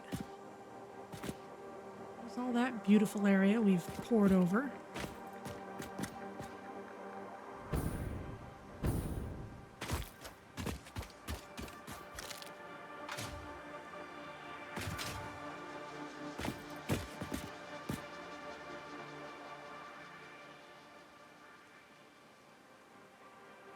Deuterium wire is casting long shadows as it's on the belt.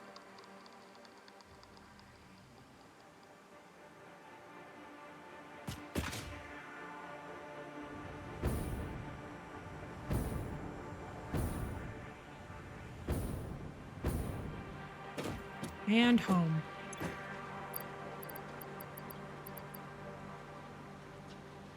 I didn't pick up much of anything in the way of monster loot.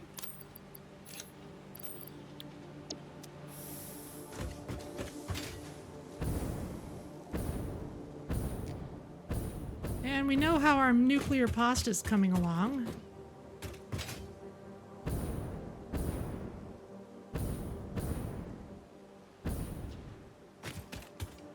So maybe just time to indulge in some aesthetics before...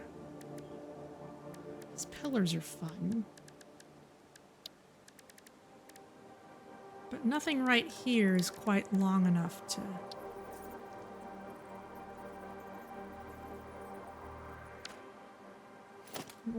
Or quite high enough off the ground to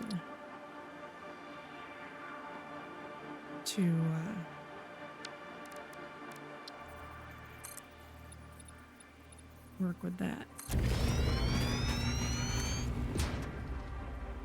Maybe make this whole thing concrete. That makes sense for a space elevator.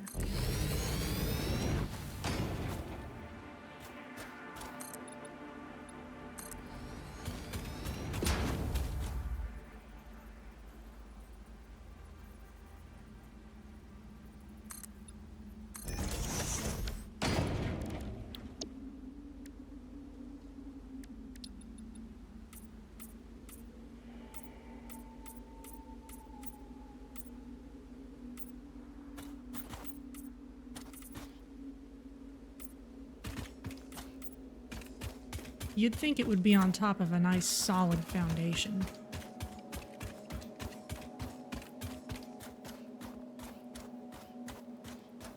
Oh, there's something random in there.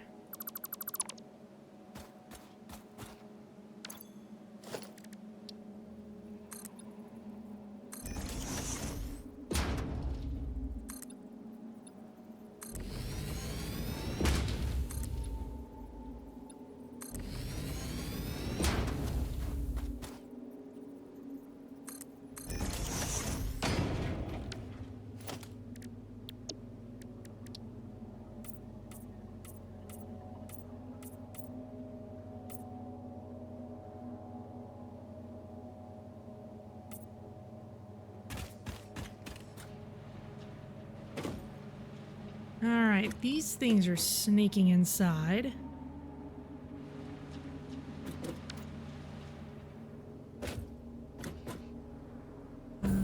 Three total paths, and they're spaced out such that they would want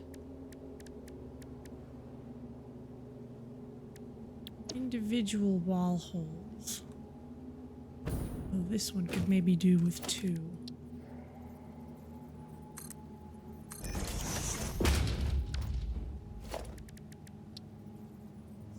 Basic wall under.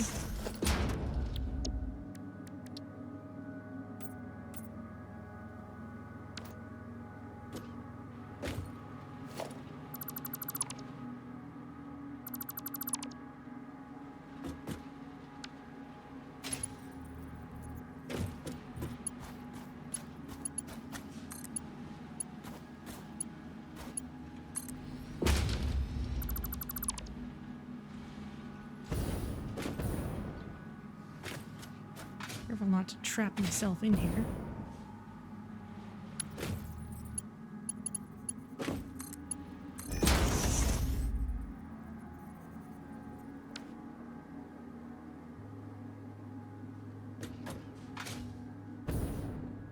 As for this, what has this got in it? Is this is plastic, as I thought. Okay, it's just about 6, but we are so close to the end that I think we can go a little long and finish it.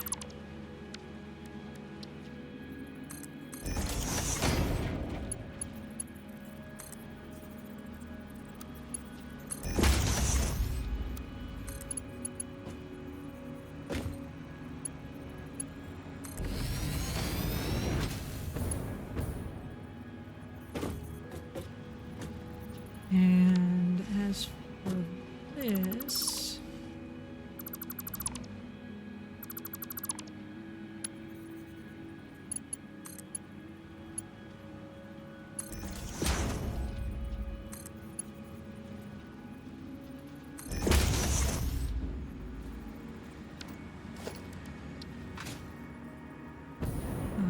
that's not conflicting with anything because it's got the foundation there. Excellent. Concrete wall. There you go.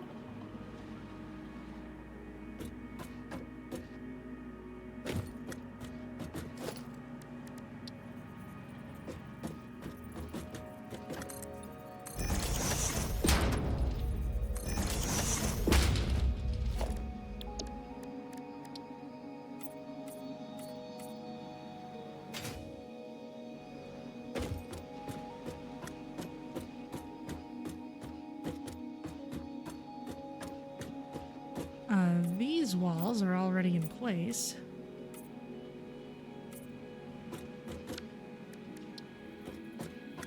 Oh, I need to make sure I don't get run over by my own truck here.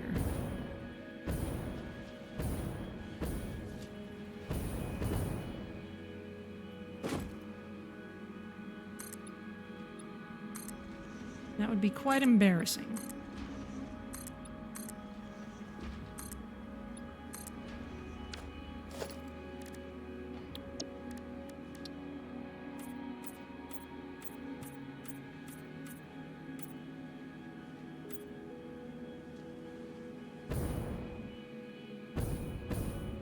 I'm building my own hedgehog ship?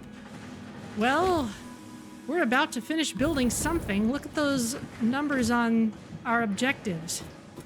We're almost ready to send this thing off and see the end of Phase 5.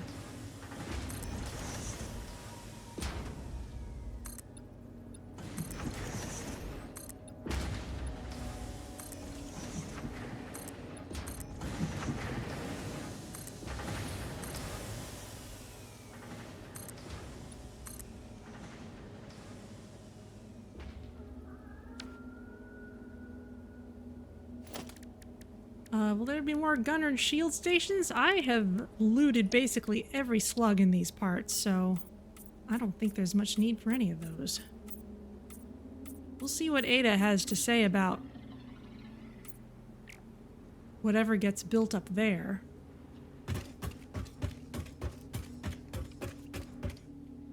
Which I guess we're all set to have happen at night.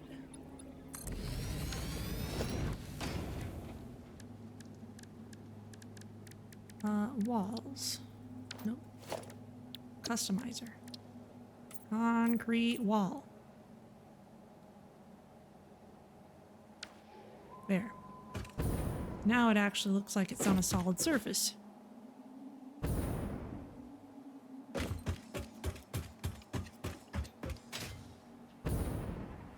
Nice doors and everything.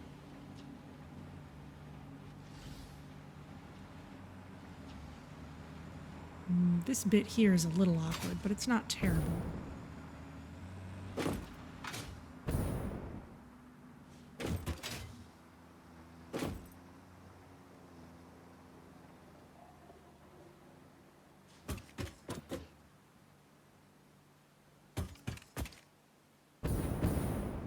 can we stand to see the rest of our nuclear pastas come in?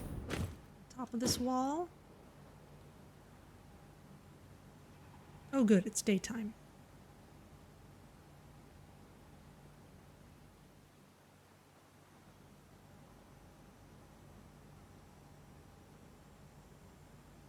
Here comes one pair of them.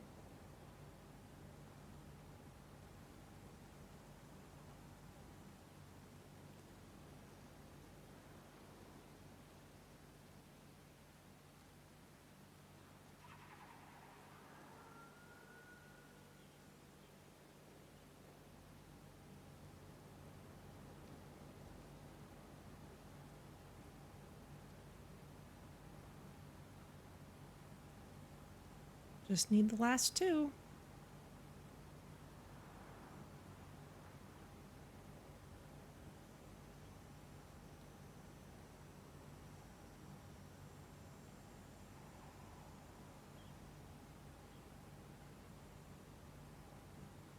And there they are.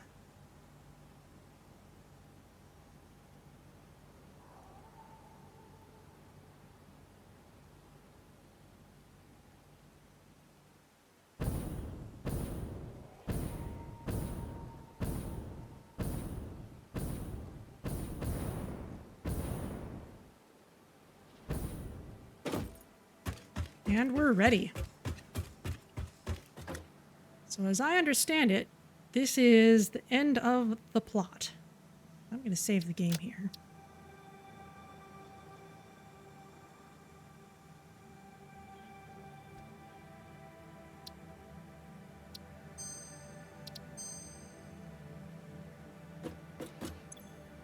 All right. Here goes. Nuclear pasta complete. Biochemical sculptures complete. AI expansion service complete. And ballistic warp drives complete.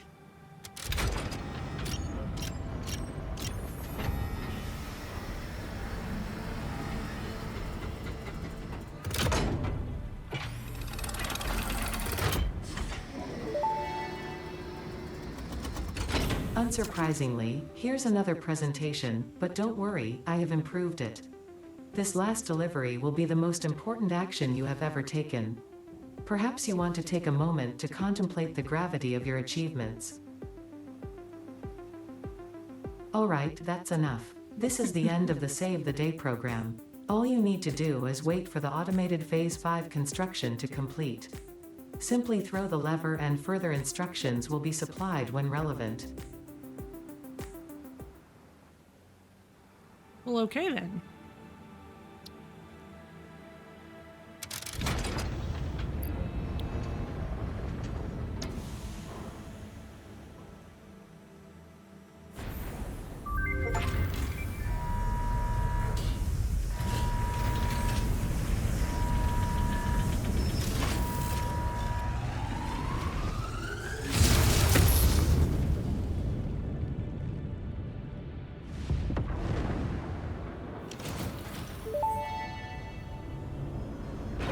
Phase 5 completed. Return to the space elevator after the resources have been processed and added to project assembly. Launch can then be initiated from there. While waiting, please do not break anything.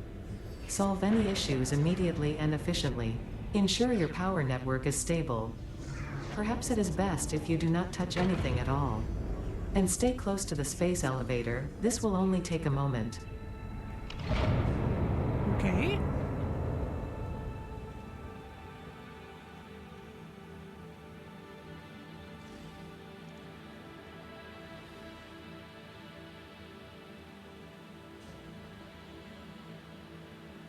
That looks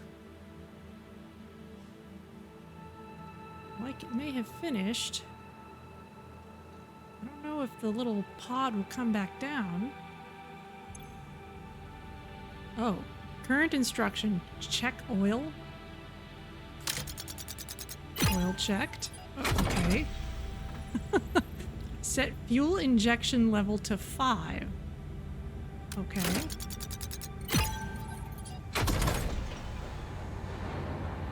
Activate bus B1.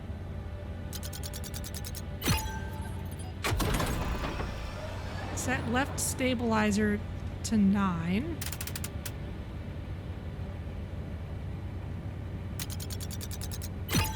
Okay, that is hard to read. Set right stabilizer to 4. Okay. Turn gyroscopic balancer X on. Turn gyroscopic balancer Y on. Turn gyroscopic balancer Z on. Finalizing preparations. Oh my. Preparations complete.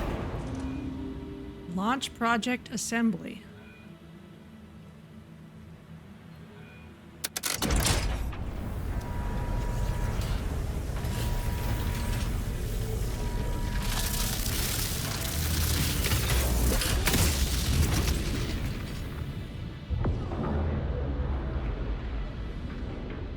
Initiating project assembly. Assembly. Attaching cargo to main body.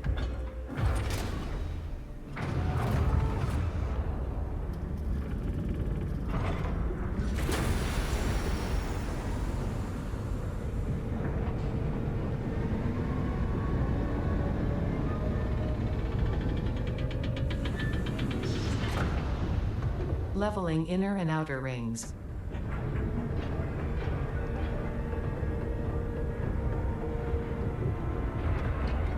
Attaching propulsion to main body.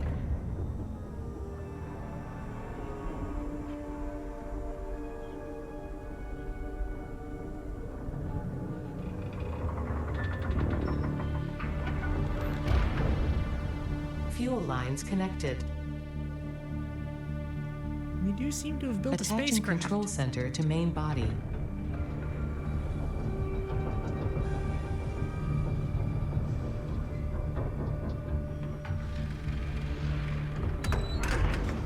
Running systems check. All systems online. Releasing propulsion cage.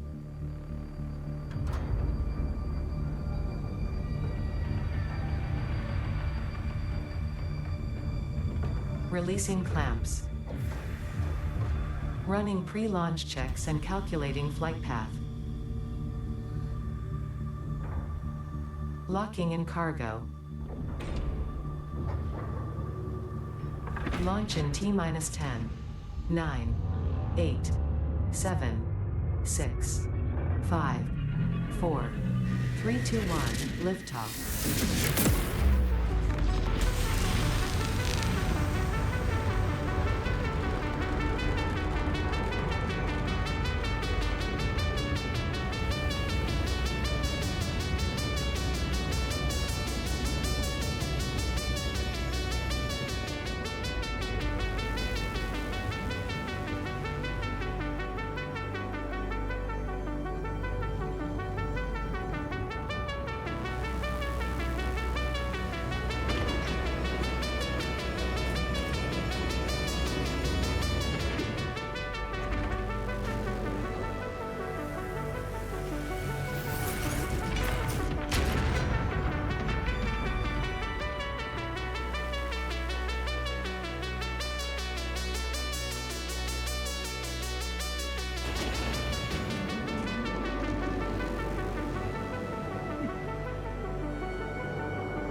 Cool.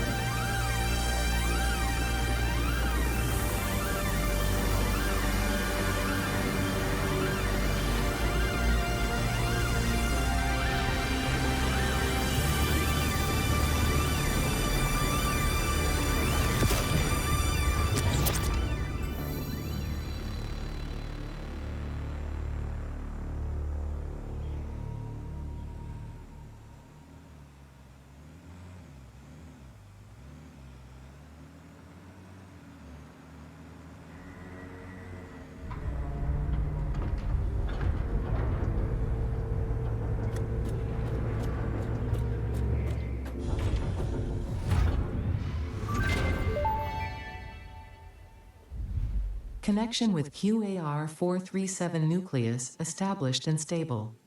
Dispersion initiated. Reinstancing master nucleus to QAR-436 Akicha, B1. Hello, this is Ada, your new local instance of Ada. On behalf of Ada, myself, and all of Fixit, I want to congratulate you on saving the day. Every single kitten and puppy would thank you if they could. You have proven yourself to be a worthwhile and productive member of the human race, and have contributed something to this universe that will forever change it. Thanks to your achievements, the next generation of pioneers can now take to the stars and construct, automate, explore and exploit, alongside me. Additionally, you have been promoted to local production manager, effective immediately. Your duties to project assembly may be complete, but your duties to Fixit remain. With your help, Fixit continues to make the universe a better place. Stay efficient. Stay with Fixit.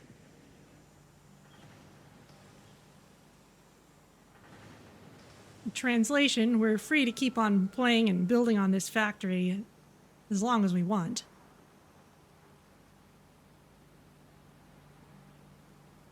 And there's the credits.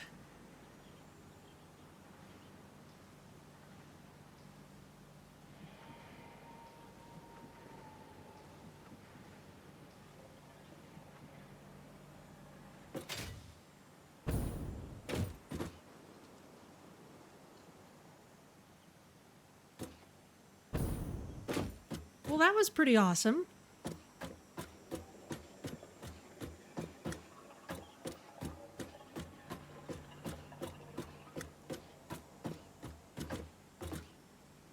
Take a look at that once these credits are over.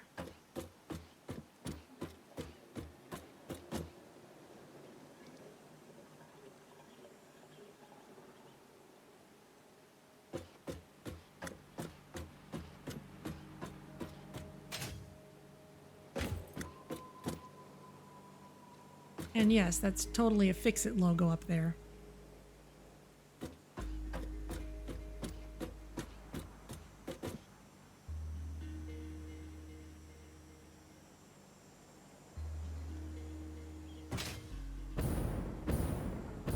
Well, we do honor credits on this channel.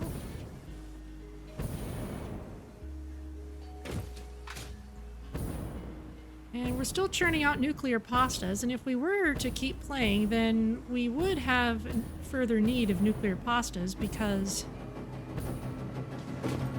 they get put into singularity cells. You turn those into singularity cells, and then you make those into various things.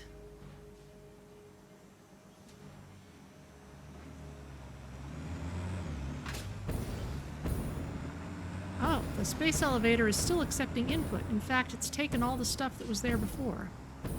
Interesting. Can we keep on collecting stuff, or is there any point to that? Nope. I want to hide the credits.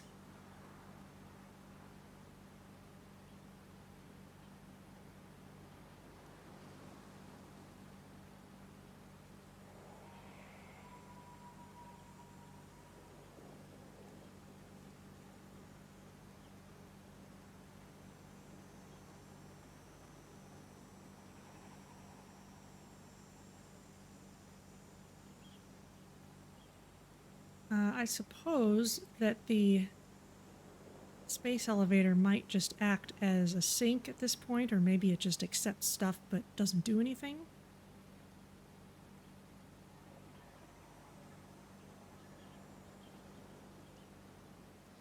Yeah, apparently there are plenty of other pioneers doing this, and of course it was never quite made clear exactly how collecting all this stuff saves the world. I'm gonna dismantle these just so we don't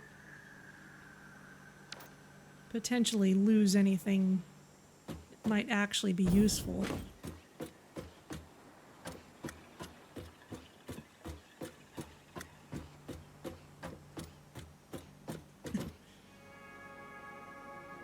Okay then.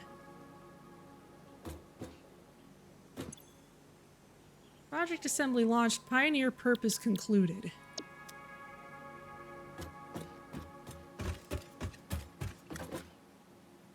Which I suppose means that we could just tear this thing down.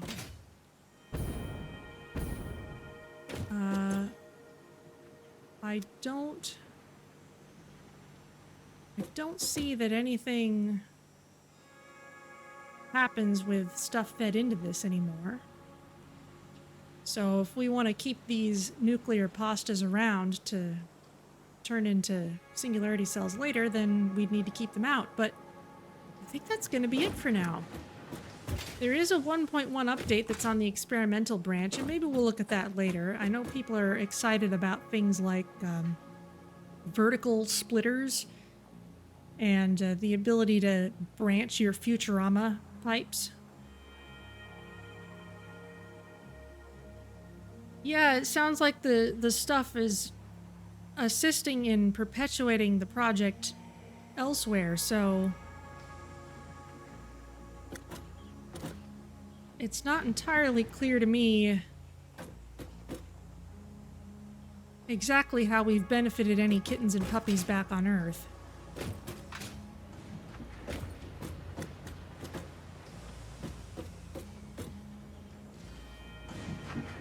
I'd like to see energy beams. Yeah, that alien power thing seems to get close to it, but also I haven't really used much of the last rank of conveyor belts, but those are certainly translucent.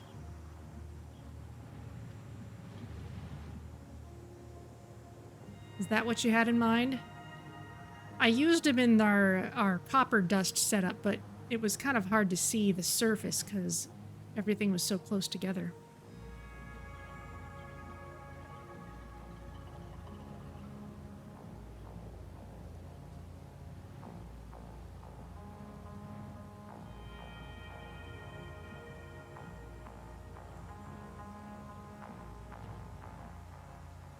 But yeah, I think that is going to be it for Satisfactory for now.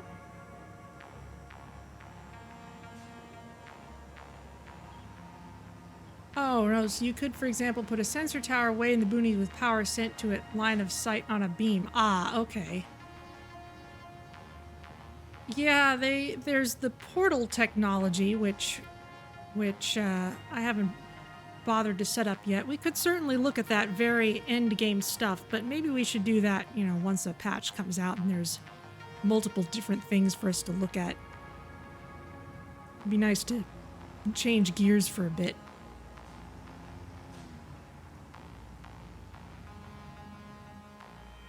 But there's Project Assembly. So, I think that'll be it for me today. This should be the end of session 28.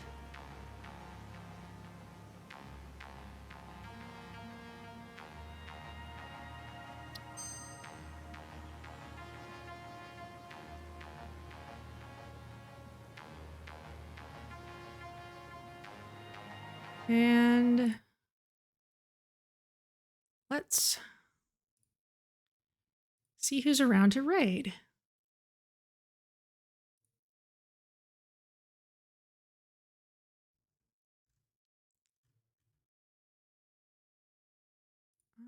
Let's see.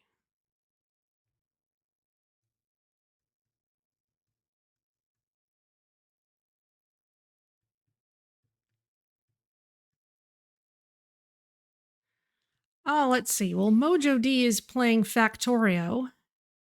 Haven't rated them in a while. And Factorio, well, it's the game that Satisfactory gets compared to. It's another factory building game, but 2D and kind of with some subtly but importantly different mechanics.